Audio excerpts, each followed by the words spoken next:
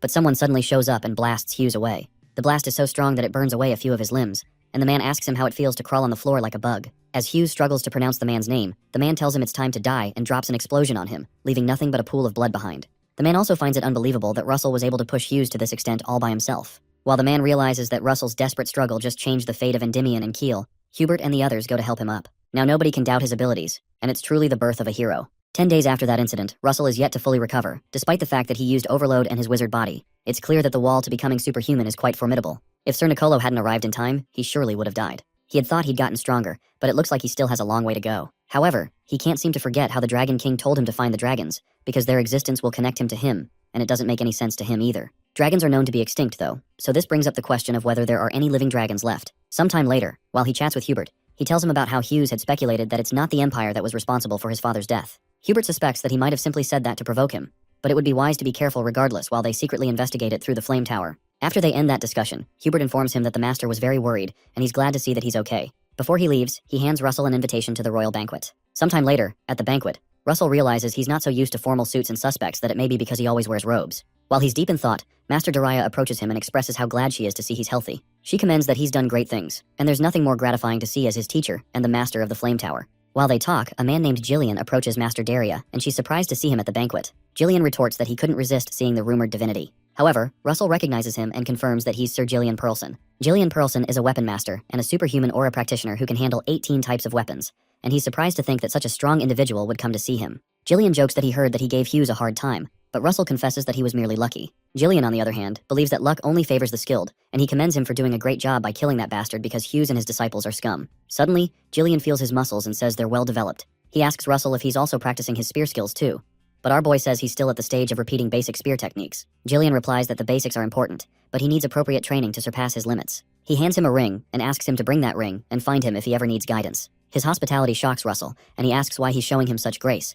But Jillian corrects that it's not grace, but he's giving extra fertilizer to a promising tree. The gesture touches Russell deeply, and he promises to reach out to him. Shortly after, an announcement is made that the ruler of Endymion, His Majesty the King, has entered the hall. Everyone bows down to the king, who is accompanied by Princess Hecate. As they walk past the guests, Hecate spots Russell and smiles at him, making our tough guy blush like a fifth grader. When the king ascends the stage, Brother Hubert and Russell come to kneel in front of him, and the king acknowledges the great contributions Russell has made to the alliance with Keel and their recent victory. The king grants Hubert 500 gold coins, 100 fine horses, and the right to collect taxes from 1,000 households in the southern part of the kingdom, and he grants Russell 3,000 gold coins, and designates 3 cities in the west of the kingdom as the Raymond County, and places them under his authority, which shocks Russell. He's soon given a document that contains the names and locations of the 3 cities included in the county, and Russell receives it with honor, happy to finally own his own land, which brings him a step closer to restoring his family. After giving out the rewards, they resume the banquet to celebrate the great victory. While they're all having a good time, Princess Hecate's attendant notices she's not pleased, and Hecate points to Russell, who is being thronged by a group of women. The princess's attendant notices the thronging and proposes that the princess ask him for a dance, but Hecate says she'll wait for now. She says it's popularly said that one mustn't be aggressive when it comes to younger men, and quietly waiting is the virtue of an older woman, but her attendant wonders where she learned that from. Suddenly, Russell apologizes to the flock of ladies around him and walks towards the princess, then asks to dance with her. When he does, Hecate turns to her attendant and reminds her that she was right after all. While they dance, Princess Hecate brings up the fact that he seems to have a question to ask her, so he mentions how she had said that she would watch over him some time ago, and asks why she said that. She replies that it's because he's exceptionally capable for his age and several other reasons, but the major reason is because his face is quite to her liking. Her words startle Russell, and he asks her what she means, but she grabs his waist to continue dancing, stating that a woman doesn't say such things to a man she has no interest in, especially because she's not that kind of person. She informs him that she's not asking for an answer right away, but she hopes that his answer will be positive. Later that night, Russell goes outside to think. He had known about her personality, but he didn't expect her to say those words directly to his face. Hecate Rathmos is the king's only descendant and the person closest to the throne. Accepting her feelings would be the right choice to make for the sake of his family, but he's not sure about his own feelings yet. While he's thinking, he's suddenly approached by Sir Alan, who apologizes for interrupting him but informs him that he's come to propose that they end their wager.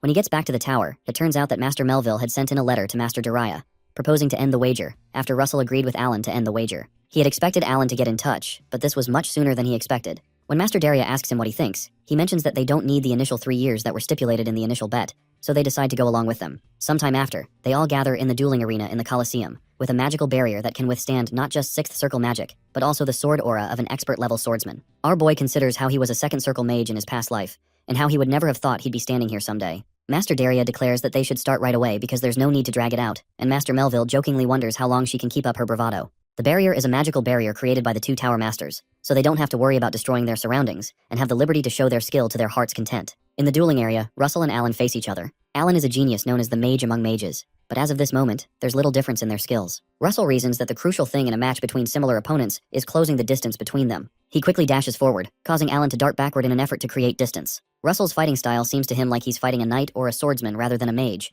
because he seems to be confident in his firepower and resilience. Truly, the Flame Tower's instantaneous firepower is stronger than the Blue Tower's, but Alan quickly reacts with an icicle rain. As the icicles head toward Russell, he realizes that he had not expected less of Sir Alan, who's known to have unbelievable casting speed. However, our boy quickly responds with a fire rain to negate his attack. While the masters watch, Melville is impressed that Russell could quickly copy Alan's formula in an instant. After the smoke clears up in the arena, our boy decides to strike first, this time with another powerful attack called the Fire Lightning. The Fire Lightning almost hits Alan, but he quickly uses Blink and teleports out of the way, thwarting Russell's plan to cover the distance between them. To be able to close the distance, Russell decides that he needs to stop his opponent's legs, so he quickly creates an earthquake before Alan can respond, and it catches Sir Alan off guard. Russell's plan is to make him find it hard to keep creating distance by driving him to a corner using these explosive earthquakes. Suddenly, Sir Alan casts a spell called Ice Age, and the entire arena ground freezes over, stopping the earthquakes that had been shaking the ground. It amuses Russell, but Alan realizes he's a total monster. He soon tells Russell that it's time to put an end to probing each other and summons another ice rain upon where Russell is standing.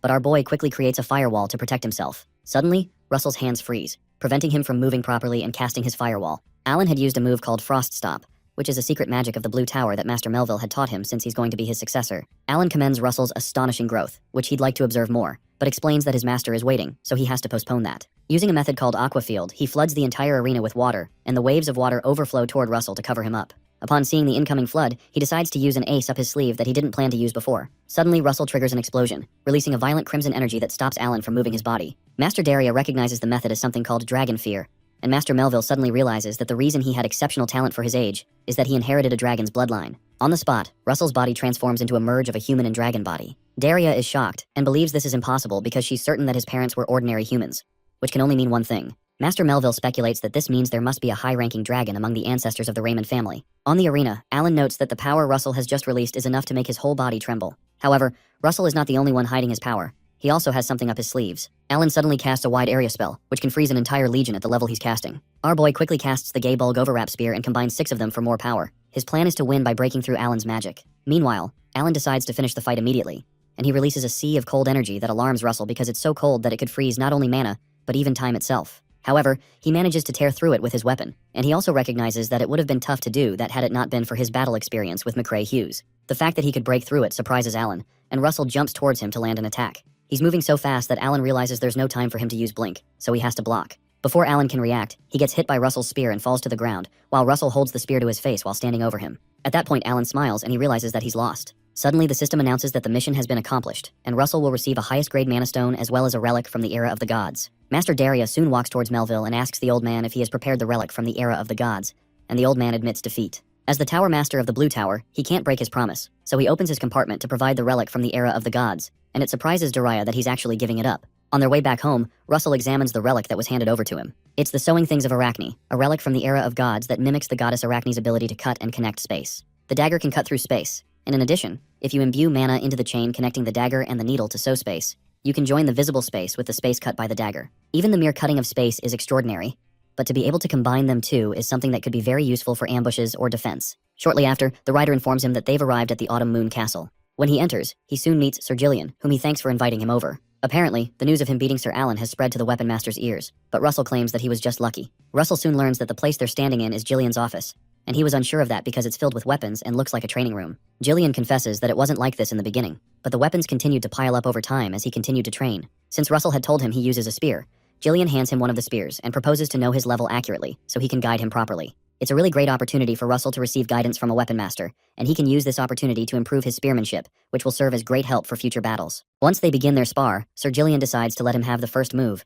which is an offer too irresistible for Russell to turn down. He charges at Sir Jillian, but he soon ends up on his back. On the ground, he's surprised that he got defeated so easily even though he didn't use magic, and that shows the strength of a weapon master. When he asks how he performed, Jillian replies that his visual acuity and flexible thinking are good, but he doesn't seem to have a talent for wielding the spear. However, it's still impressive considering the fact that he's self-taught. Jillian finds Russell amusing to watch, but Russell wonders if he should use magic in their next spar. Suddenly, Jillian informs him that he won't be teaching him for free, but he'll be training him once a week, and he'll spar with his knights in return. Sparring with Jillian's knights is not a bad offer, but just sparring won't make them even, so Russell makes a request. Meanwhile, all the knights are summoned by Jillian to meet with Russell. When they hear Russell is around, one of them speculates that Russell is the mage that blew off McCrae Hughes' arm, and is said to have horns on his head and breathe fire. One other knight considers that nonsense because that sounds like a circus guy, but Lord Jillian soon arrives with Russell, so they all greet him in unison. Immediately, Jillian announces to the knights that they'll have 2 sparring matches with Russell starting today. In the first match, they'll be using magic and aura, but they won't in the second. The knights are surprised to hear that they'll be fighting without aura and magic in the second round, because that will be disadvantageous to Russell, who is a mage.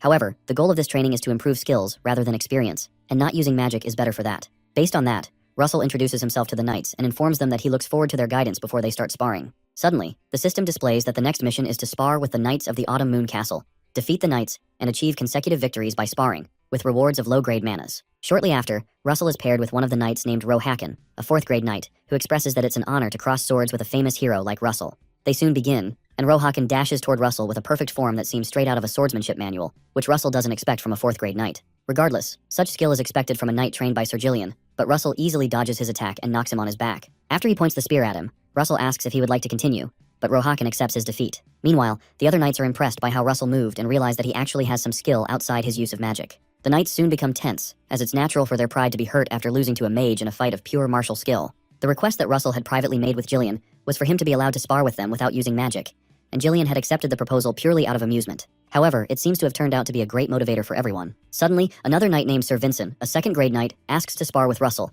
and some of the other knights wonder if he thinks that 3rd grades can't handle Sir Russell. Sir Vincent is a 2nd-grade knight strong enough to compare to the vice-captain of the Knight Order, and Russell thanks him for the opportunity to fight with him, as it will be a great opportunity. Later that evening, Jillian realizes he had underestimated Russell when he finally managed to draw against Vincent, but Russell claims he just got lucky, as usual. Jillian, however, doesn't buy his luck story and asks if Vincent would have stood a chance if he had used magic back there. When Russell doesn't answer, it proves Jillian's point that Vincent still wouldn't have stood a chance, even if he were a 1st-grade knight. Jillian isn't wrong because Russell is a 5th circle mage, which puts him on the same level as an expert grade knight. Jillian cautions him not to sell himself short.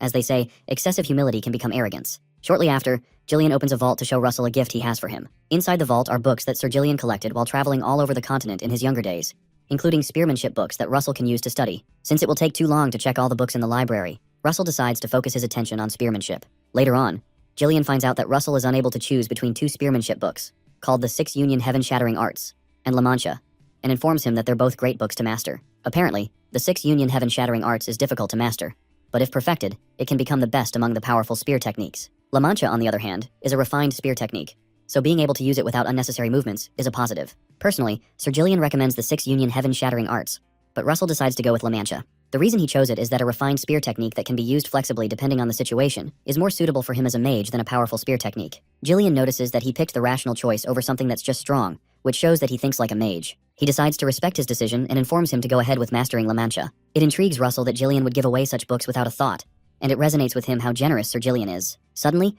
Jillian reminds him not to forget that he has to spar with the knights, so he's reminded that it's not free after all. Sometime later, while Russell is being transported in a coach, he practices the sequence of the La Mancha movement. The simple moves come together to form a line, but he keeps getting stuck at one point. It's been a year and a half since he received La Mancha from Sir Jillian, and just memorizing the forms is already an achievement in itself. But to perfect the spear technique requires him to realize its true meaning. For that, complete focus would be ideal, but he has too many distractions. One thing on his plate right now is the system notification of the mission to become a 6th circle mage by surpassing the new wall he has faced and becoming a full-fledged 6th circle mage with rewards of highest, advanced, intermediate, and low-grade mana stones, as well as an unknown reward. Becoming a 6th circle mage is a matter of training and enlightenment, and there's no immediate solution to it. The words of the Dragon King fill his mind because the king had told him to find the dragons, as their existence will connect Russell to him and help him become the master and hope of the dragons that remain in this world. He has no inkling as to how he's supposed to find the traces of the dragons. He had checked out the old books and found 4 places where he could find the traces of dragons. So far, he's checked 2 of them, but to no avail. That leaves the Red Mountain Belt Canyon and Coral Island. Coral Island seems to be more likely out of the 2, but exploring it at his current level is too dangerous. He decides to postpone exploring Coral Island until after he becomes a 6th circle, and head to the Red Mountain Belt Canyon for now to explore the underworld within its depths. In a private discussion with Master Daria, she learns that he's going to the underworld this time. The underworld is a land of dwarves, and humans can't enter that place easily. Russell agrees, so the master tells him to visit the White Magic Tower Master if he must go because she's half-blood of the fairy race, and must know something that can help him. Later that night, Russell heads over to the White Tower. Apparently dwarves are a part of the fairy race, so Master Daria had a point. As he approaches the tower, he's suddenly ambushed by someone that Master Daria had forgotten to inform him would be there. Brother Olsen. Olsen wraps his hands around his neck and mentions that it's been a while. Apparently Olsen had applied to the overseas research trip in the underworld too. He had thought it'd be lonely since it's not a popular research location, but it seems he won't be bored with Russell around. When Russell asks him if he's met the White Tower Master before, Olsen admits to having met her and describes her as someone who is like a cute yet eccentric girl. Shortly after, they're led into the tower, and Russell is intrigued by the cuteness of the room. When they step into the main hall, they are welcomed by a young woman hugging a teddy bear. Olsen quickly bows, but Russell stares incredulously, while the White Tower Master recognizes both of them. Her name is Amelia Merwin, and she's the White Tower Master. The White Tower Master is one who can control wind and spirits. Possibly because she's also half human and half elf, she also gives off pure mana, which can only be felt from elves. Brother Olsen is amazed that she remembers their names and concludes that it's because of Russell's fame, but Master Amelia comments that it's because of the peculiar mana that Russell possesses. She floats towards him and sniffs him, detecting that he's made a contract with a spirit. Russell gladly affirms that, especially because nobody else has noticed that before. The master asks him if he can summon the spirit he's in contract with because he can't go to the underworld using normal means. He'd have to either be lucky enough to find a hidden portal, find a map with a portal marked on it, or have an artifact that finds a portal. Since they don't have any of those 3 things, they need a spirit to go there. Suddenly Russell summons Pepper, and Amelia fawns over how cute he is. She also notes that he's an intermediate grade spirit and a mutant. Meanwhile, Archduke Bismarck is engaged by someone speaking through the enchanted skull named Karen, who states that he's come because it's the day of the contract. Apparently, Karen had to come because Hypnos, the person who the Archduke is in contract with, is busy. The Archduke is surprised that the 5-year contract has already elapsed, and he's soon given an apple he's supposed to eat at the end of that period. After the Archduke eats the apple, he's suddenly engulfed by some magical power. He reasons that repeating this deal could help him become immortal, but that won't be possible because of its side effects. After he eats it, he informs Karen that Daria's disciple has gone to the Red Canyon, but Karen replies that he knows, especially if it's information about that wretched woman. Karen detects that the Archduke is worried about the Red Canyon's border with the Amazonian forest, which he believes Russell will interfere with, especially with the situation with Blaine. However, Karen clarifies that their secret operation is being carried out deep in the forest, far from the canyon, which makes it impossible for them to find, unless they came specifically looking for it. Suddenly, Karen abruptly leaves, stating that there are other people waiting besides the Archduke. The insolence of the lowly cultist annoys the Archduke, and he plans to deal with him once he ascends the throne. Suddenly, he notices that his treasured plant has withered, realizing that he has to hurry things up. The next morning, in a carriage, Amelia thanks Russell for making it easier for them to find the underworld, because they should be able to track the presence of the Earth Spirit, Gnome, and find their way to the underworld with Pepper's help. Shortly after, they arrive at the Red Canyon. Even from a distance, Russell is able to feel a mysterious power emanating from the rocks, and he hopes that he might be able to find clues about dragons in this place. Olsen suggests that they head straight to the canyon without wasting time in the city, to which Russell agrees. Soon after, they alight, and Pepper is released to track down Gnome's scent. When Pepper reaches a great height, he's soon ambushed by one-horned eagles. When Olsen tries to handle them, Russell stops him because Pepper had said not to. Suddenly, Pepper releases fire that burns the eagles and rejoices after. Shortly after, he senses Gnome's presence and leads the men there. The place seems to be filled with over 300 caves at a glance, and it might take up all their time to research it, and they still won't get to the underworld. But Pepper leads them to one specific cave. When they step in, they notice that it's not an ordinary cave because there's no humidity or stalactites to be found, which are characteristics of caves, making it seem like an artificial cave. It's almost as if an artificial cave was made to hide the entrance, which could also mean there are traps there, but they decide to go in anyway to see what the dwarves have set up. Not long after, they can't count the number of traps they've successfully evaded, and they seem to be on their 15th so far. Russell had thought he could easily dismantle the traps with magic, but he didn't expect there to be mana control devices throughout the entire cave, stopping him from using mana and making it necessary to use draconification. As he's about to activate it, he faintly senses some mana, while Olsen urges him to run away. Our boy realizes that the mana control devices weren't installed in that specific spot, and he quickly activates his Blaze Lance and uses La Mancha. The only reason they wouldn't install mana control devices in a single spot would be because it's the warp gate leading to the underworld, and Russell tears through the wall using his Blaze Lance, unearthing the hidden warp gate. No matter how advanced the dwarves' technology is, crossing space isn't possible without mana, and that's why there are no mana control devices where the warp gate is. His find impresses Olsen, and they both walk through the gate. After walking in, they reach the underworld, which Russell had expected would be small since it's an underground city, but it looks as big as Endymion's royal capital. When they go down some stairs, they're soon approached by some dwarves who mention that it's been a long time since humans have come here because it's not easy to find the warp gate. One of them asks if they got their hands on a tribe's map, or if they're spirit contractors. but they decide to consider them as their guests regardless. The dwarves signal to them to follow if they're going into the city so they can show them around, because the underworld is much more interesting inside. Russell watches the dwarves incredulously since he's never seen them before. During their tour, the dwarves explain that the luminous stones embedded in the ceiling were put there over 100 years ago, and they still shine like stars. When they show him several other cool things, Russell feels like they're bragging more than showing him the way. Suddenly, Olsen approaches Russell and reminds him that their research goals are different even though they came together. When Russell agrees, Olsen runs after the dark dwarf and proposes that they meet back on the spot in 3 weeks' time. He doesn't listen to Russell, who protests to come with him, until he's dragged away by the other dwarf, Miggy, who mentions that he still has a lot to show him. While on his tour, Russell notices the statue of a red dragon. He recalls the legend that says that the underworld was blessed by 2 dragons, which Miggy affirms. Apparently, the silver dragon who governs iron and wind bestowed those who reside in the underworld with the blessing of steel, while the fire dragon who governs fire bestowed them with the blessing of flame. The place with the statue was built when the fire dragon bestowed them with the blessing of flames, and history says that the dragon even occasionally stayed there a few thousand years ago. Upon hearing that, Russell considers that there may still be some traces if a dragon stayed there.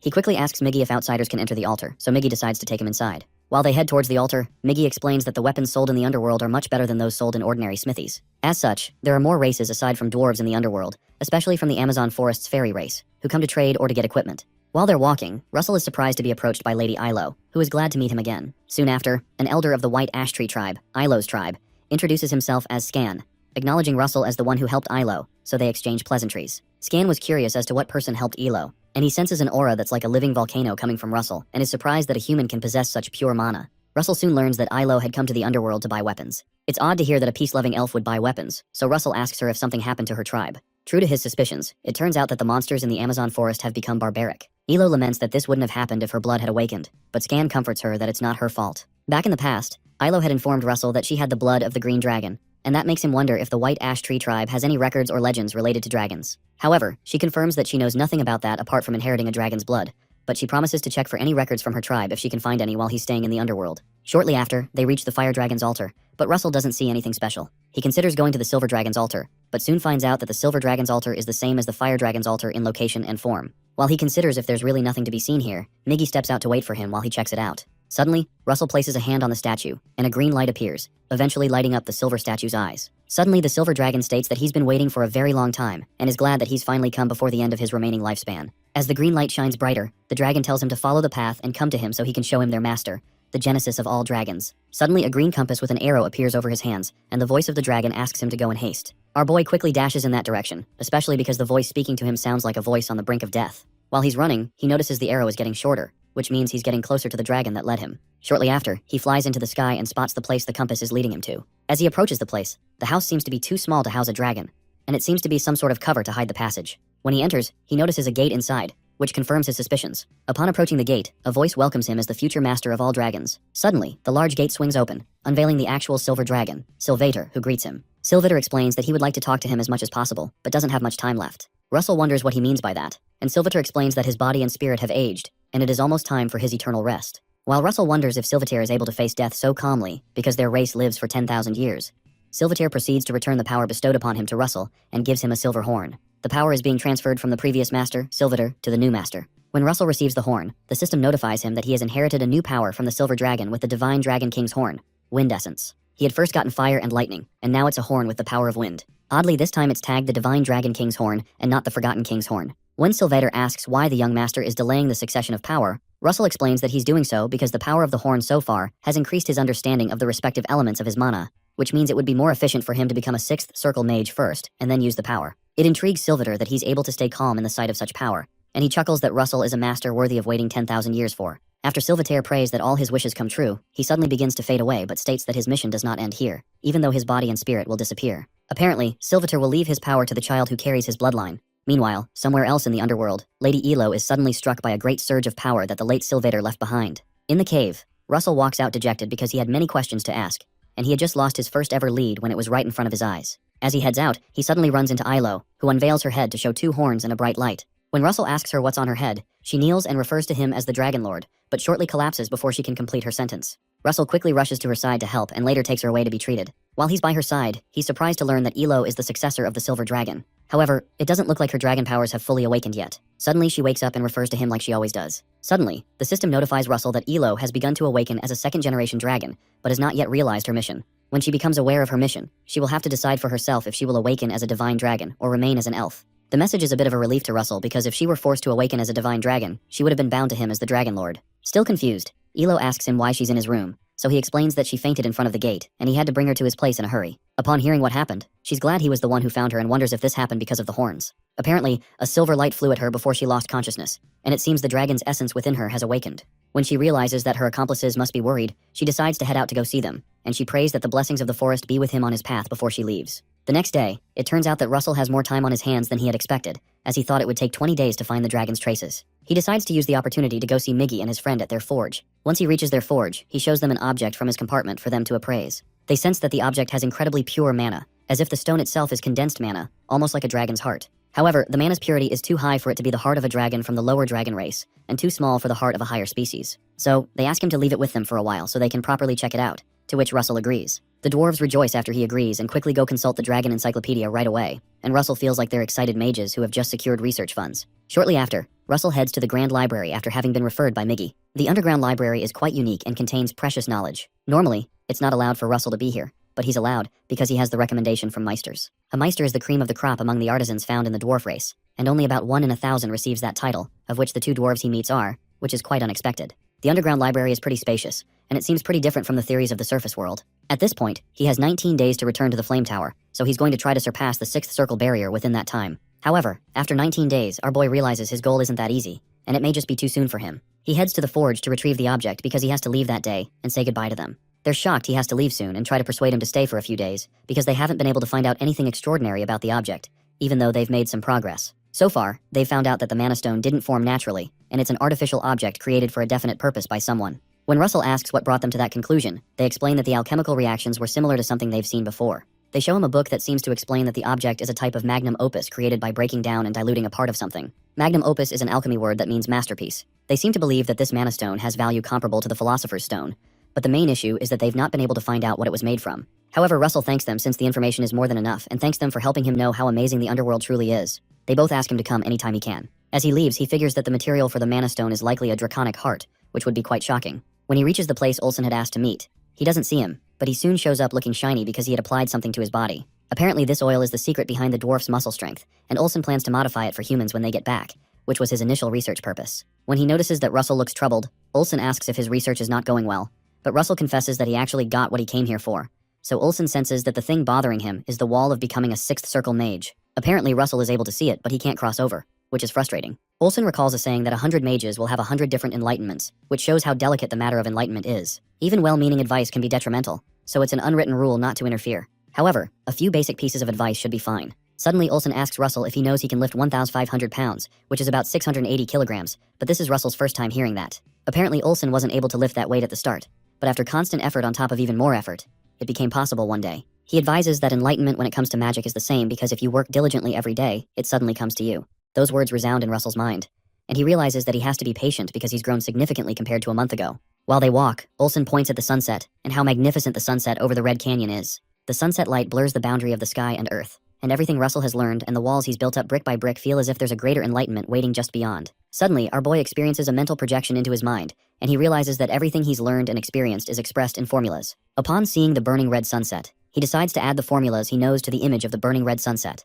and he suddenly creates an original construct known as the falling sun. The energy released is so strong that Olsen has to stop him because he seems to be planning to set the canyon on fire. When Russell seems to be in a trance, Olsen casts a sleep spell on him, and he passes out on his shoulders. Although he had advised him about enlightenment, he didn't expect it to come to him so suddenly, and this is going to cause quite a stir in the academic world. At this point, Russell is the youngest 6th circle mage. The system soon announces that he's reached the 6th circle and will be rewarded with the highest grade mana stones, advanced grade mana stones, intermediate grade mana stones, and lowest grade mana stones, as well as an unknown reward. Sometime later, at the Flame Tower, Russell recalls the Falling Sun original construct he had made that allowed him to become a 6th circle mage. There's a strong feeling of mana flowing through his veins, which is different from what he used to experience as a 5th circle mage. Apart from that, he received the 2nd golden mask as a reward for becoming a 6th level mage. Unlike the previous one that helped in attack calculations, this one is a debuff immunity artifact specialized in curse defense, and it'll help resist the sorcery of the pagans. Master Daria is glad that he's back and asks him how the underworld is. Before she can finish her statement, she recognizes that he's already surpassed the wall, so he admits that the external research was helpful.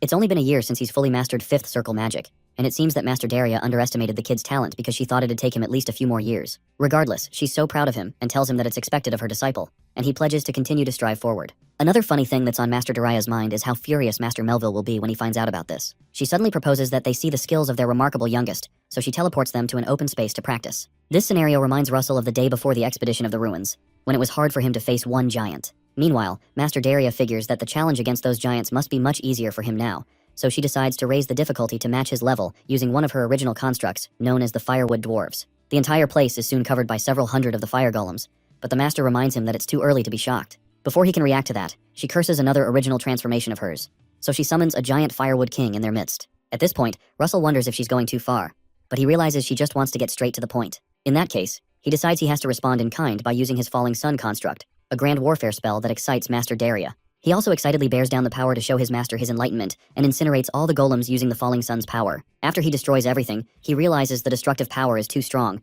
and he would have swept allies away in a real battle, which means he's got to be careful. Master Daria soon approaches him, suddenly realizing that the reason he advanced too quickly was because he's been able to tap into mental projection. She asks him what mental image he had in mind to project power, and he tells her it was a burning sunset. That intrigues her because a mental projection is a once-in-a-lifetime opportunity for a mage, but what Russell showed her is an unfinished spell that still needs improvement, and the thought of him being able to complete it excites her. Watching the growth of a disciple she took on in her late years is quite entertaining to her. Sometime later, while Russell is alone in his house, he recalls how the master had told him that she'd officially request a circle achievement registration with the association because he excelled in casting speed, power, and rarity as an original mage. The master acknowledging him means a lot, so the next task on his list is to absorb the mana in the wind essence horn that Silvator gave to him, and the mana stones he got as rewards. There's so much that it would take quite some time for him to absorb them all, so he begins by stabbing himself with the horn. After absorbing from morning till night, the system notifies him that he's absorbed the Divine Dragon King's horn with wind essence to the limit, and mana exceeding the absorbable limit will be absorbed by his latent power. The latent power will be available at the moment of awakening and grant him great power,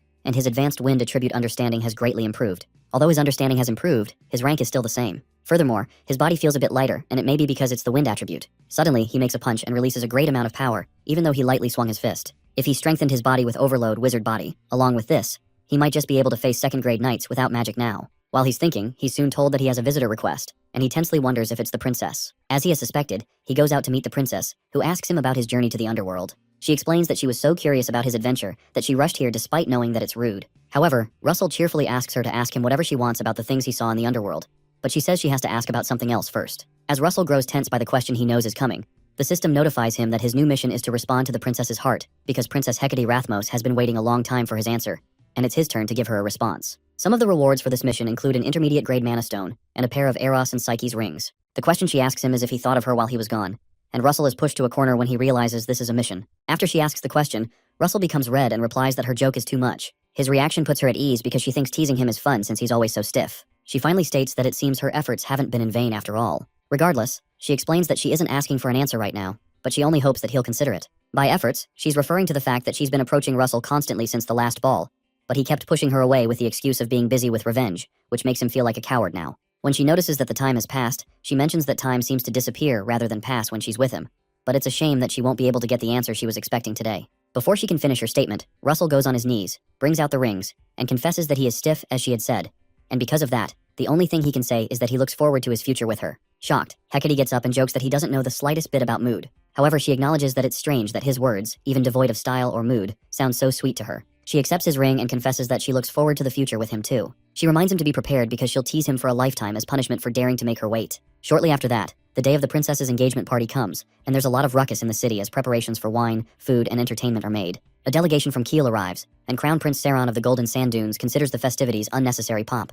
But the great shaman Kasa of the Golden Sand Dunes, who accompanies him, explains that this level of grandeur is needed to showcase a young man who has become a 6th circle mage at the very young age of 20. Regardless, Saron believes it's just a ploy to increase allies against the Empire, especially because of the number of countries they invited. Saron expresses that he's tired of this boring talk and hopes they just get on with the ceremony because he wants to see what this Russell guy looks like. Meanwhile, Russell is shocked that he has to wear 4 tuxedos for the banquet, and even formal attire, and asks Sir Alan if engagements are always so complicated. Alan, however, corrects that it's not a simple engagement because numerous envoys from surrounding countries that are not allies are attending, and His Majesty probably doesn't want to just end the engagement as just a joyous festival, but also wants to achieve some political aim. It may not just be about solidifying royal power, it might also be a stage to showcase Endymion's power. Russell tensely realizes that the best card Endymion has to show off is him, so his role will be crucial. Alan assures him he'll do well, and makes him start to study etiquette. Sometime later, after the tables are set, the announcement of Hecate Rathmos is made as the first heir to the throne of the Endymion royal family. After she appears, the announcement of the groom, Count Russell Raymond, is also made, and our boy steps out elegantly. While he steps out, One of the guests doubts that this young man is really on par with the Tower Master because he doesn't seem that impressive. So Prince Saren asks him to just check instead of grumbling from the back. When the man irritably asks how he can check, Saren snaps his fingers and a series of magical snakes rush towards Russell, which makes Hecate scream. Russell, on the other hand, assures her not to worry, especially because he was wondering what to do. But it seems the stage has been set perfectly. He does a circle projection that shows his 6 rings and burns up the snakes at the same time. And the guest is shocked to see that he's really a 6th circle mage. After Russell does the circle projection, he shoots up some fire into the sky and releases a series of fireworks to increase the festivity. Saren is impressed to know that he was hiding this level of magic power, which is beyond what the rumors said. Meanwhile, somewhere in the woods, one of the pagans speaks with Archduke Bismarck through the skull and learns of the engagement of the disciple of their sworn enemy, Daria, with a member of the royal family of Endymion. The Archduke acknowledges that an individual basically on par with the Tower Masters has become a member of the royal family. While the pagan cultist is speaking to the Archduke, he is ambushed by a monster in the forest. But he soon subjects it under control and assures Bismarck that it was only a rat that dared to bare its teeth when the monster's roar is heard. Regardless, the pagan sarcastically congratulates the Archduke for adding such a skilled person to his royal family. But Bismarck corrects that he's never seen any of them as his family, but as dirty usurpers who took his place. When Bismarck asks about the excavation going on in the forest, the pagan confesses that it looks like it'll take a few more years, and then they can't guarantee how many keystones will be intact. The Archduke confirms if their performance is guaranteed, and the pagan affirms that they are the Tartanos keystones, used to seal the giants who once vied for supremacy over this continent. And even a few is enough to restrain even an 8th circle mage. The problem is that the seal of Tartanos, which they just messed with a little, has caused the monsters of the forest to start going berserk. However, that's good news to the Archduke, who believes that the rampaging creatures can draw attention and weaken Endymion's forces, who can proceed with the plan faster. It's amusing to the pagan that the Archduke can be happy at the death of his own country's citizens, which makes him a tyrant. The only reason they were able to achieve this is because they erased and damaged the records of the era of gods, including the stories about the otherworldly savior and the giants. The black-haired hero from another world joined forces with the dragons to seal the giants as one of his great feats. But it's a story that must never be passed down to future generations, so it doesn't ruin their plans. Oddly, the pagan realizes that Daria's disciple also has black hair and an abnormally fast growth rate, which could mean that he had inherited the bloodline of the otherworldly savior. Even if that's the case, he reasons that it happened thousands of years ago, and he wouldn't have been able to fully inherit the savior's lineage. Regardless, he plans to raise the level of the threats to him just to be safe. After the ceremony, Count Russell is ambushed by several people who try to talk to him at once. They're nobles from the countryside, local territory lords, and even from other countries, which means he'll be stuck here for a while. While he's engaging with them, he's suddenly approached by Saron, the Prince of the Golden Dunes, who comes to congratulate him on the engagement of the century. Russell remembers that this was the guy who summoned the snakes, so he jokingly thanks him for the gift but asks him to give him something else next time. Russell asks him if he was satisfied with his reactions, and it impresses Saron that Russell didn't get annoyed by being tested, so he proposes an alliance with him. The Golden Sand Dunes is one of the richest countries on the continent. If they become allies, they'll be of great help in the war with the Empire. However, Saron clarifies that instead of an alliance between their countries, he would like to form an alliance with Russell specifically. Eventually, both men shake hands, looking forward to their alliance. 3 days later, our boy is finally relieved that the ceremony is over. While he's alone, the princess comes to see him and sympathizes with the fact that he's tired since he's not used to such events. She brought with her some business documents that had piled up because of her engagement ceremony, but she finished quickly because she wanted to come see her fiancé. Her words make Russell turn red again, and he accuses her of teasing him once more. He notices a letter among the documents, which Hecate says is his. Upon opening it, he realizes it's a request letter for research she made on his behalf, so he won't have to walk on eggshells when he wants to go out by himself. She asks if it was unnecessary, but Russell hugs her from behind and thanks her for thinking of him. It amuses her that he's so happy about something she ought to do, and she suddenly says she's tired. Finally, she turns to him seductively and proposes they turn off the lights, and Russell agrees. They soon go to bed and passionately make love. Sometime later, at the City-State Alliance in a place called Nasal, an officer who handles freelance mages explains to a man that they don't have what he's looking for, only 3rd circle mages. The man protests that only a 4th circle mage can repel a pirate ship, and one mage suddenly enters upon hearing the request. When the man asks who he is, he presents his ID token. His name is Ridman Lewis. He's 38 years old and a freelance 4th circle mage. He soon introduces himself formally and states that he's looking for job requests that'll be going to Kulil Island.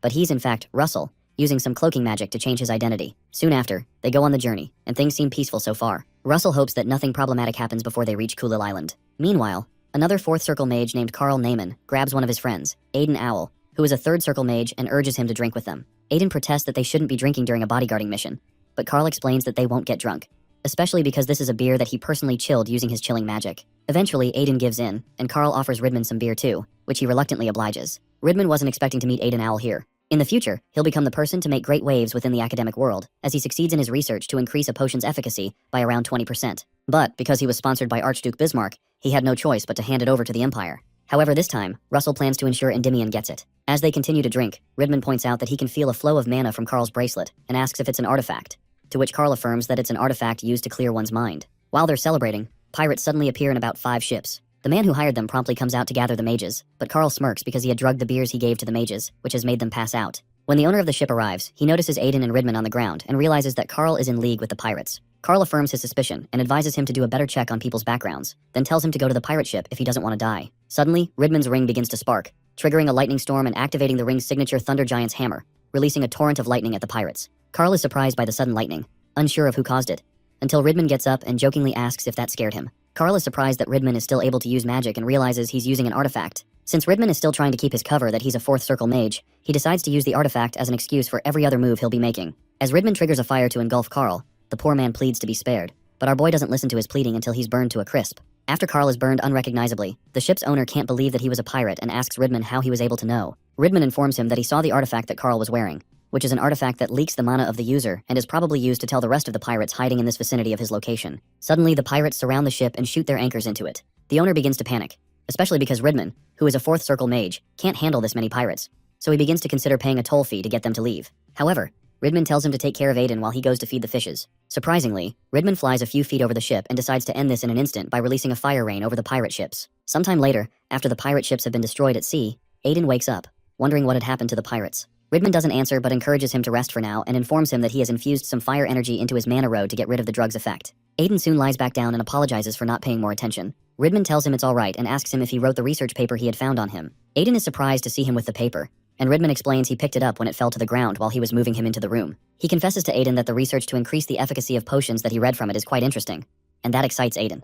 Because of that, Ridman offers to help with his research, but Aiden explains that the cost of gathering the potions for the research will cost too much, even though he's grateful for the offer. Ridman clarifies that money is not the issue and gives him an ID token that he can submit at the Flame Tower, which will help him get the money he needs for the research, certain that Master Daria will probably be able to recognize the value of this research immediately. When Aiden reads the ID token, he realizes that it belongs to the war mage from the Flame Tower, Russell Raymond, and he almost loses his mind because he's meeting with the famous Russell Raymond. Russell immediately tries to make him quiet and explains that he's in disguise for reasons he can't disclose. Eventually, Aiden confesses that Russell is the first to recognize the value of his research and promises to follow everything he says. Sometime later, they get closer to Kulil Island, but Russell notices that the dots on the map he has have suddenly disappeared, leaving some words. The words say that above the place where the River of Ice and the River of Flames overlap, head to the end of the River of Flames and rise from there. The map's objective seems to be to lead him to that point, but he doesn't understand it just yet. Moments later, the crew lowers the anchor, and the owner of the ship thanks the two mages for helping their merchant association arrive safely. Aiden humbly explains that he didn't do anything and almost says it was Sir Russell that helped,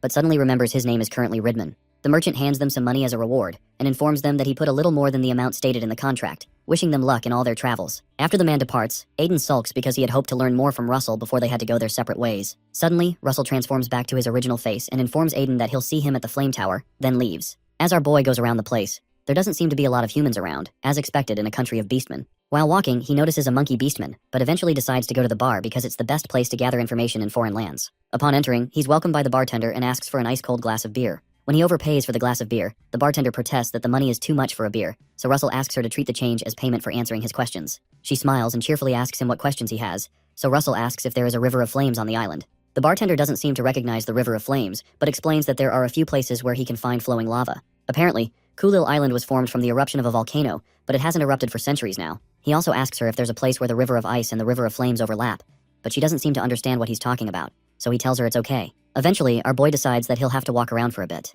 so he proceeds to the center of the island. On his way, he runs into the monkey beastman he saw before, who asks him if he needs a guide, stating that he charges 2 silvers for an hour. When the beastman promises that he won't regret hiring him, Russell considers him an a-hole who's simply trying to rip him off in an elaborate scheme, as they usually do. Eventually, Russell decides to follow the monkey man, who explains that there's no race as connected as the monkey men among those that live near the coast. The monkey man explains that they know the area the best, and Russell agrees but asks where he's taking him. The monkey man cheerfully insists that he's taking him where he wants to go, but Russell explains that he doesn't remember telling him where he wants to go. When the monkey realizes he's onto him, he asks when he realized his ploy and why he followed him, so Russell explains that he followed him because he needed someone to do work for him. When the monkey man realizes he's been had, he complains and tells Russell he was going to spare his life if he handed over his belongings quietly, but he's changed his mind to ripping his skin off. As the group of monkey men charges at Russell, he casts a lightning spell and asks if he really thinks he would have followed him into his trap if he didn't have anything up his sleeves. The monkey man immediately recognizes the spell as a wide-range spell and tells everyone to retreat because this will sting a bit. Before they can react to the order, the lightning chain hits them all and wipes them out. Russell spares the one that brought him there and tells him he has some questions that he'll have to answer nicely while holding the lightning spell in front of his eyes.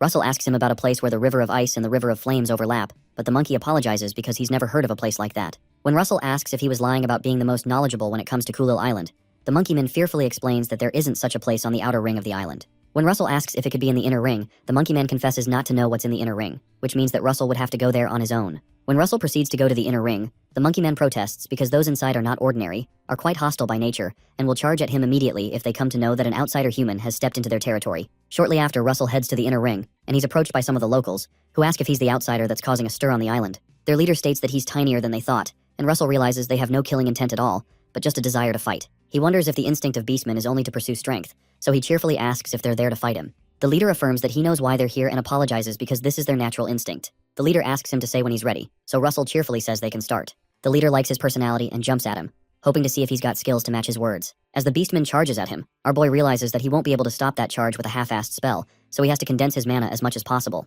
Packing more punch into the attack, our boy releases a shockwave, which the beastman commends but states that he still can't push him back with that level of strength, because this level of magic is nothing. As the beastman attempts to charge through using sheer strength, he's soon knocked backward and thrown several feet away. The other guys watch in shock as their boss was thrown away with a single hit, realizing this mage must be strong. The rest quickly run to Russell to beg him to fight them next, but their boss quickly comes to chase them away, commanding them to stand back because the mage isn't someone that two of them can handle. The boss's quick recovery makes it look as if he didn't take any damage because that amount of power would have broken bones, but it seems that the beastman's body is optimized for combat. Russell reasons that he could easily become above superhuman if he knew how to use aura. Our boy asks the beastman if he'd like to continue, to which he gladly agrees, but explains that he can't do that because his body is battered, and he doesn't think he can fight anymore. Eventually, the boss agrees to his loss and commends Russell on a good fight. Finally, he asks our boy what brings him to the inner ring, especially because humans only trade on the outer ring. Russell explains that he's looking for the place where the river of ice and the river of flames overlap, but the beastman explains that he's never heard of a place like that. The beastman suggests that he heads into the divine region because he might be able to find some clues there. The divine region is the holy land where a god resides, and the beastman explains that he's never been there before, but he suspects that's the only place the thing he mentioned could be in. Russell recalls that there were records of the first beast king, Fenrir, being a mixed dragon, and he has no choice but to investigate this, since he got the clue from the altar in the underworld. Days later, Russell defeats another beastman in the inner circle, and it seems to be his 17th fight just that day. The boss beastman he fought with had told him that he needs the acknowledgement of the great warriors and great elders in order to enter the divine region, but he has to prove his strength to get their acknowledgement. So far he's been fighting for 15 days straight, but no one has shown up to acknowledge him. Not long after, another beastman from the jaguar tribe shows up and asks him if he's the rumored outsider human. When he confirms, the beastman asks him to follow him because there's someone looking for him. Russell spots the knot around his waist and identifies that it's the symbol of a great warrior, so he asks him if it's a great warrior or a great elder that's looking for him. The beastman tells him that it's Muya, the beast king. Our boy was expecting a great warrior or great elder to look for him, but he never expected to meet the beast king, which is a bigger catch than he could ever dream of. A while ago, Muya had called some beastmen from the jaguar tribe to ask if they knew about the outsider who's causing an uproar on the island recently. They confirm that they know about it, especially because the gatekeepers of several tribes are said to have been defeated. The beast king seems surprised that people who are almost at the level of a great warrior were defeated, and asks the beastmen to help bring the person who did it. They promise to bring the person to kneel before the king, but Muya asks that they just bring him in quietly, as the king's guest. In the present, while the beastmen from the jaguar tribe are relaying the information to Russell, who is eager to depart immediately, one of the beastmen stares at Russell in contempt because he looks weaker than the rumors say. The beastman guesses that those who lost to him simply let their guards down and can't believe the king is treating someone like him as a guest. One other beastman notices his mate's hostility and warns him not to let his fighting instincts get ahead of him because they're on a mission. Upon hearing that, the jaguar beastman agrees that he's not stupid enough to mess with the king's guest, and irritably walks up to Russell to inform him that they need to go faster because they're kinda busy. When Russell agrees, the guy leaps into the sky and asks him to try to keep up. As the beastman begins to fly towards where the beast king is, he secretly intends to show Russell the difference in their standards compared to human scum. But our boy soon appears behind him, commending how fast he's going. The beastman is shocked to see that our boy was able to catch up to him at his fastest speed, but he's even more shocked when Russell asks him not to hold back because of him since he can go faster than this. When they arrive at their destination, the beastman commends Russell's speed because he didn't expect a human to be able to catch up to him. Finally, he asks Russell if he's the best runner among humans, but Russell confesses that there are at least 30 people in his kingdom who can do what he does, and maybe around 100 in the whole continent, which breaks the beastman's pride. Focusing on the scenery, Russell is surprised that such a large city would exist in the forest, but figures it's expected of the residents of the Beast King. As they advance, he spots the great warriors of Kulil, who are at least 4th circle and above. There's such an incredibly dense fighting spirit that our boy feels like he's walking into a swamp, and this confirms his idea of only coming here after he became a 6th circle mage. Meanwhile, one of the warriors is shocked that Russell is able to fight off the fighting spirit exuded by 100 great warriors. But the Beast King soon appears and asks the warriors why they are creating trouble when the king had told them not to. Muya soon ascends the throne and tells Russell that it's nice to see him, calling him a human kid and introducing herself. Our boy notices the strength of the Beast King and guesses that she's probably on par with Master Daria. However, he wasn't expecting her to be female. She soon asks him why he's staring, and Russell greets respectfully, introducing himself as a warlock of the Flame Tower and pleading for understanding regarding his ignorance of beastman etiquette. After she hears that, Muya looks away and says there's no need to be so formal, but it's clear that she totally liked that. She soon asks the human what brings him from such a faraway continent to Kulil, so Russell explains that he's looking for where the River of Ice and the River of Flames overlap. When the warriors hear that, they consider it unthinkable that a mere outsider who's not even a warrior wants to go into the divine regions. The king quickly shuts them up, and Russell asks if no outsider has ever gone into the divine regions, or if there's a rule that makes it impossible for outsiders to go in. Muya notices how Russell knows how to see situations for what they really are, along with his fighting capabilities that are at least on par with great warriors and great discernment, which can help stimulate the growth of the beastmen, which had been stagnating. She asks him to keep talking, and Russell asks again if those who are acknowledged as warriors can enter the divine region. Upon hearing that, Muya asks him if he's saying that a human wants to attempt the warrior's trial, so Russell admits that he'll be willing to attempt the trial if that's the only legitimate way to go into the divine region. Soon after, he's told that the rules of the trial are simple. Stay alive in a canyon for 10 days. He won't be provided any food, so he'll have to procure whatever's required for his survival and fight 5 great warriors a day while winning all the fights. Russell realizes that this exercise is to test one's mental capacity, survival ability, and skills. Also, there's a strange dark energy flowing from the canyon, so he realizes that he needs to be careful to keep his mind focused. Soon after, Muya states that it's time to enter the canyon, so they begin the warrior's trial once he takes a leap. When he lands in the canyon, he realizes the dark energy is stronger than he expected, and he remembers that he had heard this is the canyon where the corpse of Jormungandr, the snake that killed Fenrir, the first beast king, lies. Suddenly, several snakes approach him, but Russell calmly summons Pepper, who blasts them away with his fire breath. After Pepper does that, Russell tells him that they're having snake meat for dinner. On the last day of the trial, Muya is impressed by our boy's incredible mental strength and skill. The fire Russell also made using magic has been burning for 5 days straight, and despite fighting 20 great warriors, he's not injured at all. Muya realizes she can't hold herself back after seeing such a delicious dish in front of her. Against the will of her warriors, she jumps into the canyon, and Russell protests that it's a little unfair that she has to join in the fight, but she explains that her blood started boiling after seeing someone so strong. Technically, she's also a warrior of the Beastmen, so she proposes that he'll pass the warrior's trial if he can withstand 5 of her attacks, since she's not shameless. Russell likes the idea that he doesn't have any more today if he endures 5 of her attacks, but the Beast King is definitely way harder to fight than the great warriors. Since that's what she wants, he decides to oblige, but he quickly activates his draconification. The warriors are surprised by the sudden burst of energy and wonder if Russell wasn't human. Meanwhile, the Beast King is intrigued by the display of his full strength because she'll be able to enjoy the moment, even though it won't last long. Her comments make Russell tense as she charges towards him. She excitedly swings her weapon to pierce through him, but our boy quickly protects himself with a shield. As expected of a super being among super beings, his hands soon become full just trying to deflect her attacks. Eventually, he decides to stop her movement with ice energy to buy some time, so he blasts her with some ice energy, but she just holds on and excitedly laughs. Although Muya finds it interesting, she digs into the ground and pulls out a rock to block his attack. When the ice blast stops, she confesses that she found his attack interesting and decides to count it as 2 exchanges where he withstood her attack. Our boy realizes that he just has to do this 3 more times, but Muya leaps towards him with her bare hands and punches him, but he manages to block with his spear. He quickly calls Pepper, who hits her with a fire blast. Regardless, Muya charges through the fire and kicks Russell several feet into a rock. Russell quickly gets back up and uses his lightning ring to summon the lightning hammer. When Muya sees it, she deflects the hammer with a fist, knocking it backward. Eventually, she grabs the hammer and uses it as a weapon to smash Russell into the ground. He quickly casts another spell like the Falling Sun, which forces her to stop in her tracks, since she was charging towards him. Hidden inside the Falling Sun attack is the Gay Bolg spear that's supposed to finish her off if the first attack doesn't affect her, and Russell rains down both attacks. After the smoke clears up, our boy breathes heavily, so the Beast King decides to let him go since it doesn't look like he can carry on anymore, even though she'd like to play more. She confesses that it was really fun fighting with him and gives him a passing grade as he passes out. Sometime later, Russell, who has been covered all over with bandages, violently wakes up with Pepper by his side. The Beast King, who has been standing by his side, informs him that Pepper stuck by his side the whole time, but he becomes alarmed when he notices her undressing. He quickly uses Pepper to cover his eyes and demands to know what she's doing. Confused, she explains that she wanted to show him the passionate traces that he left on her body, and our boy becomes red, wondering when he ever did that. She suddenly throws Pepper out of the way and shows him the mark on her shoulder. Apparently, she never thought he'd make the falling sun explode using a spear, and the burn would have been much bigger if she had been even a single second later in dodging it. It seems that his last attack worked, but the wound is way too small for him to say that it worked. When Muya notices that his face is so red, she checks and confirms that he doesn't have a fever. Upon realizing it's something else, she asks him if he's like this because he wants to mate with her. She says that if that's the case, she'd consider calling him a man instead of an outsider. As Russell tries to calm her down to listen to him, she seductively advances towards him and explains that she doesn't mind taking his seed. Our boy notices her intense energy, but he quickly stops her and explains that he already has a lover whom he promised his future to.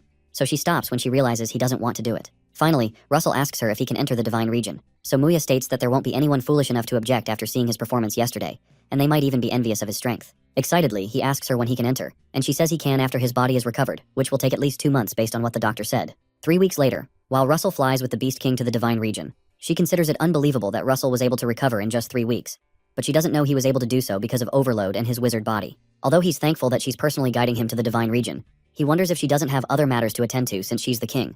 But Muya explains that the human concept of a king is different from theirs. When they approach the divine region, she signals to him to go to the bottom of the precipice and stay just above the water. Eventually, he spots a hole, and she asks him to go into it. Russell considers it surprising that there's such a space in a cave. When they get inside, she points to a water flow in the cave and explains that it is what makes the lakes inside and outside the region. The water comes from the divine region, and to enter the divine region, he must climb the river that's made from that water. She decides to stay back and let him have a go at it. When he climbs the river, he finally finds the divine region, the sacred land where the god of the beastmen resides. As he crosses the huge river, he realizes it looks pretty normal until he reaches a point where the river has two colors. The mission given to him was to climb to the end of the river of flames, so he keeps heading toward the end. It turns out that the source of the river is a volcano, but the map had said there's something in this area. When he notices a bubble coming out of the water, he realizes it would be too easy to find what he's looking for here.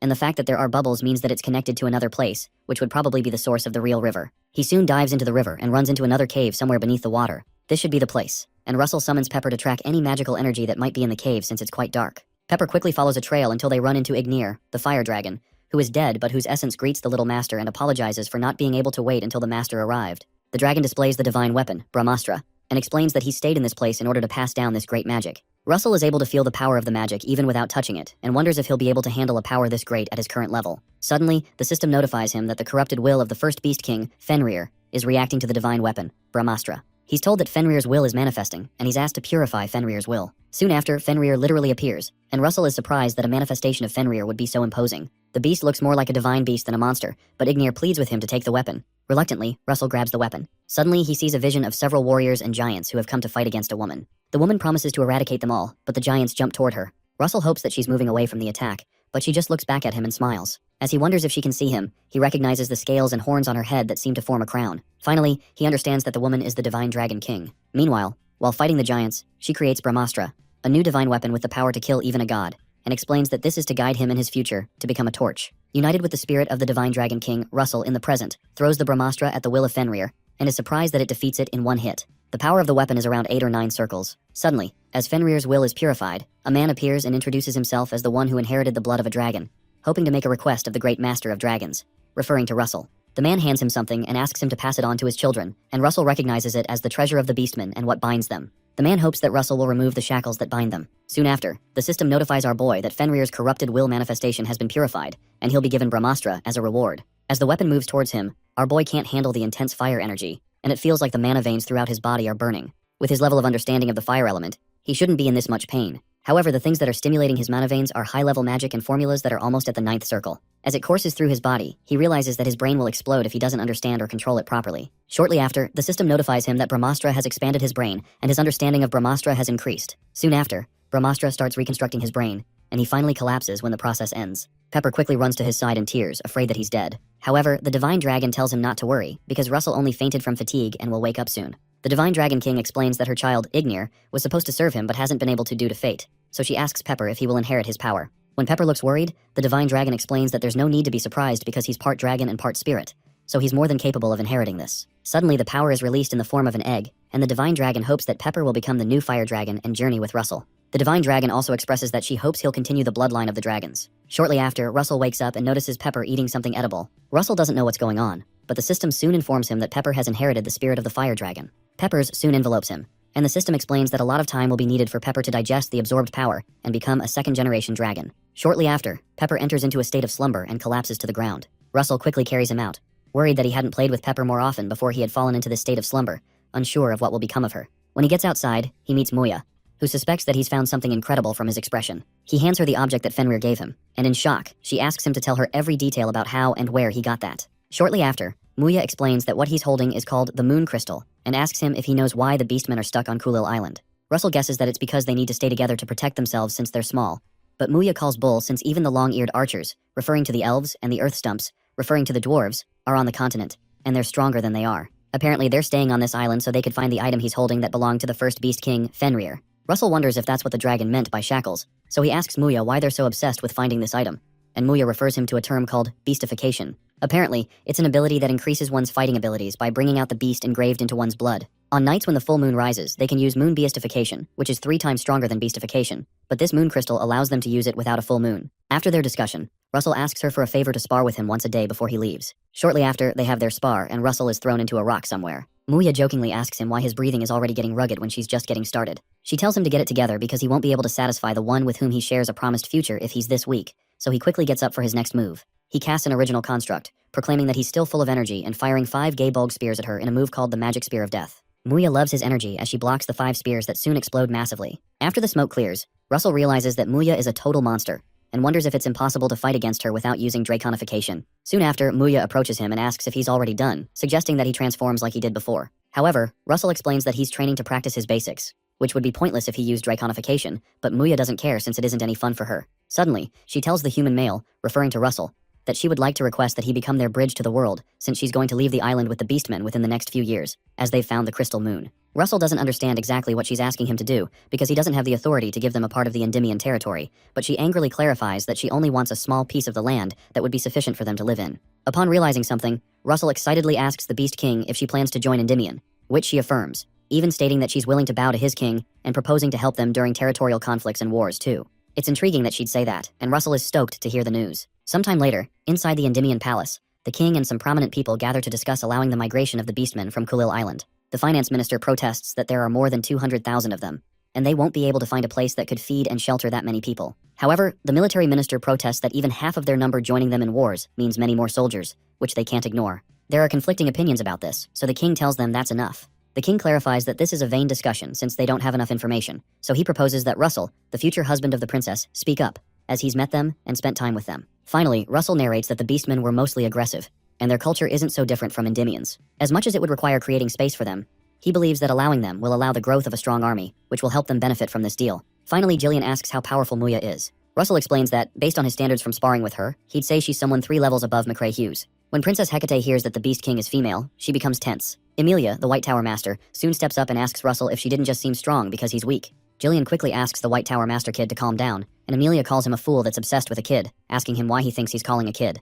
Regardless, Jillian just laughs and states that the Beast King isn't a mage but a warrior, so it's only fitting that he should be the one to handle this, since he's trained in aura. Eventually, Emilia angrily concedes, and Jillian fires a drove of weapons at Russell to see how he'll deal with it, and our boy is surprised that he could make several hundred weapons with the manifestation of his aura. It's clear they'll be full of holes if he tries to block them, so he decides to deflect them instead, and it shocks Jillian that he's able to deflect his aura. Jillian notices Russell has grown stronger and wonders if he received some form of enlightenment during his duels with the Beast King. After Russell passes the test, Sir Jillian apologizes to His Majesty for the ruckus he caused to assess the situation and explains that Russell's evaluation can be trusted considering his skills. Based on that, His Majesty states that all that's left now is to figure out the Beast King's true intentions to know whether she's serious or up to something. Russell quickly affirms that it's probably the truth and exposes the necklace the Beast King had given him as a gift, made from her canine tooth, which shows her sincerity. After getting more information, the king proposes that they discuss the matter further in the future. He also states that, although this is just the first meeting, if there are no unexpected variables, the land of Endymion will be receiving 200,000 beastmen. Also, he states that this will be considered a great contribution from Count Russell. When Russell protests that he only happened to stumble upon this, and didn't do so to gain recognition, the king insists that it's a contribution, and he hereby bestows the title of Count Morning Star on Russell, and also grants him the right to take one item from the Imperial Vault. Finally, he hopes that Russell will continue being a star that shines for Endymion, as his title suggests. By the way, an item from the Imperial Vault is worth at least billions of gold, and Russell considers it too grand a reward, but also wonders if there's some other purpose to the Majesty giving him this reward. While he's deep in thought, Master Daria asks him to come to the reception room after the meeting is over, because the Majesty has something urgent to discuss with the two of them. Sometime later, Russell shows Hecate a jade hairpin that he heard women use to fix their hair in place when they tie it up. Hecate affirms that she's also heard about the hairpin, but asks him why he bought it, and our boy confesses that he thought it would look nice on her. She also confesses that hearing those words makes her feel happier than the gift, so he helps her put it on. While he's doing it, Hecate reminds him that he mentioned that the Beast King is female, and asks what kind of relationship he has with her. Our boy stutters and drops the hairpin, then explains that he simply dueled with her, as he explained before. Hecate picks up the hairpin and says, "That's strange because that doesn't explain why she gave him a necklace made from her canine tooth." Russell becomes afraid as Hecate corners him with the hairpin, and he realizes he's screwed. Sometime later, when Russell manages to get free, he realizes he wasn't expecting Hecate to get jealous. Her reaction makes him feel slightly wronged but happy at the same time, and he was only lucky that the king came at the nick of time. The king had shared shocking information about how he's been looking at the reports about the Raymond household for a while, and has discovered that the report claiming the territory of the Raymond household was returned to the National Treasury was falsified. It's more accurate to say that it was taken back, and that's what drove Russell out of his territory. The king apologizes for his negligence and vows to apologize to him and his household, but Russell begs His Majesty to raise his head. Suddenly, our boy recalls how Hughes had tagged him a fool for thinking it was the Empire that killed his father. If the report document submitted to the king was manipulated, then that means someone in Endymion is the culprit behind his father's death. Hecate places her hand on his in a bid to comfort him, and that makes Russell feel better, even though he acknowledges that it can't make up for what he's gone through. The king hands him a permit to enter the Museum Louvrium's 6th floor basement. Russell soon heads there and plans to visit the Imperial Vault after. He soon reaches the Museum Louvrium's 5th floor basement, which people think is the deepest floor but has a hidden floor below. The 6th floor basement stores the Magic Tower Master's view on magic as well as information on their originalities, and only those who have the king's direct permit can enter it. After opening the permit given to him, teleportation magic is activated that sends him into the 6th floor basement, which has thousands of books in it. Apparently, he can only stay here for 48 hours, so it'll be impossible to read everything within that time. Also, it's a space where magic can't be used, so he can't use image magic and will have to stick with the best titles to read. Soon after, he finds a book called The Roar of the Dragon by an author named Ervin Rudgen, who was the capital's Yellow Tower Master 400 years ago, which intrigues him. He quickly starts reading and learns that Ervan transformed the 5th circle magic earthquake into a 7th circle magic. He did this by gathering mana that's dispersed deep underground, focusing it on the surface, and then releasing it with an impact wave in the shape of a fan. While studying, the system soon informs him that his understanding of advanced earth element magic has slightly increased and has reached the limit. Another screen pops up with a mission to increase his understanding of advanced grade earth magic beyond its limit into mastery grade earth magic, with rewards of advanced grade mana stones and 2 footprints of the earth dragon. He's surprised to see the footprint of the dragon as a reward, because he was lost on how to find the traces of other dragons after he encountered the silver and fire dragon. The only problem now is that he doesn't know how to increase his understanding of earth elements to mastery grade, and he decides to just try memorizing the information in the books. After going through several books, it's clear that memorizing isn't helping, and he suddenly remembers that he was told that he could bring 1 book out of this place after these 48 hours expire. After considering which to bring with him, he notices a book being held by a nearby statue, and wonders why it's not placed on the bookshelves. He soon goes up to check it out and finds out it's a book called The Transcendent Dream, authored by the Founding Mage. The Founding Mage refers to the founding father of the Raymond household, Luther Raymond. Moreover, Transcendent Dream is a magic that symbolizes Luther, and the stone statue is obviously modeled after him. Russell wonders if Luther had prearranged for him to find this, and Master Daria suddenly teleports into the room. She soon starts to nag about how his face looks after not sleeping for 48 hours, especially when she had always told him how important rest is for his body. After she's done talking, she recognizes the book with him. She explains that Transcendent Dream goes beyond the human form and replays magic in its essence. It's magic that goes beyond the boundaries of the world. Based on the stories that were passed down, the Founding Mage transformed into a large tsunami in the middle of the sea with a huge storm going on, and was also said to have become lightning itself in the heavy rain. To have such fresh ideas and to turn them into reality alone makes Transcendent Dream a highly valued magic. Russell is impressed by how highly the master speaks of it, so she informs him that she won't stop him from trying to learn it, but advises him to be careful because Transcendent Dream is 8th circle magic, but it also goes beyond it. If something goes wrong, he could be devoured by it, so Russell takes the caution. Shortly after, they both head to the Imperial Vault on the outskirts. On their way, Master Daria explains that they're going to the first treasure vault first. Apparently the first treasure vault has accessories, the second treasure vault contains weapons, and the third treasure vault holds all other types of treasures. When they get to the spot, the master tells him to observe as she creates beautiful encrypted magic circles, comprised of tens and hundreds of magic traps, which he wouldn't have been able to unlock if she hadn't come here with him. Soon after, the river divides into 2 and exposes a stairway that leads downward. As they climb down, Daria explains that he can only bring 1 item out of this place, the same as in the museum. While he affirms her instructions, his ring suddenly begins to release lightning. The cloudy ring starts to discharge on its own, differently from when our boy is fighting with someone,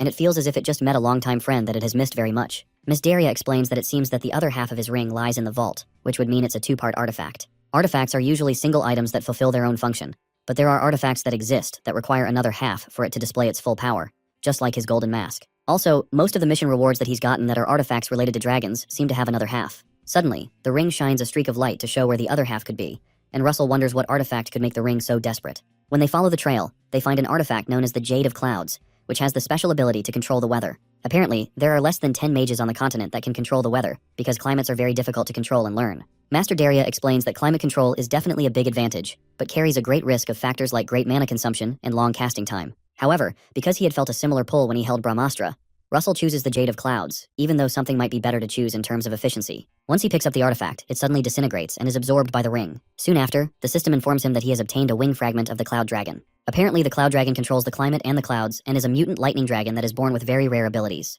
Russell is shocked to learn of a mutant lightning dragon, because the lightning element is known to be a spin-off of the fire element in the world of academics, because it's an element that's outside of the typical 5 elements. As such, lightning mages are rare and more recognized, which makes the value of this incomparable to anything out there. Actually, the true power of the Jade of Clouds is more than weather control. Eventually, Daria grows impatient to see him try out the powers of the artifact that has met its other half, so they head out. When they get out, Russell uses the Cloudy Ring's somersault form and jumps into the sky, but is able to jump really high, more than is normally possible with just 1 jump. It's more than just simple flight magic because it's faster, and he doesn't need to reduce his speed when changing directions. However, it has great mana consumption, so he soon starts to get tired. The next move he tries is the Cloudy Ring weather form to summon a lightning cloud. As the master watches, she mentions that he would be able to destroy a small castle easily with that much power.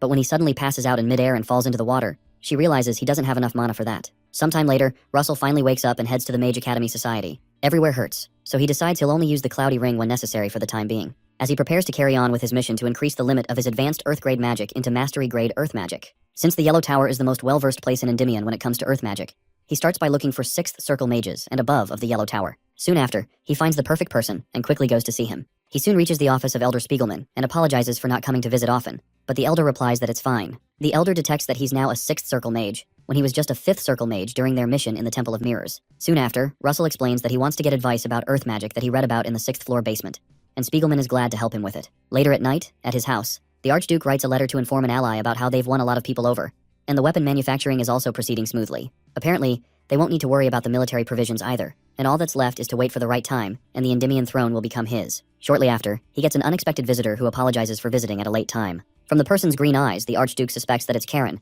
and eventually confirms that it's truly him since this is their first time meeting in person. Sharon soon explains that he has come to show the Archduke the sample of the time that he's wanted so much. The Keystone of Magic Sealing.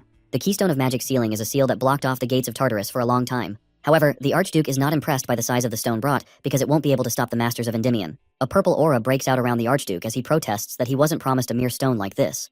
And Karen realizes that the Archduke still has the purple energy of the royal family despite being chased away to the borders. Sharon explains that in the old war that took place between the gods and giants, the Gigantomachy, the gods that emerged victorious after a long drawn-out war sealed hundreds of giants and monsters in Tartarus, and hundreds of stakes were required in order to seal that many giants who possess transcendental strength. If they can excavate even 2 of those stakes, they'll be able to immobilize the Masters of the Blue Tower and the Flame Tower. Sharon assures that the quality of excavation is good and fast, so they'll be able to find a real stake soon enough. It soon occurs to the Archduke that Karen had only brought a sample to show their progress, and this is not the final product. He pledges to Charon that he'll certainly help them kill Daria once he obtains the throne, but they'll be the ones who will face his wrath if they don't keep their promise. Charon affirms the terms and leaves, and the Archduke considers that it's a lie that these pagans joined hands with him only to kill Daria. It seems to him that they intend to pull a stunt, but it won't matter, because a dog that has completed its hunt only awaits to be thrown away. Meanwhile, Spiegelman is overwhelmed by the fact that Russell piled up many questions for him again after only 2 days have passed since he replied to 40 of his questions. Each of the questions is insightful, and it shows that Russell is a hard worker and not only a genius. After getting his questions answered, our boy goes back home to sort out the information.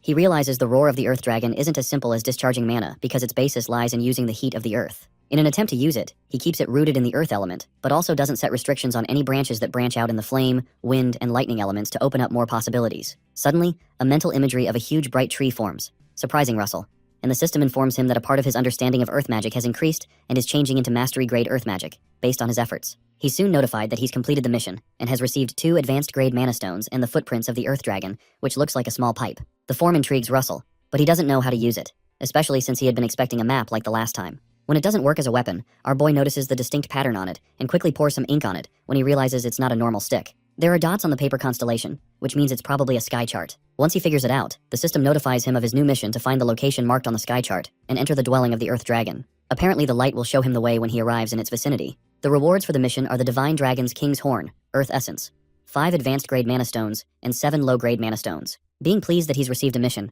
Russell wonders why he wasn't given a normal map instead of this sky chart. But it seems he'll only find out after he arrives at the dwelling of the dragon. The next task is to figure out the location, so he uses the North Star as a reference and identifies the place as the Nadia Desert. Shortly after, Hecate learns from Daria that Russell has requested to conduct overseas research again. When he apologizes that he has to go, she explains that she's not a narrow-minded woman who can't understand what her man will do on the outside, but she's simply concerned about him. However, she asks him to be considerate enough to send updates about himself periodically, which he promises to do, and pecks her on the face. As he's about to leave, she protests that won't be enough. Sometime later, our boy is in the desert under the strong sun, and he's glad he joined the merchants like Hecate suggested. He finally understands that the location was shown through a sky chart and not a map because every time the wind blows, the location and height of the sand change. While they're moving, one of the merchants offers him a robe if he's feeling hot because it helps cool the body, even though it's long, but Russell politely declines. He suddenly feels a tremor that didn't come from the surface of the sand, which makes it seem as if something huge is swimming underground. Suddenly, a huge monster known as Korko emerges, and the merchants quickly spread out to save their lives since they'll die if they fight it. Russell, on the other hand, just watches it, and the merchant woman urges him to run quickly, but he only asks her to stay by his side so she'll be safe.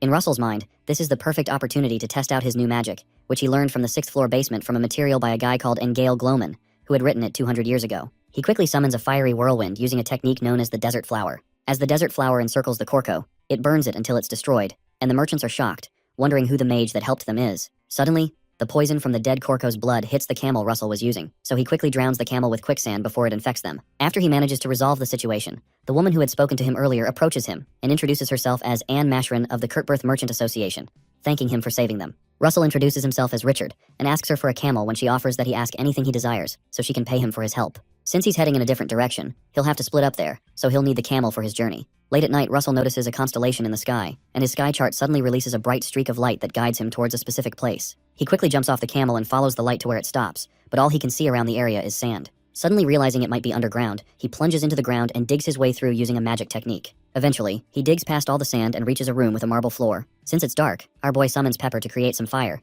but he soon recalls that Pepper is still asleep and begins to wonder when he'll be able to meet his friend again. In any case, he seems to have found the right place, but he soon runs into some scorpion-like monsters. Nonetheless, he's more worried about the ruins collapsing than the monsters. The ruin is quite large and has a lot of monsters despite being deep underground. Shortly after, he starts tearing through each monster until he reaches a place that he suspects to be the deepest area, since there's no path ahead. He soon runs into a warp gate but can't figure out how to activate it. When he reaches the top of the door, he suddenly notices a small hole and realizes that's the reason the sky chart wasn't in the form of a map this time around. After he puts the sky chart into the hole, a bright light bursts out as the door opens, leading him into another deserted area that makes it look like he came out of the ruins. However, the area feels a little different from the desert he passed by. When he's suddenly given a compass with only one needle, a screen pops up to inform him that this space is a daydream created for the sake of testing a certain person, and his mission is to arrive at the end of this place using the compass. He won't be able to use any mobility magic while in the air, but will receive the Divine Dragon King's horn, Earth Essence, as well as several mana stones as rewards. Russell realizes that this place is the inside of a certain someone's dream, but something feels out of place. Regardless, he decides to follow the direction of the compass until it leads him into a volcanic area, oozing with magma.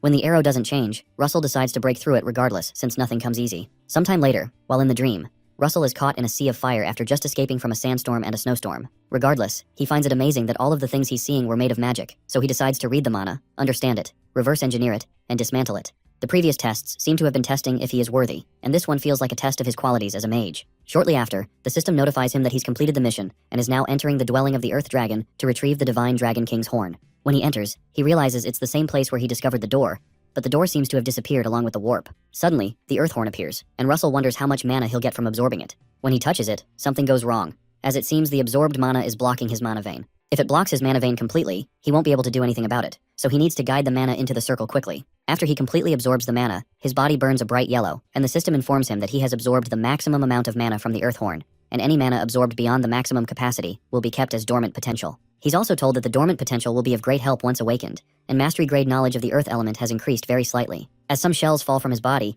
he wonders if his body waste is coming out like dead skin cells, and somehow his muscles and bones seem to have gotten stronger. His grip strength seems to have gotten stronger, and he wonders if he'll be similar to Spandam. Nonetheless, he quickly leaves the place and heads to a warp gate in the Yellow Tower near the place. Upon reaching the Yellow Tower, our boy is given an order that came from the Kingdom and the Flame Tower Master to subjugate the Hydra in the swamp of Raquel County. From the memory of the past, he recalls that a Hydra appeared around this time in the western part of the kingdom, and the person who was supposed to receive this mission was Vermilion, but he's getting it because history has changed. He actually traveled 8 years back, and 7 years have passed, so he only knows less than a year of the future now. As he goes through the order, he notices that Sir Alan is among the list of supporting mages, but also notices that he's still at the 5th circle. He had thought that he'd be a 6th circle since he achieved the 5th circle earlier in the past. Meanwhile, Alan and some mages who had received the king's order to subjugate the Hydra go pay their respects to Count Raquel, who is excited that the genius mage acknowledged by the Blue Tower has come to help them. Alan explains that he's simply supporting Count Russell Raymond, who is leading this subjugation and whom the Count has heard many things about. Alan soon asks the Count if he knows where the nest of the Hydra is, and the Count informs them that the Hydra has set up its nest in the swamp area beyond the plain and hasn't attacked Raquel County first. Alan realizes that they should wait for Sir Russell to arrive first, but that could cause a delay in subjugating the Hydra, so he decides that it's best to at least scout the area in advance. While they're still talking, a noise of turmoil surfaces as the Hydra begins attacking the county, shocking the Count since the monster has never attacked first before. Alan quickly goes to fend off the Hydra and asks the Count to prioritize the evacuation of the citizens. As the mages head out, the Hydra doesn't seem to notice them, so Alan leads them to pour everything into one attack before it does. Although he realizes that he can't defeat the Hydra himself at his current level, he might stand a chance with the help of the other mages. As the mages hit it with a combined attack, the monster isn't affected, and they quickly rush to get away. With the monster's dangerous destructive power, all the citizens within the castle could be in danger if this goes wrong, so they must ensure they prevent any casualties. A while later, Russell is on a cliff close to the county and senses Alan is in trouble. Meanwhile, the Count asks to know what happened to the Hydra, which hasn't shown any movement since it returned to the swamp area. He's told that Sir Alan received great damage from its attack and has been exposed to the Hydra's poison when defending the castle wall, leaving him in bad shape. Count Raquel orders that they must do everything to save him, and he's soon told that Count Morningstar is here. Before he can react, Russell climbs the wall and jumps to where the men are, greeting them and introducing himself. When he enters the chambers where Alan is kept, he learns that this is the second day he's been in this state. He had been put in this state just by breathing in the poison, and would have died if he were a normal person. Russell asks if the Hydra had 8 or 9 heads, but he's told that it had 5 heads. A 5-headed Hydra means it's a newborn, and it doesn't make sense that it possessed such potent poison, so Russell tries to touch Alan to investigate it. The men try to stop him, but they can't reach him when he's suddenly enveloped by fire. To figure out this poison, Russell needs to find its roots as the heat erases the poison. Eventually, when he finds it, he realizes that the poison belongs to a dragon. The system soon notifies him about his new mission concerning the Hydra's secret, where he has to repel the Hydra and resolve the mystery around it by figuring out its secret. The rewards are a mastery-grade mana stone and the Hydra's secret. Russell doesn't understand what the system means by the Hydra's secret, and when Count Raquel asks him if there's a problem, he says it's nothing and informs them that he's found a way to cure Sir Alan, but he needs everyone to leave the room so they don't get poisoned in the process. In order to cure poison, you usually need either an antidote or healing magic with divine power, but what he can do is burn the poison away and purge it out of his body. There'll be great resistance in trying to purge it out, and even if he manages to do so, there's a chance of him getting poisoned again because of its potency. However, regardless of how long it takes, he has to ensure that the poison is totally gone. After extracting the impure substance, he helps with his mana circulation and repeats the process until the poison is drained out. Russell suddenly feels a different energy from the one he had previously felt from Alan, and wonders if he achieved enlightenment in the process of removing the poison. Soon after, Alan gets on his feet, and Russell congratulates him on becoming a 6th Circle Mage. Alan thanks him for saving his life again. As usual, our boy deflects the compliment, stating that the residents of Raquel County are only safe thanks to him. Shortly after, Alan and Russell go out to speak with the men, and Alan apologizes for causing any worry, but the Count is only glad that he's alive. However, Russell asks to know the number and capabilities of the knights that will be participating in the subjugation, as well as information about the monsters around the swamp area. He's told that there are 30 knights and about 500 soldiers, but none of them are at the level of experts. The swamp is about 1,500 hectares, but they don't know the exact type of monsters or their numbers, because the whole swamp area has become a den of monsters since the Hydra made its nest. With such a huge area, there'll be at least thousands of monsters, apart from the fact that the swamp area also hinders the soldiers' movement. Russell, however, excitedly states that he has a solution for that,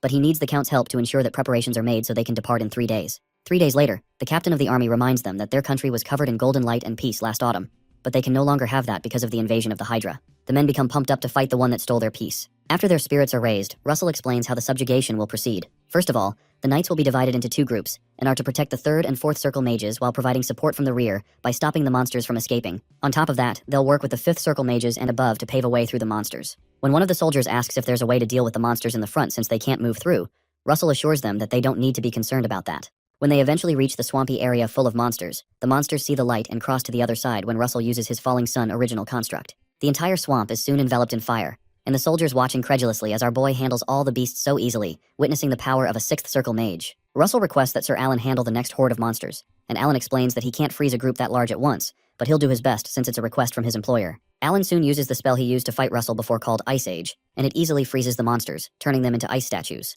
Immediately after, the army is led to move forward on the ice as a foothold, and they begin to cut down the frozen monsters. While they're cutting, one of the officers is picked up by a huge monster and tossed around, but the monster is soon subdued. Russell notices that the number of monsters isn't decreasing, but he can't use an area-wide spell so he doesn't wipe out their allies. Eventually, he focuses on taking down the Hydra and rushes into the forest to find it. On his way, he detects the proximity of the Hydra by some tremors, and detects that it's coming from the side. Shortly after, the Hydra ambushes some of the soldiers, and they become afraid because of how far away it is and its size. Suddenly, Alan creates an ice wall between the soldiers and the Hydra, but it breaks through it and lunges toward them. Alan cranks up the cold and uses a move called Frost Stop, so Russell decides to take advantage of the situation to attack. Suddenly, he senses the Hydra's thoughts because of its dragon part, and realizes it's going berserk to avenge its slain mother. Nearby, a strange man who also has the eye of a dragon watches from a nearby cliff as Russell tries to use the draconic control power to control the Hydra, but it doesn't work. The Hydra doesn't even flinch, and it's as if Russell never tried to control it.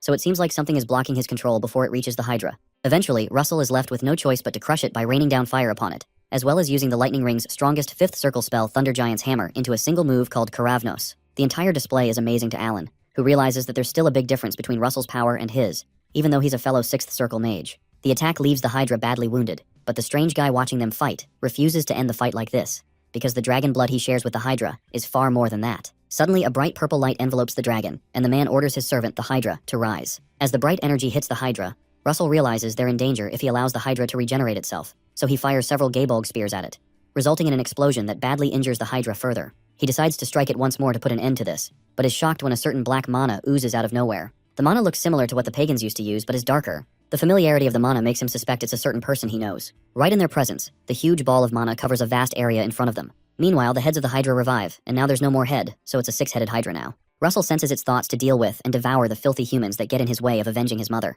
As the Hydra goes in to attack Russell and Alan, they quickly create a magic shield to protect themselves. Russell quickly asks Alan to evacuate the forces to the rear. The Hydra that Vermilion Olsen defeated in the past had 5 heads, so a 6-headed Hydra means that history has changed due to some sort of interference, which could either be from him or something else. After he blasts it with an attack, it doesn't even leave a scratch on it, and it seems like it was a good idea to have evacuated the soldiers. He decides to use partial draconification, and goes in to strike the monster with his spear while it shoots its venom at him, eventually landing a strike across its neck. Shortly after the strike, the neck starts to join back together at an absurd speed, which means that half-assed attacks would only be a waste of time. He'll need to squeeze out every bit of mana and channel it all into one attack, so he uses a move called the Gabolg Aura Rap Twain. As he jumps towards the monster, he sustains a cut along his abdomen, so he jumps away to re-strategize. Using the La Mancha method he learned, he uses a move called the Giant Slayer and severely injures the monster. After our boy lands the strike, he senses the monster raining curses on them and claiming to be someone's servant, intending to make them all face their ends on the day his master ascends. Upon hearing that, Russell is certain that someone is behind the appearance of the Hydra. Meanwhile, the strange guy that was controlling the Hydra realizes that the reason he found Russell's power familiar is because he's the Dragon Emperor.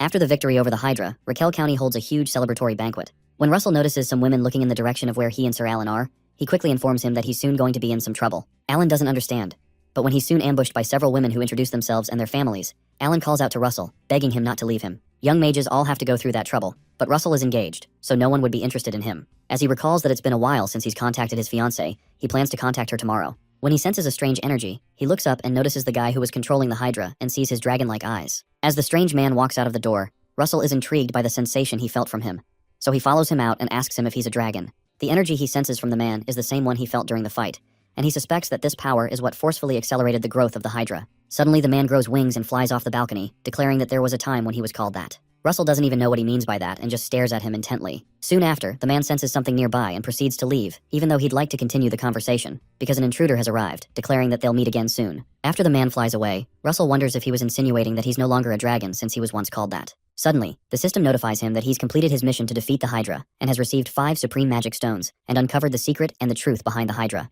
That notification makes him confirm that the mystery guy was behind the Hydra, but it doesn't answer why he's doing this. Meanwhile, the strange man appears somewhere else in the country through a portal, and he senses the person he's looking for inside the darkness. When the person ignores him, he grabs him by the neck and pulls him out, making the man cough profusely. He reminds him that he had warned him not to come if he didn't want to die and refers to him as Hypnos, the same Hypnos that had signed a contract with the Archduke. Hypnos, who is now sweating profusely, explains that there isn't much time and asks when he will do what they had agreed upon. But the man finds it absurd that a punk like Hypnos would think he can order him around. This strange man's name is Jillian Register, and he's known as the Fallen Dragon. Hypnos asks him if he's thinking of betraying their partner, but Jillian angrily throws him away, declaring that he's not interested in his schemes, and reminding him that him swearing half of his body to their partner doesn't mean they are his masters. As Hypnos angrily declares that he'll regret this, he quickly escapes, and Jillian wonders if Russell Raymond can really free him from this binding spell. Sometime later, Russell returns to the Guinevere Palace to see the princess, and Hecate is informed that Count Raymond has come to see her. When she orders that they let him in, she happily greets him, and he returns the gesture, but starts to blush when he notices her reading the newspaper with his face on it. She jokes that it's a well-drawn illustration of him, but believes the real thing is better, and her maid playfully agrees. She finally asks him why he had come to see her, so he informs her that he plans to leave the capital for a few days. The news surprises Hecate, who becomes glum because he's always trying to leave, especially when he had just returned recently. Russell quickly clarifies that he's not leaving for a mission, but just wanted to inspect the Raymond County, the 3 towns that the king granted him. When Hecate hears that, she becomes embarrassed and comments that he doesn't need to report it if it's that close. But he suddenly requests that she come along with him. Not long after, they both head to the metropolis of Westall, one of the cities in Raymond's county, and Russell organizes a meeting with the market to learn how they operate. When Hecate learns the meeting will end soon, she proposes that they explore the city alone and intimately. When Russell swings around to hug her, the royal guard standing by for covert protection all swing into action from among the people, thinking she was in some sort of danger, and Russell has to signal that there's no problem. When Hecate asks where they're going, Russell suggests that they head to the Westall Academy if that's fine for her, and she agrees if that's what he wants. Meanwhile, somewhere in the great forest where the pagans are working, a captain of a team of fairies notices that the monsters in the forest have grown more aggressive recently, and it's worse today. A young fairy soon comes to inform him that a thick fog has rolled in, which is something they've not seen before, and they've asked the spirits, but they don't know the reason. The idea of a fog that causes the spirits to be afraid sounds ominous to the captain, so he asks the team to retreat, but they're suddenly attacked by some monsters. As several monsters attack the fairy village, they try to quickly evacuate the children to the rear first, and pray that the north wind protects them. As several of them are killed and some cry for help, Hypnos is seen holding 2 stakes from the keystone of magic ceiling, happy at the magnificent sight. He turns around and is overjoyed by the fact that Tartarus will soon open because the monster horde is only beginning, and the remaining seals won't be enough to hold the barrier. Once they emerge, the one once revered as the god of destruction, the Titans, will arise. When this happens, the entire kingdom of Endymion will be engulfed in flames, and the thought excites Hypnos. Meanwhile, in the metropolis of Westall, Russell realizes that the time when his return to the past began is approaching, and the fragmented knowledge of the future that he held, along with its benefits, is coming to an end. Now, he has to be certain of what he'll do moving forward to navigate an unknown future. When Hecate asks him what he's so deep in thought about, he's surprised and tells her he was merely reflecting on the path he's walked and wondering if he can do well moving forward. Suddenly, Hecate asks him if he knows why His Majesty granted him this city, but Russell hadn't really considered it. Hecate goes on to explain that money and power are important, but the essence of power lies in people. She informs him that His Majesty wishes for Russell's house to rise again, and she'll be by his side if he's afraid of the future. Touched by her words, the couple exchange a kiss, but they're suddenly interrupted by one of the guards, who hastily brings an urgent message from the royal family. When Russell reads the content of the letter, he's shocked to find out that even Tower Master level mages and Master level aura practitioners are to report to the palace immediately. and he wonders if war has broken out. He informs Hecate that something serious has happened and they need to return to the palace, but she asks him to leave her and leave immediately. Russell is uncomfortable with the idea of leaving her behind, but she insists that the kingdom's safety takes priority over a lover's affection, so he finally leaves. As Russell flies away from the place, Hecate speaks within herself that more than the time spent with him, it is mostly the time she spends waiting and worrying about him. But she realizes it can't be helped, and it's the fate of one who loves a hero. Shortly after, Russell reaches the palace, and every master-level practitioner is seated and ready, but our boy doesn't know what on earth is going on. Shortly after, the king enters and quickly skips the formalities to address the present situation. Apparently the assembly was called due to an unprecedented situation, and the king asks the parties involved to explain themselves. When he orders that they bring them in, an elf named Aslan, first guardian of the Blue Wisteria tribe, greets them, along with a dwarf named Mathers, who is from the underworld. Russell is surprised to see elves and dwarves visiting together, even though they both dwell in the southwest of the kingdom, and he wonders if something has happened there. Shortly after, using projector technology that was recently developed in the underworld, captured images of the invasion of several monsters are projected on the wall for them to see. There seem to be tens of thousands at least, which seems off.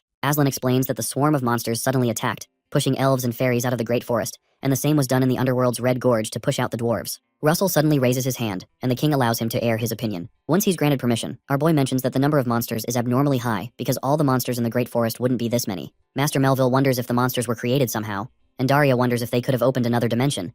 But Amelia notes that the type of monster is also unsettling, because these monsters were supposedly extinct long ago. Suddenly, Aslan and Mathers plead for both the Great Forest and the underworld and Red Gorge, pleading with the masters of Endymion to save their homes. The king asks them to stand up and declares that the situation is that they don't know how this staggering number of monsters emerged, but leaving them unchecked will undoubtedly lead to catastrophic damage. By the name of the king of Endymion, he commands them to aid the Great Forest and the underworld, and to ensure not a single monster crosses their borders. When everyone affirms the instruction, Russell realizes that the advantage of coming to the past that he had has ended, so he has to trust in everything he's built and move forward. Shortly after, Miss Daria dispatches her disciples but can't leave because she has to guard the kingdom with the Tower of Spears. They reply that it's fine because they'll wipe them all out, and Miss Daria is confident of their skills, but is worried because the battlefield is a place where even a stray arrow can take one's life. Since their youngest, Russell, is going into battle for the first time, she pleads with him to be careful, but he assures her that he'll be fine, especially since he's experienced battle endlessly in his past life. Suddenly, Daria recalls that a particular child will have surely grown as brave as Russell if he were still alive and slightly trembles. When her disciples notice her trembling, she assures them it's nothing and pleads with her beloved disciples to return safely as they head to the Warp Gate.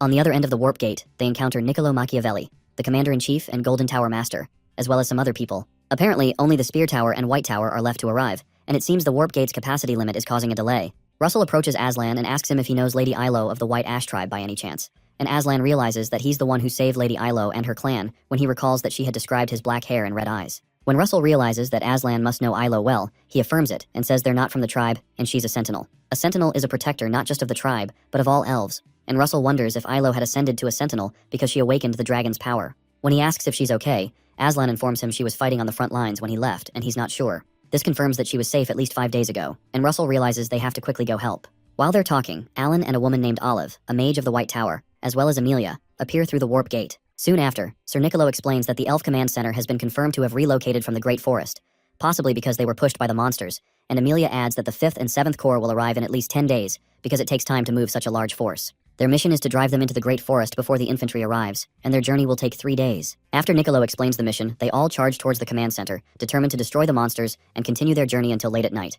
While they're still moving, Amelia senses something and orders everyone to stop because she smells blood, and it's getting stronger the more they move. There seems to be a problem since they're still far from the command center, so Niccolo orders them to split up and asks the priests of the Flame Tower to follow him, while the rest bypass the rocky mountain. Olsen leads the men from the Flame Tower behind him, and they notice something over a mountain on their way. When they climb it, they notice a plethora of monsters attacking some folks from the Feather Tribe, who keep dropping rocks on them, and several other elves, who are trying to defend themselves with arrows. Niccolo becomes annoyed by the sight and hits the ground with his legs, releasing hundreds of broken rocks and firing them at the monsters to kill them. Suddenly the wind changes, and it turns out to be Amelia's work, as she uses the wind to carry away about 100 monsters. Russell watches the power of the 4 great tower masters of the capitals in awe. Meanwhile, Olsen tells the others that they can't just stand still and watch even though the masters beat them to it.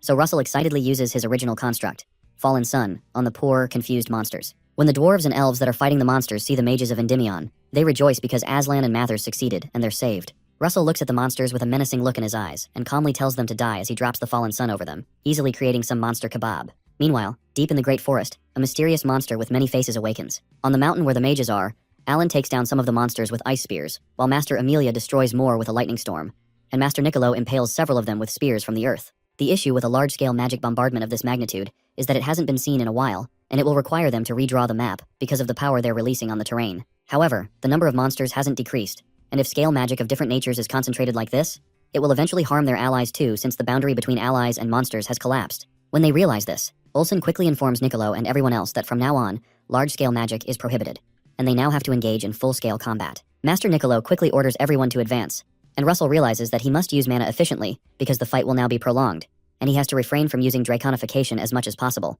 Everyone soon begins to tear through monster meat using their individual skills, and several of the elves offer support by firing arrows. When Olive, a white tower mage, is suddenly ambushed by a monster from behind while she is fighting, Russell cracks the monster's head open with a lightning strike and goes to check on Olive. She thanks him but questions why their numbers aren't decreasing, and wonders where they're coming from. At this rate, it doesn't seem the fight will end, but the sun suddenly begins to come up, which excites the dwarves and elves, who pray that the spirit of the wind lends them strength. Olsen and Hubert wonder why they're acting like this, and what the sun has to do with anything, especially since monsters aren't undead and the sun shouldn't affect them. Suddenly, when the sun comes up, all the monsters quickly retreat, and the mages watch in confusion. Shortly after, the representative named Orion comes to thank the mages for helping them survive another fight, as well as Curvo, the Feather Tribe chief, and Atri, the dwarf representative. Niccolo humbly clarifies that they came to help their allies, and Arain apologizes that they can't treat them with hospitality due to the present situation. Russell informs her that it's fine but asks where Lady Yahello is, and Arain explains that Yahello was here until a few days ago, which makes Russell worried. Later on, Arain explains that the monsters grow stronger and surge forward at night, then weaken and retreat when dawn breaks. Another strange thing is that they don't spread out in all directions, but persistently target only the fairy tribe as if they bear hatred towards them. Since that means they'll attack tonight,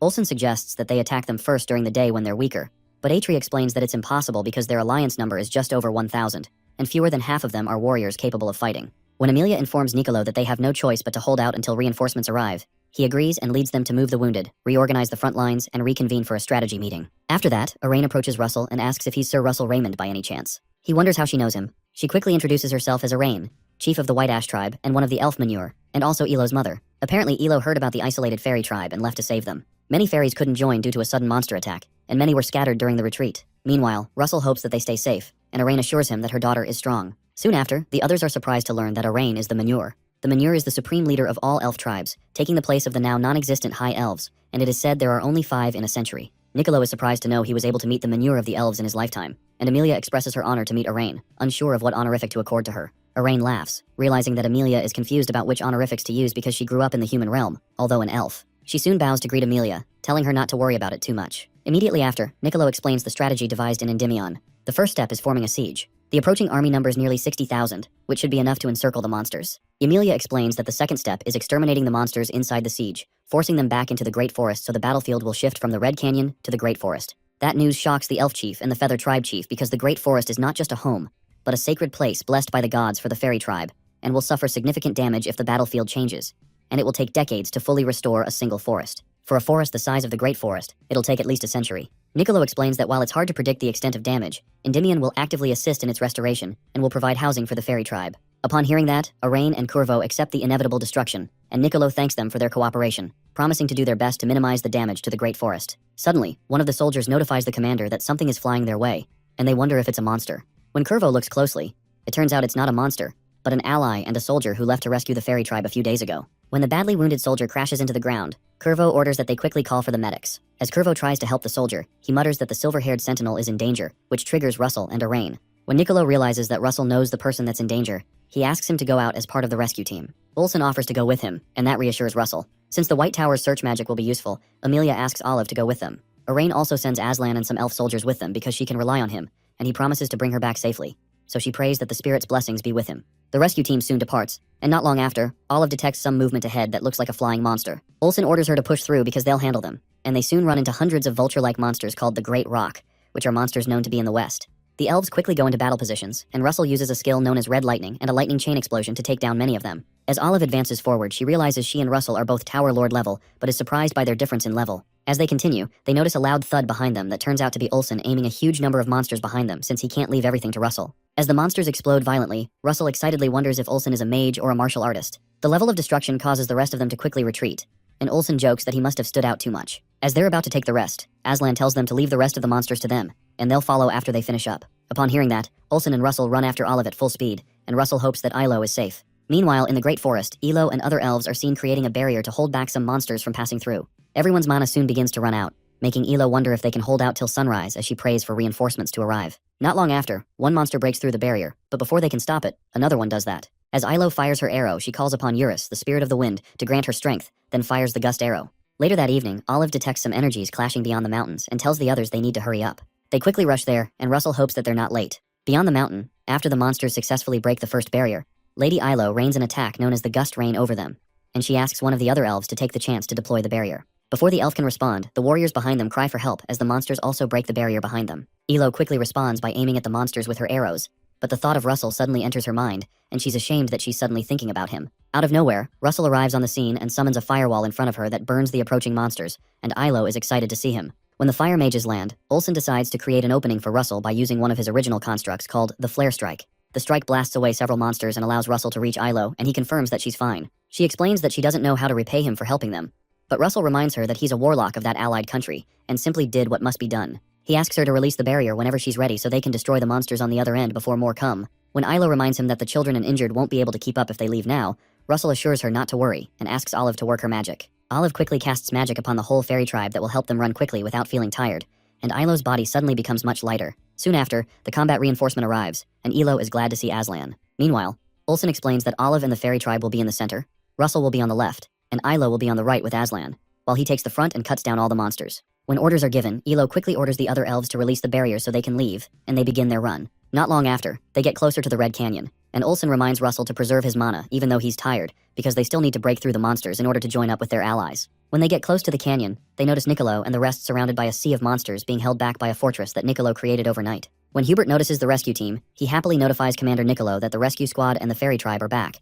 and Arian is glad to see Yahello among them. Niccolo proposes that they open up a path for their allies, so he creates a defensive wall, leaving Olsen and Russell to break through it in one go using all their mana. Both fire mages use a huge fire attack to break through the monsters in front of them, while also encouraging those behind that the destination is just right ahead. Soon after, they all pass through the opening in the wall, and Yahello reunites with her mother while the rescue team finally rests. As they all rejoice, Russell is glad that the very long night ended with everyone surviving. A few hours later, the sun rises and peace returns. A week soon passes since that time, and they're still fighting monsters when the sun sets, and killing monsters that are hiding when the sun rises. The situation is much more settled now, and they were able to rescue a large number of the fairy tribe that had been dispersed. There are about 9,000 of them there right now, and there are quite a lot of warriors among them who can put up a fight. A short while later, Endymion's 5th and 7th Corps arrive.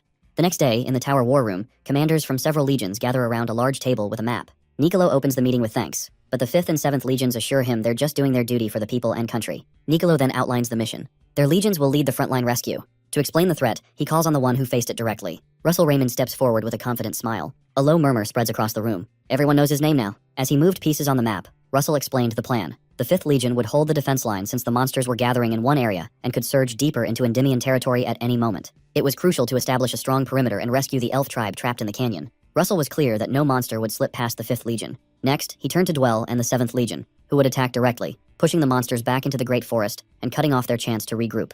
Dwell nodded, ready to go. Their operation was set to start in 3 days. Everyone reviewed the strategy one last time, and Russell stood tall, proclaiming their mission: reclaim the Great Forest. The 5th and 7th Legions weren't just good. They were the best in the whole continent. Standing by the wall, Russell looked out at the land ahead, feeling confident they could win. But something felt off. A soft voice called out his name, and he turned to see a female elf standing behind him. He shifted slightly, realizing that in all the chaos, he overlooked something significant. She watched him in silence, and he could tell he wasn't the same boy she once knew. He had become stronger and more composed. A small smile appeared on her face. Her mother watched her with quiet amusement, placing a hand on her shoulder, which made the girl flinch. Her mom smiled and encouraged her to go talk to him. Yahello froze, feeling embarrassed. She shook her head, knowing Russell was engaged to someone from Endymion's royal family. She shouldn't have feelings for him, but they were there nonetheless. Her mother gently cupped her cheek. Yahello closed her eyes, concentrating. She could feel the connection between Yahello and Russell.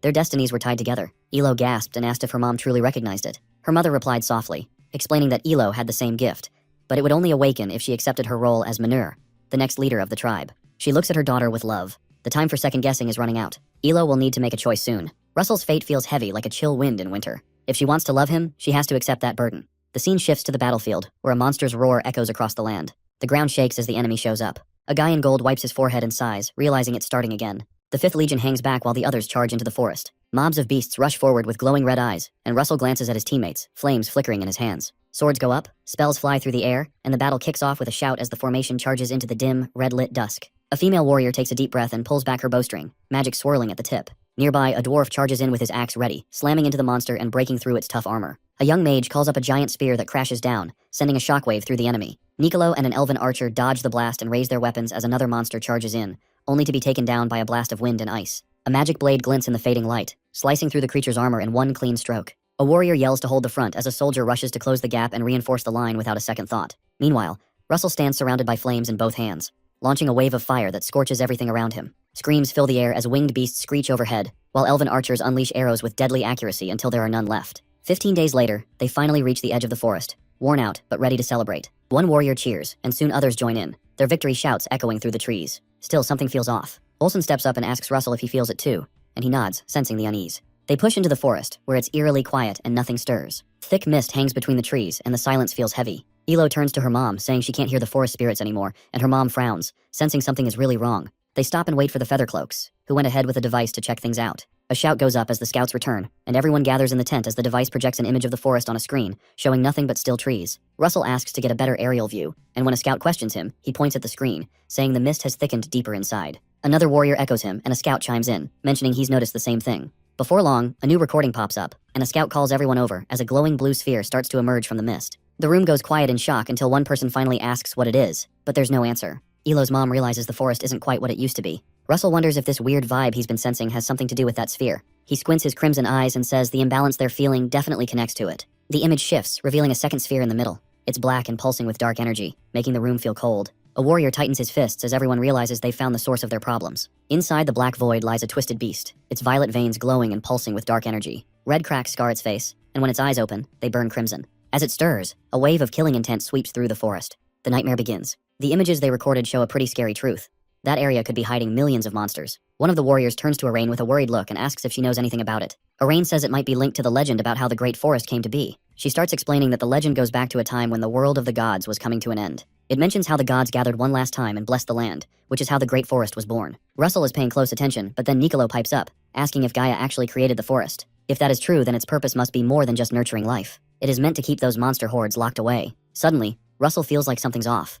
If the gods were still around when Gaia made the Great Forest, why didn't they just wipe out the monsters instead of sealing them away? There's definitely something they're missing. Olsen gets it, and Russell figures that maybe what Gaia is trying to keep hidden isn't the monster horde after all. An elf suggests they get an investigation team out there to confirm the theory, and the commander agrees, giving the order. Meanwhile, the whole squad gets together. Deep in the forest, two scouts are pushing ahead. One of them mutters about how there's no life around, while the other thinks it's weird that the forest is still running but feels off. As they move on, Nicolo holds up a hand, suggesting they take a break. Russell checks in with Ilo, and she gives him a nod, letting him know she's good. But then he notices Arain standing still, eyes closed, with this spark of magic as lights swirl around her. Ilo says she's trying to talk to the forest spirit and mentions that there are tons of spirits beyond just the four elements. Russell adds that lightning, ice, light, and darkness have their own spirits too. Arain then tells them she's going to show them the forest spirit. Suddenly, from a small spot, this energy beams out in swirling waves.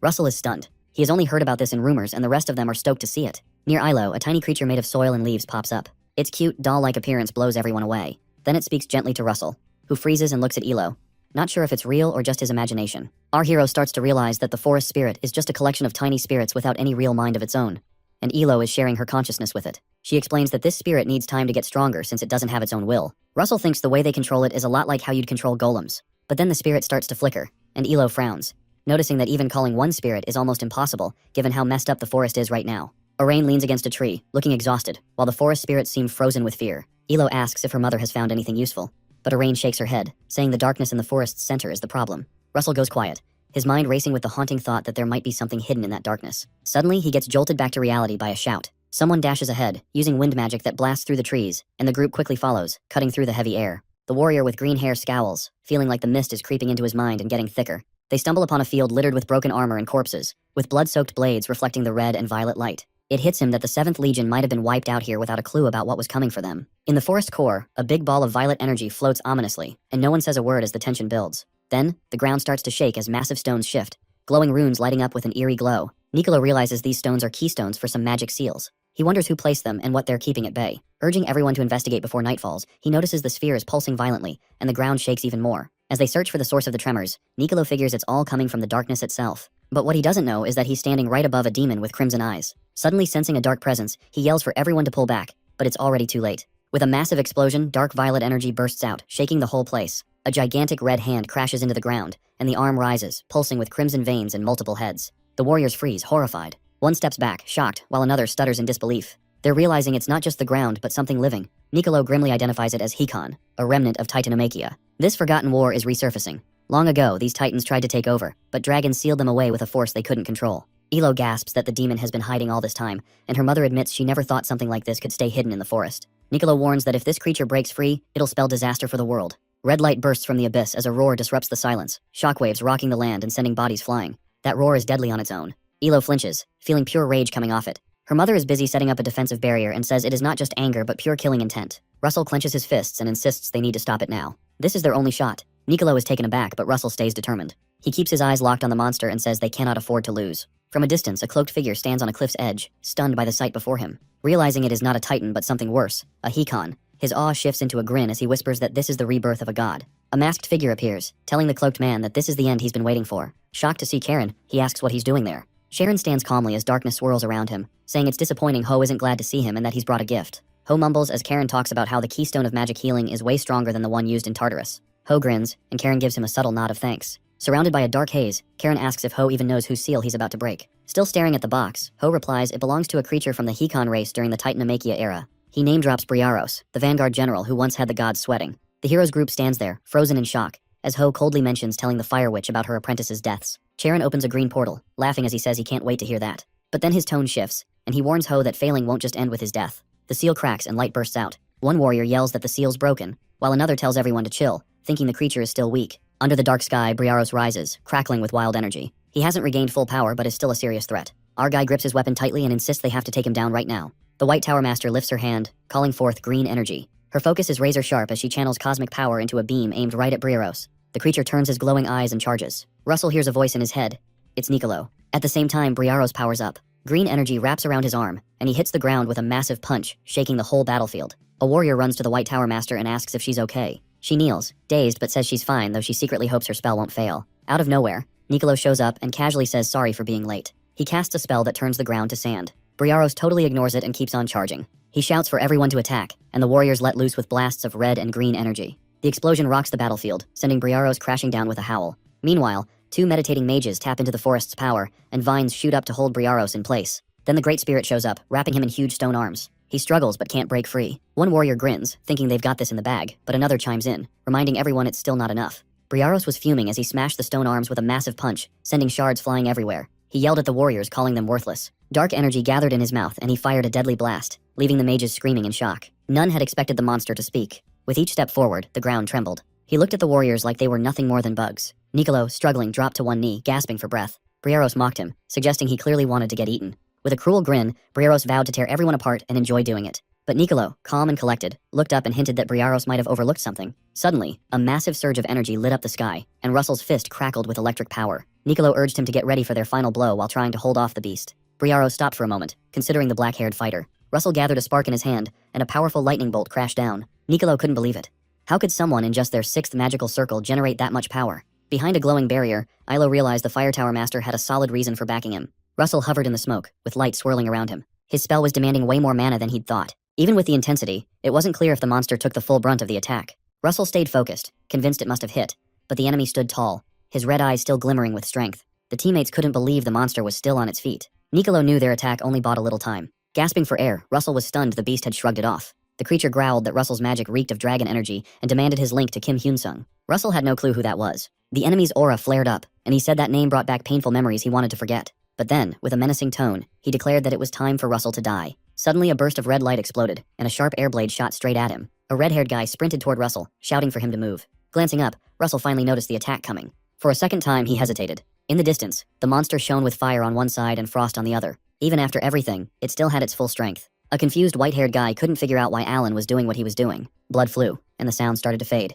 Russell staggered back, tasting blood on his lips. He realized he was hurt badly. If the attack had landed a bit closer, he would be finished. Someone asked if he was okay. Olsen was trapped under a boulder, breathing weakly. Russell saw him and shouted his name. Another teammate checked on Olsen and said he looked bad. His ribs might be broken. Leaning against the rock, Olsen gave a faint smile, knowing he wouldn't be training for a while. Russell slowly got to his feet, feeling the pain all over his body. Niccolo called out for him, and Russell reassured him that he was fine. While they were struggling against the monster, Niccolo asked Russell if he could use that same spell again. If aimed well, it could pack a serious punch. Just then, the enemy slammed a massive punch into the ground. Russell realized that one solid hit could change everything, but he was still having trouble controlling the lightning vortex at his level. With his fists clenched and energy crackling around him, he got ready to fire again. This might just be their one shot at victory. The monk gritted his teeth, bracing himself against the incoming force while secretly wondering if Russell could pull off another spell. Russell stood still, gasping for breath, while Niccolo declared he needed 15 minutes to prep. He rallied the group, shouting that they would hold the line and protect Russell. Everyone behind him nodded, ready to keep the enemy at bay. From where he stood, Russell thought Olsen was safe, but he couldn't go too far. He had to stick around. Sensing his nearly empty mana, he knew he had to recharge. His body shifted slightly, transforming into a draconic form as his inner power kicked in. Suddenly a bright light burst forth and a powerful weapon appeared in the air. It was the Brahmastra spear, said to pierce anything. The enemy froze, clearly intimidated by the overwhelming power aimed at it. With a roar of fear, the beast locked its red eyes on Russell, cursing him as a cursed descendant of Kim Hyun. Then, it exploded with rage, slamming into the ground and sending shockwaves throughout the area. It lunged forward, moving quickly and radiating deadly energy. Just then, a wave of blue energy swept across the battlefield, freezing the enemy mid-stride. The white-haired girl pulled off a magic trick, stopping the monster and signaling the team. The squad pushed forward, glowing with radiant energy. A huge blast of Prometheus flame erupted, lighting up the field. Everyone switched to defense, holding the enemy back while the beast let out a painful roar, its massive frame buckling under their attacks. A silver-haired man unleashed freezing pillars of ice from the ground. Meanwhile, 2 mages knelt down, calling on forest spirits. Vines shot up, wrapping around the beast and holding it in place as it thrashed around. Niccolo noticed the team was drained from casting so many powerful spells, but time was still on their side with 15 minutes left. The monster, breathing smoke, glared at them in pure rage. It cursed them and charged again, its punch exploding with dark purple energy and tearing everything apart. Above, Russell hovered with the glowing spear in hand. Niccolo stumbled back, panicking as he realized how dire the situation was. Then one warrior charged forward, slamming his hands to the ground and screaming in fear. The white-haired fairy cried out Russell's name, her heart racing. He had always been her protector. Now it was her turn. She thought back to all the times they escaped together. If she could just stop this next attack, maybe there was still hope. A burst of purple light shot towards Russell. She reached out, her hand glowing, and prayed for one last chance to protect him. Just when she thought she was out of options, the chaotic energy in front of her slowed down. The wild light faded as the power crumbled like something unseen was tearing it apart. She stared in disbelief. Has time really stopped? Everything around her became still. Darkness wrapped around the space, blanketing it in silence. Her lips trembled as she whispered in awe. Then a divine creature appeared, floating in the void. Its voice echoed, telling her the true power had always been within her. She just hadn't unlocked it yet. Sitting on the ground, puzzled, she looked up at the being. It smiled gently and reminded her she already understood her gift's nature. A giant dragon emerged from behind it. The figure's voice filled the void, saying there was only one way to awaken true dragon power. A woman with horns and pointed ears stepped forward, her eyes calm yet serious. She explained that accepting the power meant embracing her fate and leaving behind her old life. The girl hesitated, clenched her fists, and declared she would accept it. The being smiled as if it had always known she would. Below, someone stared in shock while another man screamed Russell's name in complete panic. Flames burst around Russell as a wave of power surges through him. Suddenly, there's a massive explosion, and energy rips through the air. In the shadows, red eyes blaze with anger. A giant dragon appears, glowing in the sky. Niccolo stares in disbelief. After 700 years, a dragon is back. A white-haired elf whispers Elo in shock. The creature screams in fury, its red eyes blazing as it hurls insults. It slams into the ground with full force, shaking the area. It tells the dragon to move, but the dragon just looks back, taunting the monster about its unchanged hatred over 1,000 years. Then the dragon opens its mouth and unleashes a deadly beam. The monster tries to block it but gets pushed back hard. Grinding its teeth, it realizes just how weak it's become. Determined, it vows to rip off the dragon's wings and tear out its heart, smoke swirling from its body as it promises to devour the beast. Suddenly, a streak of light shoots down from the sky and the beast freezes in shock. Despite giving it everything, there is no fear, but something is shifting. The dragon turns to a horned woman, closes her eyes and vanishes. Her part in this is over. Russell stands ready, filled with divine energy. The Brahmastra spear shines with pure destructive power. The warriors sweat in the heat while Niccolo watches in awe as a quiet elf and a small creature hover nearby. Their delay has worked, but Niccolo still struggles to grasp the strength of a 6th-level mage. Amid the chaos, Russell is wrapped in flames with the glowing spear in hand. Niccolo wonders what might have happened if this energy had not become a weapon. Its force alone could have destroyed the entire forest. In the distance, the monster's eyes widen in fear. For the first time, Briaros is scared. It's unheard of for a Titan general to tremble like this. Then, Russell launches the spear at the monster with incredible speed. Briaros flips through the air to dodge it, barely avoiding the blow. It laughs, feeling proud of its quick move. But Russell is already on his way in. The monster's eyes bulge as it realizes just how close Russell is. A chill runs down its spine. When did he get that fast? Pulling out his last trick, Russell speaks the words of Arachne and brings out 2 stunning daggers. The sky burns red and orange with light crashing down like the world's coming to an end. In the next moment, powerful mana pierces through Briaros' core, making it roar and shake the air around it. A hole shows up on his body and it starts crying. After being locked away for ages, I'm finally free. But all that pain and loss while I was trapped turns into raw anger. Smoke and dust fill the air as Briaros swoops down. Our hero coughs up blood, feeling the beast's recoil hit him hard. The magic he just used tears through him. It's too much to handle. He falls through the thick air, the wind rushing past him, crashing toward the battlefield below. He's covered in wounds, pain stabbing at him everywhere, and his vision starts to swim. But he knows he protected everyone. Suddenly, a notification pops up, saying the mission is complete, and he can see his reward. Later, he's lying in bed, all wrapped up in bandages, breathing shallowly but steadily. His eyes flutter open, but a sharp pain shoots through him as he tries to sit up with a low groan. A voice comes from outside. Elo steps in with some medicine, clearly happy that he's finally awake. Russell slowly sits up, fighting through the pain, and asks about the others. She gives him a gentle nod, saying most are recovering, but Olsen still needs time. Russell manages a weak smile, relieved that everyone's alive. But then he looks at his arm, and something clicks. He asks Elo to check it out. Her eyes widen, and she smiles, telling him she accepted dragon power during the battle. From that moment on, they're connected no matter what. He remembers an arm of dragon scales and a strange force that kept him safe. He starts to think she might have been the one who pulled him through. She smiles softly, almost encouraging him to put the pieces together. He admits he's not entirely sure, but he's got this feeling. She talks about the next generation of dragons that serve the ancient dragon emperor. Their connection isn't a coincidence, it's fate. Russell glances at her, concern in his eyes. He asks if she's okay, and tells her she should stick by his side now. He worries about how this dragon power might change her. She just smiles and says she's picked this path for herself. She hasn't changed, she's still her. Her grip tightens, solidifying her choice. Russell's heart races. It's her decision. Even though he already has another companion, knowing she wants to stay with him means more than she realizes. After a beat, she asks what they should call each other now since Dragon Emperor sounds too stiff. Russell just shrugs, telling her to pick whatever name she wants. She thinks for a second, then throws out, Master. Russell laughs and tells her to just use his real name. She tries out Russell a few times, getting closer each time. Her smile brightens as she decides to call him by his name. Across the room, Niccolo watches with sincere eyes, thanking Russell and saying lots of lives would have been lost without him. Even though Russell is still healing, he sits up, not wanting to rest while others depend on him. He gives a faint smile, saying he couldn't have done it alone. He reminds Niccolo of the time Niccolo saved him, mentioning this is just returning the favor. Niccolo goes quiet for a second, then nods and thanks him. He asks if Russell has seen everyone. Russell nods back and smiles. Niccolo laughs and says it must have been loud in here, then tells him to get some more rest. Once everyone leaves, Russell flops back onto the bed, completely drained. But resting isn't on his mind. In an instant, he jumps up, eyes burning with determination. It's time to move forward. He grabs the third golden mask he earned after taking down Briaros. This mask helps ground him and boosts his resistance to mind control. Now he's better at resisting dark magic, curses, and illusions. He stares at the three floating masks. One sharpens his attack control, another strengthens his defense, and the third fights off mental manipulation. But he can't wear all three, so he decides to fuse them into one. A wave of pain crashes over him as energy surges through his body. He grits his teeth and pushes through it. Gradually, the masks blend together and go back to their original shape. The system confirms he's nailed the crown of Solomon. It holds the full power of all three. As it shines brightly, the legendary figure of Solomon, the ancient king of mages, appears. Russell is blown away. A relic from a legend stands right in front of him. But then he notices something strange. The crown is way smaller than he thought it would be. As the tiny crowns spin around him, he wonders if they're calling forth relics. One suddenly lights up and shoots towards him. He flinches as a weird sensation washes over him. It's like a second version of himself has shown up. His body flares with a red aura as something powerful stirs within. Now he finds himself in a huge blue void full of glowing symbols. It feels like he's stepped into another realm. A strange calm envelops him as he floats in this magical space.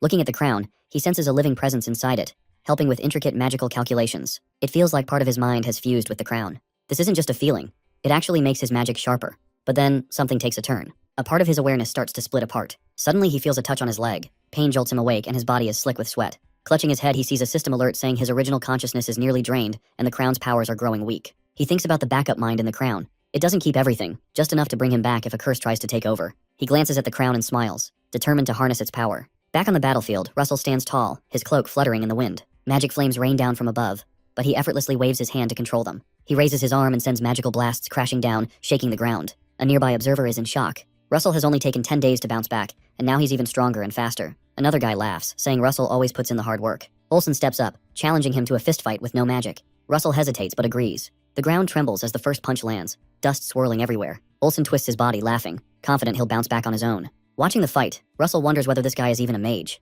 Just as the match heats up, a sharp sound cuts through the air. A soldier yells from the tower. Something's happening. Even though most monsters have been taken care of, danger still lurks. Then Russell sees someone soaring through the air. His heart sinks. Knights on horseback charge in as one waves a red flag, clearly a sign of emergency. Olsen frowns and wonders if the Empire is making its move. Niccolo steps forward, his face tense. He announces a national emergency has been declared. Soon after, a flag with a strange symbol pops up. Then Grand Duke Bismarck's icy glare follows. Niccolo confirms that Bismarck has finally shown his true intentions. Olsen slams his hand on the table, asking if Endymion is under attack. The answer is a solid yes. Suddenly flames shoot up into the sky. 5 magic towers, along with the 13th and 21st legions, launch a full-on assault on the capital. A young man clenches his fists with fury burning in his eyes. Blaine's trilogy echoes in his mind. This is the man who destroyed his family. He realizes Blaine is connected to Duke Bismarck. He remembers the past and how his master saved him. Across from him, someone grins knowingly, daring him once more. He freezes in confusion. Why are his master and the guardian of the Blue Tower in the capital? In an instant, both vanish. The group turns, stunned. The old silver-haired man and the battle-worn woman disappear without a trace. Olsen pounds his hand on the table, fuming that all this went down while he was away. Russell stands next to him, keeping his cool and saying that their master can't possibly lose. If he had, the enemy would already be claiming victory to stomp on everyone's spirit. The silver-haired girl folds her arms and agrees, guessing that Duke Bismarck just locked him up. Russell starts to think that the real target could be the throne, which means the king and princess are in trouble. Niccolo chimes in, saying Sir Gillian Pearlson is watching over the king while a blue-haired knight is keeping an eye on the princess. But things don't look good. Russell feels a chill run down his back. The princess is really at risk if the enemy has someone as tough as a tower guardian. One name keeps popping up in his mind. Hecate. A knight from the 7th Legion suggests they should leave right away and take out the enemy. Niccolo raises his hand, trying to keep things under control. Even if they leave now, they won't make it to the capital in time. He turns to Sir Hubert, asking for the quickest route. A mage at the gate mentions teleporting might be the way to go, but it's probably not an option since the gate is likely out of commission. Someone throws out the idea of heading through the Red Gorge and using the magical tower near the capital, but that'll still take a whole day. Nicolo insists that they can't wait any longer. Russell looks at him and asks if he can get to the capital faster. Nicolo hesitates, and then a box pops open, showing the Eros and Psyche rings. The Eros ring can teleport its wearer to whoever has the Psyche ring. The silver-haired girl suggests that a guardian should use the ring instead, but Russell stays calm and says he's the only one who can use it. Once it's bound, it can't be passed on. Nicolo gives Russell's shoulder a reassuring squeeze and trusts him with the job. Russell swears to protect the princess with everything he's got. A bright blue light surrounds him as he activates the ring. His red eyes narrow with focus. A mission alert appears. Protect Princess Hecate Rathmos until the rebellion ends. The reward remains unknown. Outside the palace, chaos reigns. Warriors bark orders to hold their ground and fend off the rebels. At the western gate of Ginevra, royal forces regroup to face the oncoming wave. One soldier shouts at others to move the wounded back and keep the front line strong. Meanwhile, medics scramble for more supplies as the casualties keep piling up. Nearby, a knight groans in pain from a nasty chest wound. A teammate crouches beside him, urging him to hang in there during treatment, even if it hurts. A soldier spots Princess Hecate and freezes. She kneels beside him, gently holding his hand. With a smile, she reminds him that none of them are disposable. Before he can say anything, her eyes go wide. The west gate just came crashing down. People are shouting to make a last stand, even if it cost them their lives. Warriors are gripping their weapons, ready to go down swinging. Then bam! An explosion rips through the battlefield. Fire sweeps over the soldiers, their screams ringing out in the smoke. Out of the flames strolls a lone figure, his red cloak catching the light. He looks around, kind of bored, wondering if he's needed now that the top mages are gone. Behind him stands a quiet crew in red. Arcarium Ergo steps forward, introducing himself as Blaine Trilogy's first disciple and head of the Red Tower cargo. Princess Hecate shoots him a furious glare, cutting off his words. Arcarium smirks, telling her he's not even worth of being called Sir anymore. One of his guys chimes in that only royals get that title. Hecate draws her sword, glowing with purple flames, and calls him unworthy of being a knight. A soldier nearby gasps.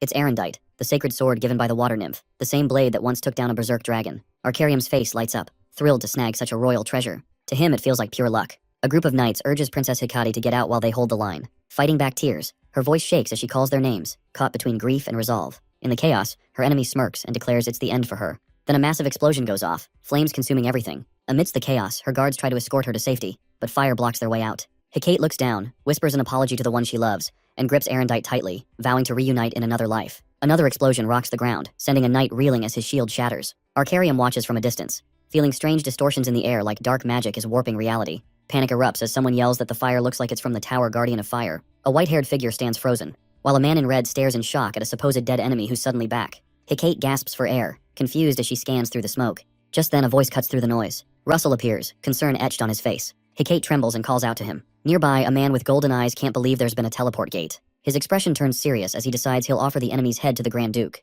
A mocking voice echoes, saying it's been a while. Russell, holding Hecate midair, glares at Arcarium, demanding to know what he's done to their master. Arcarium just smirks, claiming he's not near enough to answer. He gestures to his crew and tells them to capture the princess no matter what. Russell quickly realizes the enemy mages are all on a higher level and shouts for a retreat. An enormous explosion goes off as a mage calls forth fire warriors to incinerate the rebels. Arcarium jumps into action, unleashing a wave of flames, mocking his opponents for their arrogance. Russell rushes forward, determined to draw Arcarium away from Hecate. Blue lightning crackles from his fingertips as he cuts through the flames. Arcarium is caught off guard, and Russell strikes with lightning, breaking through Arcarium's shield and sending him flying. Arcarium groans, cursing Russell for using cheap tactics. He aims back with a massive fire blast, vowing to turn him to ash. But Russell stands his ground, ready to counter the blaze cannon technique. Their powers clash in a fiery explosion that shakes the battlefield. Russell holds steady, amazed at how fast and strong his opponent is. Even though Arcarium isn't superhuman, his rapid casting is dangerous. Russell figures he's skipping the heavy spells to move quicker, which weakens their impact. A grin spreads across his face as he gets ready to strike back. Suddenly, a giant snake made of fire charges forward. Russell's eyes narrow, sweat dripping down his face, but he stays calm.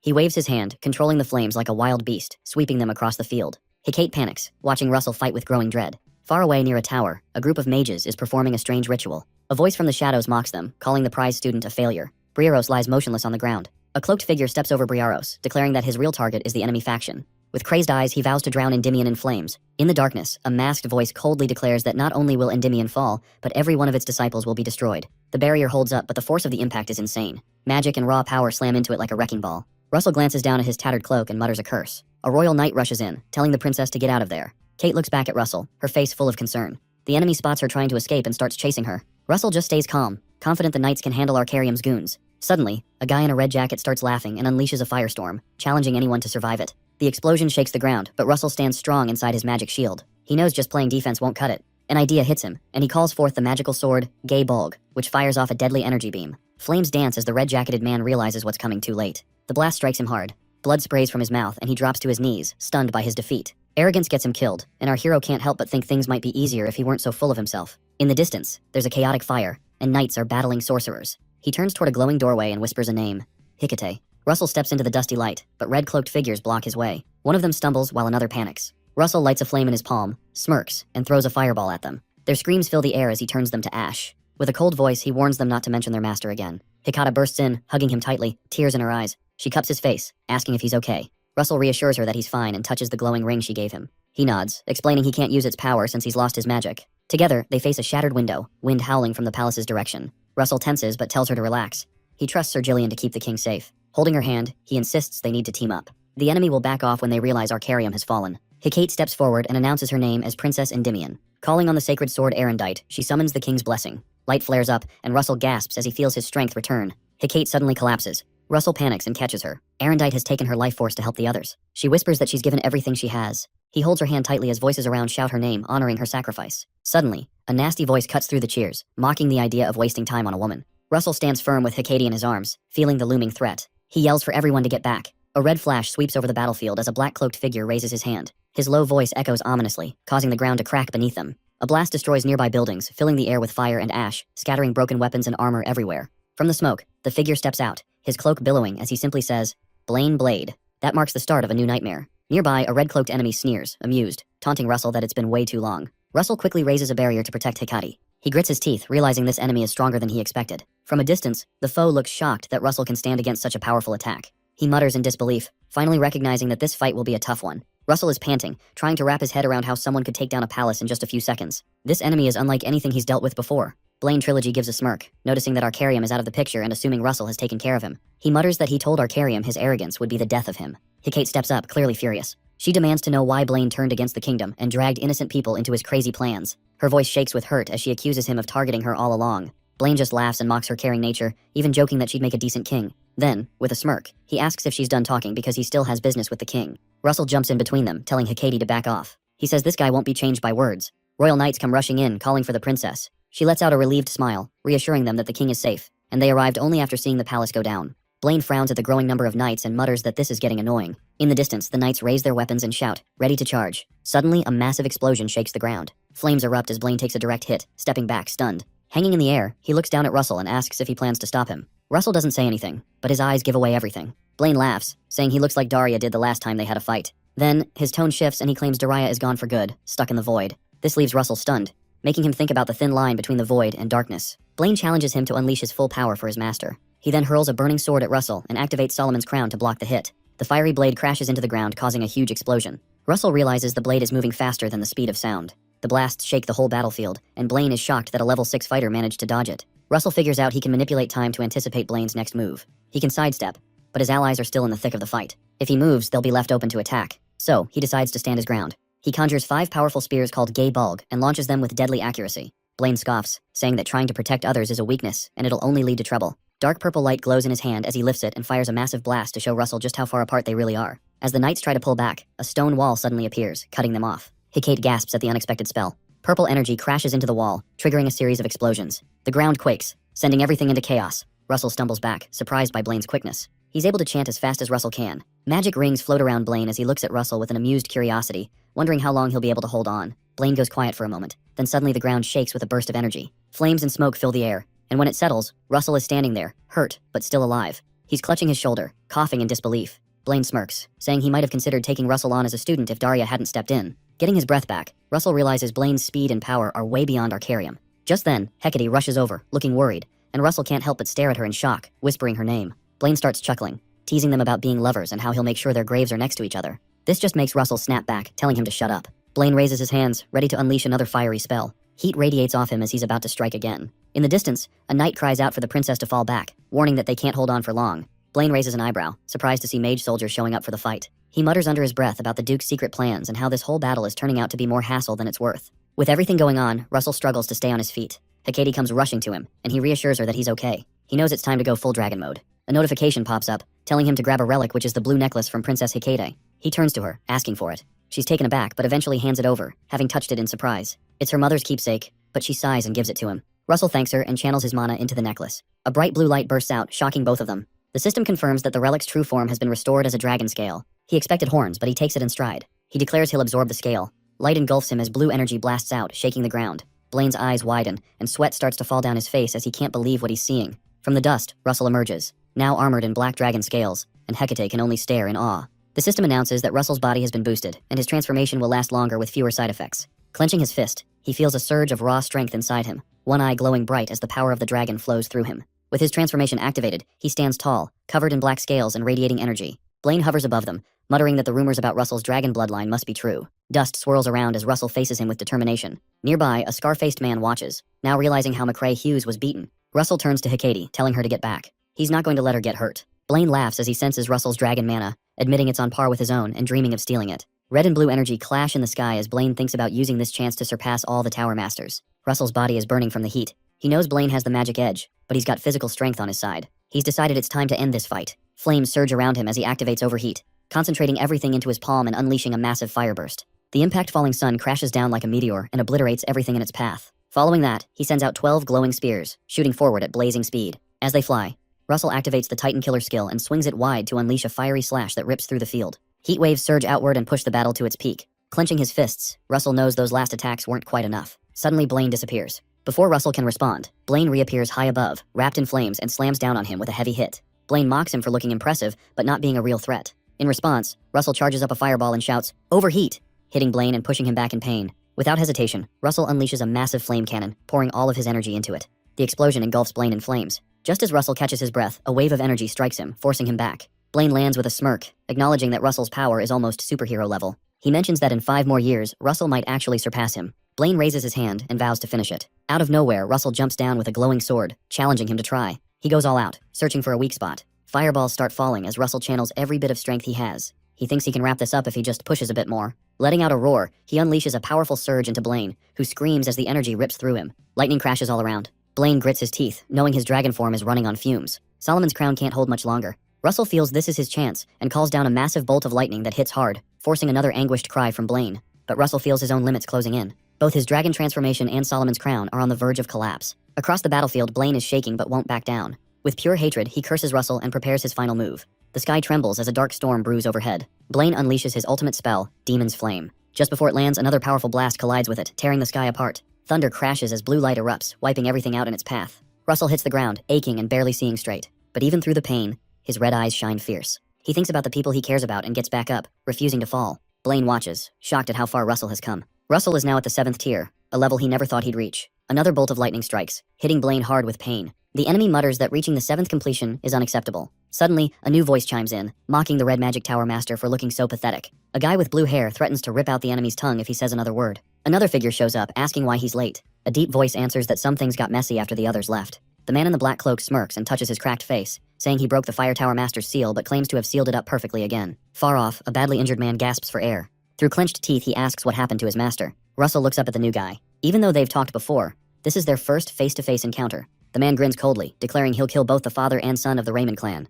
Russell glares at him, fury blazing in his eyes. Our boy is in tears, telling us he's the one who killed his dad. The bald guy admits he went after Russell's father but tries to shift the blame, suggesting that Blaine is really behind it all. Russell yells his name, asking why Blaine's doing this. Blaine just smirks and spills the beans that Russell's dad uncovered a conspiracy linking the Duke to some pagan cult, and that knowledge is what seals his fate. Russell's blood is boiling. He curses and glares at the guy while the half-burned villain prepares to strike. He casts Pandemic Gust from the 7 circles, sending out a glowing skull that releases toxic fumes. Grinning with cruelty, he promises Russell a fate worse than death. Light spills across the field as someone promises they won't lose a loved one again. A fiery army charges ahead. Russell spots her and feels a wave of relief. Despite his exhaustion, he's just happy she's okay. She stands there amidst the flames, gives him a slight smile, and silently apologizes for taking so long. The two enemies are in shock, unable to wrap their heads around the fact that she broke free from Tartaros. They exchange anxious looks, trying to figure out how someone they thought was just ordinary managed to shatter that seal. Filled with rage, she lets out a cold laugh. She tells them that thinking of her or her partner as just regular humans is a joke. She makes it crystal clear that they've really messed up by underestimating her. On the other side, Blaine and his buddies start to freak out when they realize the Blue Tower Master has also escaped. Russell drops to his knees, calling out to his master with worry. She reassures him that it'll all be over soon. Her expression hardens as she curses the traitors, vowing to make them pay for pulling up old wounds. Then there's a flashback. A young Russell, all excited, raises his hand and tells his mom he wants to be a great mage like her. She smiles and lifts him up, saying he's going to make it because he's her son. Russell shows off a magic missile, and his mom praises his talent. He trains all day, eager to impress, glowing with fire. And he has a serious sweet tooth, always hunting for candy. His mom used to tease him about it. Then that night, everything changed. His mom got a surprise letter from the royal court and had to leave in a hurry, totally unaware that it was a setup. By the time she figured it out and rushed back home, it was already too late. When she got there, her house was a wreck. Her husband was missing, and her kid was badly burned. She held him tight as he called for her, trying to be strong while tears filled her eyes, and she softly told him to sleep. After that, it felt like she had lost everything. But just when hope seemed gone, a white-haired woman appeared and saved her. Now, that same woman was ready to fight, her voice shaking with rage as she yelled at the enemy, vowing they wouldn't get away. Flames danced around her, ready to take down anyone who caused this pain. She called on the fire giant king, a massive beast that scared the hell out of her foes. Then she unleashed her ultimate move. Combining the flame of Muspelheim from the 8th circle with her signature flame flower dream, she sent a wave of destruction crashing over the battlefield. The enemy screamed as their defenses crumbled under the heat. With the flames still swirling around her, she warned them that she had more in store. She cast her original spell, Rot Apple, creating a vortex of fire that burned hotter than anything. A bright burst of orange light covered the area. Blaine yelled for her to stop and raised his hand, but the flames hit him hard. He screamed as the fire gripped him and burned him alive, his cries echoing as he was consumed. Nearby, Hypnos was cursing and watching in horror as his friends got scorched. Finally, he snapped and shouted that he had no choice.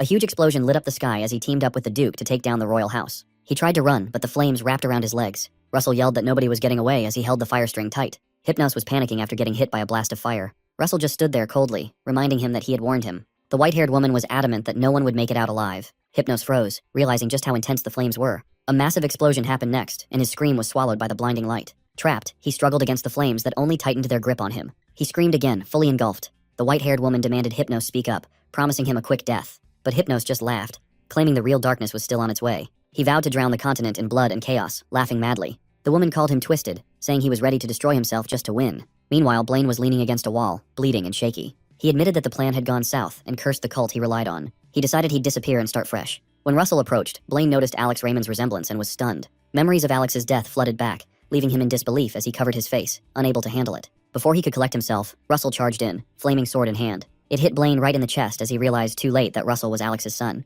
As he fell, Blaine whispered that Alex Raymond wins. Blood soaked the ground, marking the end of their feud. Up on the ramparts, there was a clash of energy that made the air vibrate. A magical barrier was in place, and the knights were in a panic, wondering when help would arrive. Then, a bearded mage appeared, blasting water at the enemy and mocking them as they scattered. Soldiers cried out that the fire tower was joining the fight while flaming beasts swarmed the battlefield. One soldier warned that Jillian was guarding the ramparts. The commander urged the troops not to retreat, insisting they had the numbers. A knight cursed, saying the enemy was turning the tide just before the ramparts fell. Another knight glared, questioning how the monsters got loose, blaming it all on Blaine and Hypnos. Soon, a new figure showed up, pointing to 2 charred bodies. With the sunset behind her, she said they were unrecognizable, but had been brought for a reason. A woman shouted the Grand Duke's name and stepped forward, flames in her hands, ready to protect Russell and the others. A knight shrouded in a purple glow steps up, boasting about his years of planning. With a sneer, he shouts and swings his blade, ready to take out anyone who gets in his way. Just when it seems like he might lose, Russell's hands burst into flames. The white-haired woman reminds him they have a score to settle. After a quick nod, Russell unleashes the flame of destruction, creating a huge firestorm across the battlefield.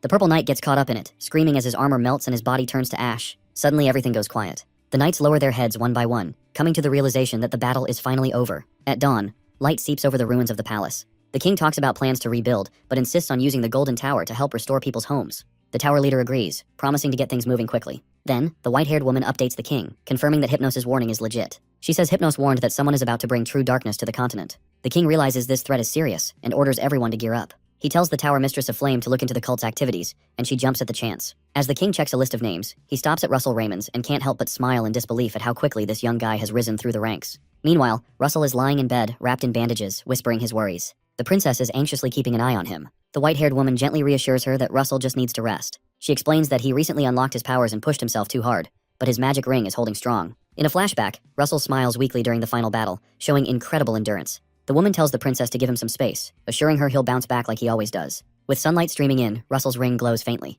He stirs and calls out to his master, sensing warm red energy nearby. It's Pepper, now an intermediate fire dragon. A notification pops up, confirming their full fusion. Russell smiles, feeling a surge of renewed strength and hope. Outside, under the moonlight, he presses a hand over his chest where Pepper's light pulses, feeling stronger than ever. He forms the spell of perfection, reflecting on his journey and how he defeated the man who killed his father. But he knows there's still work to do. The cult is still out there. With clenched fists and flames rising, he vows to become even stronger. Looking around the open space, he thinks about whether Pepper can change sizes like before. Excited, he summons the spirit gate and calls out Pepper's name. A fireball shoots up into the sky. From the blaze, Pepper emerges, a stunning red dragon with blazing wings. Russell stands in awe, filled with joy at the sight of his powerful companion. He rushes forward, arms wide, to greet the dragon spirit. Pepper lets out a happy rumble as Russell gently pats its head, praising how cool it looks. It feels like they're finally reconnecting after ages. Russell checks out Pepper's new form, impressed by how much stronger and more majestic it's become. He realizes Pepper only awakens after he hits 7 perfections, and their bond has grown deeper than ever. Russell places his hand on his chest and feels the mana flowing perfectly alongside Pepper's. He smiles, knowing they're set for some exciting times ahead. Looking up, he asks if Pepper can still shrink. The dragon tilts its head like it's listening, and then, with a little pop, shrinks down to an adorable size with big eyes. Russell laughs and claps, amazed that Pepper hasn't lost that trick. Pepper bounces around, clearly loving this. Russell suggests they have some fun, and Pepper agrees, quickly shifting back to full size. They take off into the sky at a crazy speed, and Russell can't help but watch in awe at how agile Pepper is. Holding onto Pepper's neck as they dive through the air, Russell feels the wind rushing past him. He grins, realizing their combined speed and power have reached new levels. Suddenly, Pepper lets out a stream of fire into the sky. Russell is surprised at first, then starts laughing, feeling that they're perfectly in sync. Flames wrap around him, forming fiery wings. Russell shoots forward in a bright blaze, keeping up with Pepper. He feels confident that together, they could take on anyone in the air. He encourages Pepper to go higher, and they soar into the night sky, leaving glowing trails behind. 3 days later, Russell holds a message from the princess and his friends. Cheers erupt as they celebrate. He stares in disbelief when he realizes he's been named a duke. That title comes with royal status, something never given to anyone outside the Rathmos clan in Endymion. Even the first Raymond was only named Marquis. The princess gently touches his face, sharing his shock. The Tower Mistress of Gold remembers how the meeting hall went completely quiet when the news came out. A burly warrior laughs, saying no one can dispute it. Russell definitely earned that title. The Tower Mistress of Flame teases him, calling him Duke Russell. Embarrassed, he asks everyone to just treat him like normal. He insists he's still Russell Raymond, a student of the Tower Mistress of Flame. She promises nothing will change. A warrior slaps him on the shoulder, laughing that Russell's humility makes him even more likable. The group chuckles together, and the mood is warm and friendly. Later that evening, Russell sits on his bed, gently stroking a sleeping Pepper. He sighs and checks his quest rewards. A glowing item reveals a map pointing to a dragon nearby in the Empire. He leans in, surprised and curious. Pepper tilts its head, sensing Russell's interest. Russell thinks carefully, plotting his next move. The Britannian flag and the Empire's capital pop up in his mind. He recalls the rumors about a sick emperor, feuding princes, and growing tensions. Getting in won't be easy with strict borders and heavy security. Lying back, Russell mutters that he never expected Britannia to be his next stop. It's going to be dangerous, but he's determined. Rubbing Pepper's cheek, he insists they'll figure it out. Pepper chirps softly in agreement. Meanwhile, a woman stands on a ship under the stars, gazing out at the horizon with a smile. She whispers that the boy should wait for her, her eyes sparkling as she declares she's going to find him. The king walks into the grand hall, the morning sun lighting up the shiny floors. Everyone bows together, showing their admiration and respect. He looks around and announces why they're all gathered, to sort out the lives of the fairy folk and beast people. In the crowd, a young man stands lost in thought. Memories return, and he's surprised how long it's been since he saw them. Guilt rises for nearly forgetting the fairy and beast people's escape during the rebellion, but it soon turns into resolve. The king appoints the Tower Mistress of White to aid the fairies, while Duke Russell is tasked with protecting the beast people. A man nearby bows and accepts the duty with calm confidence. With a tight smile, the king says it's time to dive into upcoming plans, but the tension in the room is palpable. Russell is trying to stay calm but privately worries about Muya's fiery personality. He can't shake the thought that she might challenge him, especially since he's still hurt. Just the idea of that rattles him a bit and leaves him unsure of how to deal with her if the moment arises. Meanwhile, Muya is soaking up the sun, stretching like a wildcat ready to strike, and she can't help but grin at the idea of facing off against the human boy whenever she gets the chance. Her mind buzzes with excitement at the thought of a good fight. Someone nearby remarks that the Beast Queen looks extra fired up. A large bullman agrees and says it makes sense since a worthy opponent is finally in front of her. Another observer looks puzzled, but before he can speak, a small bunny with binoculars yells that land is ahead. Excitement builds as Endymion's skyline comes into view along the coast, marking the end of their sea journey. Russell admires the rows of ships lined up at the harbor bridge, ready to dock. He soon spots a huge crowd waiting at the pier, buzzing over the arrival of the beast people, figures once only known through stories. Then Russell senses a strange surge of mana from within the crowd. He mutters, wondering where the surge came from, and scans the crowd. Just then someone calls out Sir Alan. A silver-haired man steps forward with a smile, recognizing Russell and saying the king sent him to help however he can. Russell laughs and tells him to drop the formal title. Alan jokes that he'll call him Duke if that works better. Russell admits that actually sounds kind of cool. Before they can relax, a loud voice orders everyone to line up. The crowd turns to the harbor, buzzing with energy as the next adventure begins. The beast people march in single file, each one showing off unique traits that draw curious stares. Russell and Alan scan the crowd for Muya. She suddenly charges in like she's ready to fight. Alan freezes, sensing a powerful aura stronger than even the Tower Mistress. He realizes this must be the fierce warrior Russell mentioned. Muya stops in front of them and greets Russell with her usual mix of fun and challenge. Russell jokes she hasn't changed, and she laughs, saying he looks stronger. She notices his aura and suggests they test it. Russell, still recovering, asks her to hold back a bit since her energy is making others uneasy. Later on, the beast people head into the vast Avert forest. While moving through, Muya asks why the fairies are sharing the space. She complains that no one filled her in on that. Russell explains that Avert Forest is the biggest in Endymion, so there's plenty of room for both of them without clashing. Muya keeps grumbling that the fairies are too peaceful and boring for her taste. To calm her, Russell promises that if she behaves, he'll find her a worthy opponent. That gets her fired up. She points at Alan and says anyone who wants to fight her needs to be on Russell's level. Alan flinches, clearly not expecting that. Muya leans in and says Alan seems strong at first, but she can't feel any mana from him. Curious, Russell flips through his thoughts about Fenrir, the first Beast King rumored to have dragon blood. He starts to wonder if Muya might be part of that lineage. Looking at her more closely, he sees how much she resembles Fenrir. If she has his blood, she might carry dragon traits too. Just then, Muya hugs him and asks why he's staring. Russell stammers and tells her to let go while Alan just stands there, frozen. Back in Avert Forest, the White Tower mistress praises Russell's progress. He tells her to call him whatever she likes. Nearby, Muya spots a tough-looking human girl and makes a comment. The girl calls her rude. Then a cheerful voice welcomes the beast people. Arain and Elo bow and greet Russell, saying it's been a while. Muya teases the pair about their sharp ears and possible strength. Alan chimes in, reminding her to show a little more respect. Muya then tells Russell she catches a scent from one of the fairies that reminds her of him. Elo, caught off guard, quickly denies any connection. Muya jokes that Elo might be trying to stake a claim on Russell, making Elo snap back that he's not some prize to be won. To ease the tension, Russell gathers both groups and lays out a boundary plan. He explains that a bit of friction is normal since their cultures and environments differ, so they need to define clear territories. He suggests using a huge chestnut tree as the divider, north for the fairies and south for the beast people. Both Arain and Muya agree. And of course, Muya reminds him not to forget about their duel. Later, in a quiet vehicle heading to the capital, Arain asks if the king's meeting will be special. Russell says Muya will represent the beast people. Muya shrugs off the title and says she only wants a good fight. Russell adds that there will be a grand ball at the palace to show strength and unity to the world. When Muya hears about the food at the ball, she brightens but quickly stiffens, sensing two powerful beings approaching. She mentions that one might match her in strength, but the other is much stronger. The thought of facing them excites her. Russell tries to calm her down, explaining that one of the two is his master. Muya scolds him for not saying so earlier and frantically adjusts her outfit, asking how she looks. Russell, unsure how to respond, stays quiet. When the carriage stops, Russell's master and the Blue Tower mistress step out. He is surprised they came personally. Hemingway Melville and Daria Snow White explain that the king asked them to greet the new guests. Arain recognizes Daria and expresses her deep gratitude, recalling how Daria once saved her daughter. A woman beside her introduces herself as Manure of the Elves from the White Ash Tree tribe, and apologizes for not thanking Daria sooner. Daria simply smiles, saying she did what was right. Muya stumbles as she introduces herself to Daria as the Beast Queen. Daria gently tells her not to be so formal. Muya insists she's fine, though it's clear she feels awkward. Russell watches, thinking Muya must be uneasy around those stronger than her since her people value power above all. Elo suddenly glances at Daria, noticing something strange. Daria tilts her head, puzzled. Muya sways slightly, and Russell asks if she's alright. Daria's expression turns faintly sulky as she realizes Russell, despite his easygoing nature, is no fool. She braces herself for tension at the upcoming ball. Meanwhile, the princess scans the capital with a pounding heart, gripped by an unease she can't explain. Russell couldn't believe his eyes at how stunning the palace looked after its makeover. It was as if the damage had never even happened. Diara was right beside him, grinning as she mentioned how Niccolo and his crew of students had been working non-stop, even skipping breaks. She reminded everyone around to hurry inside because the king was waiting for them.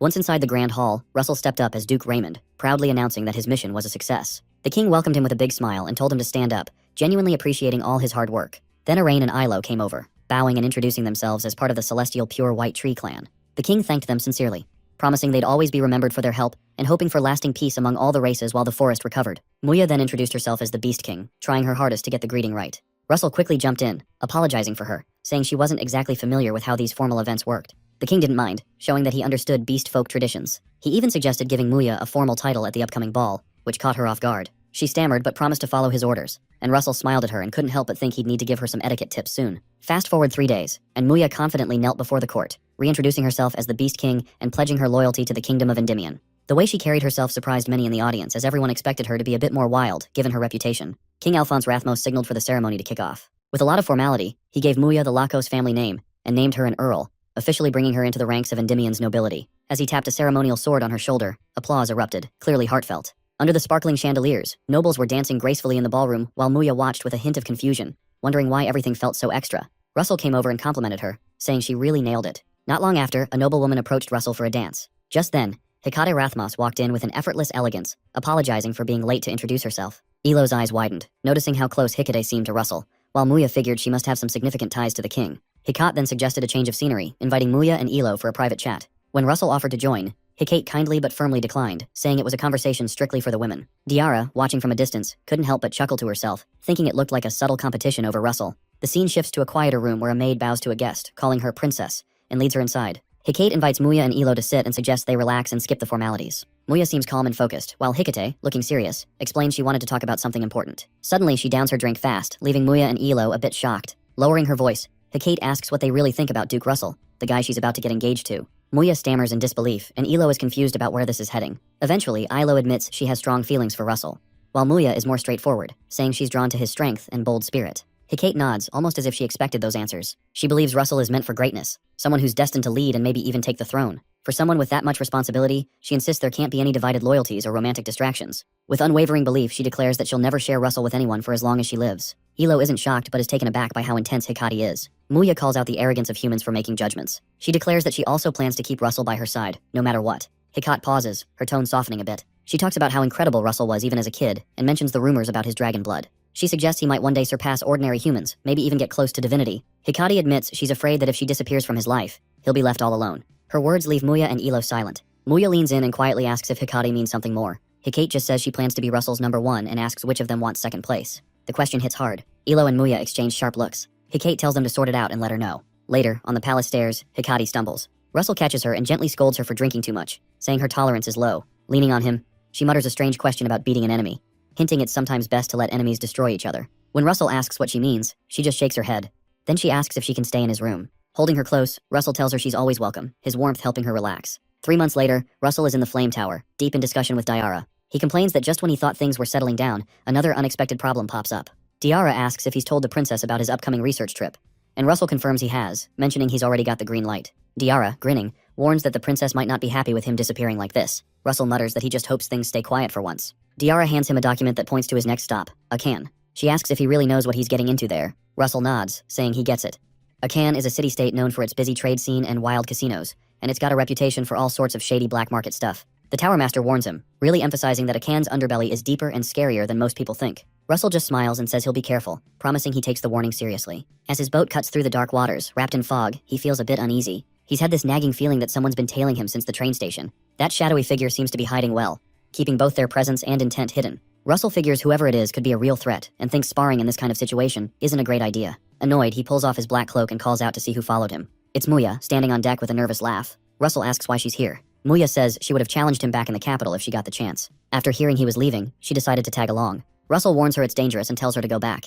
But Muya says she has her own concerns about going to Akan. He explains it's only a brief stop and that his true goal lies farther ahead. She asks what it is. He finally says his mission is to face the sworn enemy of Endymion, the Britannian Empire. In the Tower Mistress's office, Master Daria Snow White reads reports about the war for the imperial throne. The conflict is intensifying and 2 princes are already dead. She prays silently that the war does not harm Endymion. Her attention shifts to a letter from Russell Raymond. A smile touches her lips as she assumes our boy has grown independent enough to send letters instead of reporting in person. As she scans the contents, her expression darkens. The letter reveals our hero is heading straight for the Empire. Her fury erupts, and she shouts into the empty room and curses his recklessness. Far away on a boat, a chill runs down the spine of our protagonist. Russell shivers, feeling cold despite the weather. Muya asks what is wrong. He admits he feels like someone is cursing him, and he immediately pictures Daria's enraged face. He knows the letter arrived. Deciding it is better to seek forgiveness later than ask for permission now, Russell is fully aware she never would have let him go. Suddenly, Muya points ahead and announces they reached land. Our hero confirms they finally arrived at the darkest shadow of the continent, the Akane Commerce Empire. Later, on a street in Akane, Russell hands a ring to Muya and asks her to put it on. He explains it is a magical artifact designed to change the wearer's appearance so she doesn't have to cover her face. Our boy slips on his own ring. His features shift to match the people of the northern frozen land, giving him platinum hair and black eyes. Muya puts hers on and feels annoyed because her appearance hasn't changed much. Pepper chirps to comfort her. Russell assures her these changes are enough and suggests they play their roles well. They check into a hotel where our protagonist books 2 separate rooms. The manager overhears and comments that separate rooms for a honeymooning couple are strange, joking that young lovers fight too much these days. Russell tries to explain he just needs personal time, but the patrons cheer and completely misunderstand the dynamic. Inside the room, Muya questions the arrangement. She argues they should share one to keep up the disguise. Our hero thinks of the crowd downstairs and explains they need witnesses for unexpected situations. He reminds her he is engaged to Princess Hecate. She pouts but agrees, mentioning she made a secret promise to Big Sis anyway. Russell changes the subject and pets Pepper as he outlines the plan. Tonight, they will secure fake identity cards from the Red Serpent Corporation, the syndicate controlling Akane. When Muya asks how they will find them, our boy pulls out a handful of gold coins and declares they will make the syndicate come to them. That night, the pair visits the largest casino in Akane. Muya is dazzled by the lights, but our protagonist stops her at the entrance. He makes her promise to follow his instructions regardless of what happens inside. She laughs and agrees. Meanwhile, inside the manager's office, Dalton counts his profits and complains about the cut taken by his superiors. A bald man rushes in and reports that someone is cleaning out their chips. Dalton looks out the window and spots the couple. Refusing to cause a scene, he orders his men to bring them to the penthouse. He declares that inside the casino, his word is law. Down at the table, Russell wins his 9th consecutive round. Muya praises his skill. He claims he calculated the probabilities, but internally, he knows the game is rigged. He spotted hidden marks on the cards visible only to the dealer and decided to punish them. The bald man approaches and invites them to a bigger game. Feigning boredom, our hero agrees. They are led to the luxury penthouse where Dalton greets them. He acts friendly and claims he wants to celebrate their success. Muya whispers that his smile is annoying and asks if she can kill him. Russell reminds her of the promise. Dalton offers a special drink. Muya drinks it excitedly but immediately spits it out, breaking the glass and complaining about the taste. Our boy throws his own drink down and confirms it is drugged. The pretense drops. Guards surround them as Dalton says he now has to kill them. Russell releases his aura. His eyes turn cold as he asks if Dalton is truly doing this for money. The manager feels the crushing pressure and realizes his mistake. The bald man, oblivious to the power gap, shouts accusations. Dalton screams at his subordinate to shut up. His experience tells him the monster before him has surpassed human limits. Terrified, Dalton falls to his knees and begs for mercy. Our protagonist walks over and uses a sound transmission spell to speak only to him. He compliments the manager's sharpness and asks if he can perform a task. ask. Shaking, Dalton agrees to anything. Russell looks down at him and demands 2 flawless fake IDs by tomorrow. A short while later, our hero and Muya stand outside the casino, bags heavy with gold and jewels. They successfully looted the place. Dalton, the manager, bows deeply and thanks them for the visit. The bald man watches in shock. He asks his boss what he's doing and argues that letting them go ruins the business's reputation. Dalton curses at him and asks if anything is more precious than their lives. He calls his subordinate a fool for not seeing the danger. The bald man doesn't get it. He thinks Dalton, once a feared hunting dog, has grown old and weak. A thought crosses his mind and he smiles, spotting an opportunity. If he kills the couple himself, the Red Serpent organization might make him the new manager. Deluding himself, he orders the knights to follow and kill them. From the roof of a building opposite the casino, Russell and Muya watch the drama. She says he is quite cunning. Our protagonist stores the loot in his subspace pocket and smiles, saying it is time for some exercise. Later on the streets, Muya happily eats street food. She's amazed by how good human food tastes. She spots a toy monkey and marvels at the noise it makes. Our boy watches her and thinks this must be what parenting feels like. He remains vigilant and notices they are being followed. He tells Muya to head into a nearby deserted alley. Once inside, Russell stops. He speaks aloud, telling the pursuers to come out. The bald man and his thugs step from the shadows to block the path. He gives an evil smile and declares our hero has finally decided to die here. Muya sees him and immediately speaks up. She calls him Octopus Face and says she has wanted to smash his head since she first saw him. The bald man gets furious. He curses her and threatens to chop her into pieces for the dogs. He orders his men to attack. Muya cracks her knuckles and mocks him, saying his tongue runs a lot and she wants to see if his skills match his words. Our protagonist uses sound transmission to speak to her, asking her to go easy on them. He explains that even though Akain is known for crime, they don't want to create too big of a scene. Muya puts her food down and replies that if she starts having fun, she can't promise anything. The bald man asks if she is scared and smirks, thinking he has won.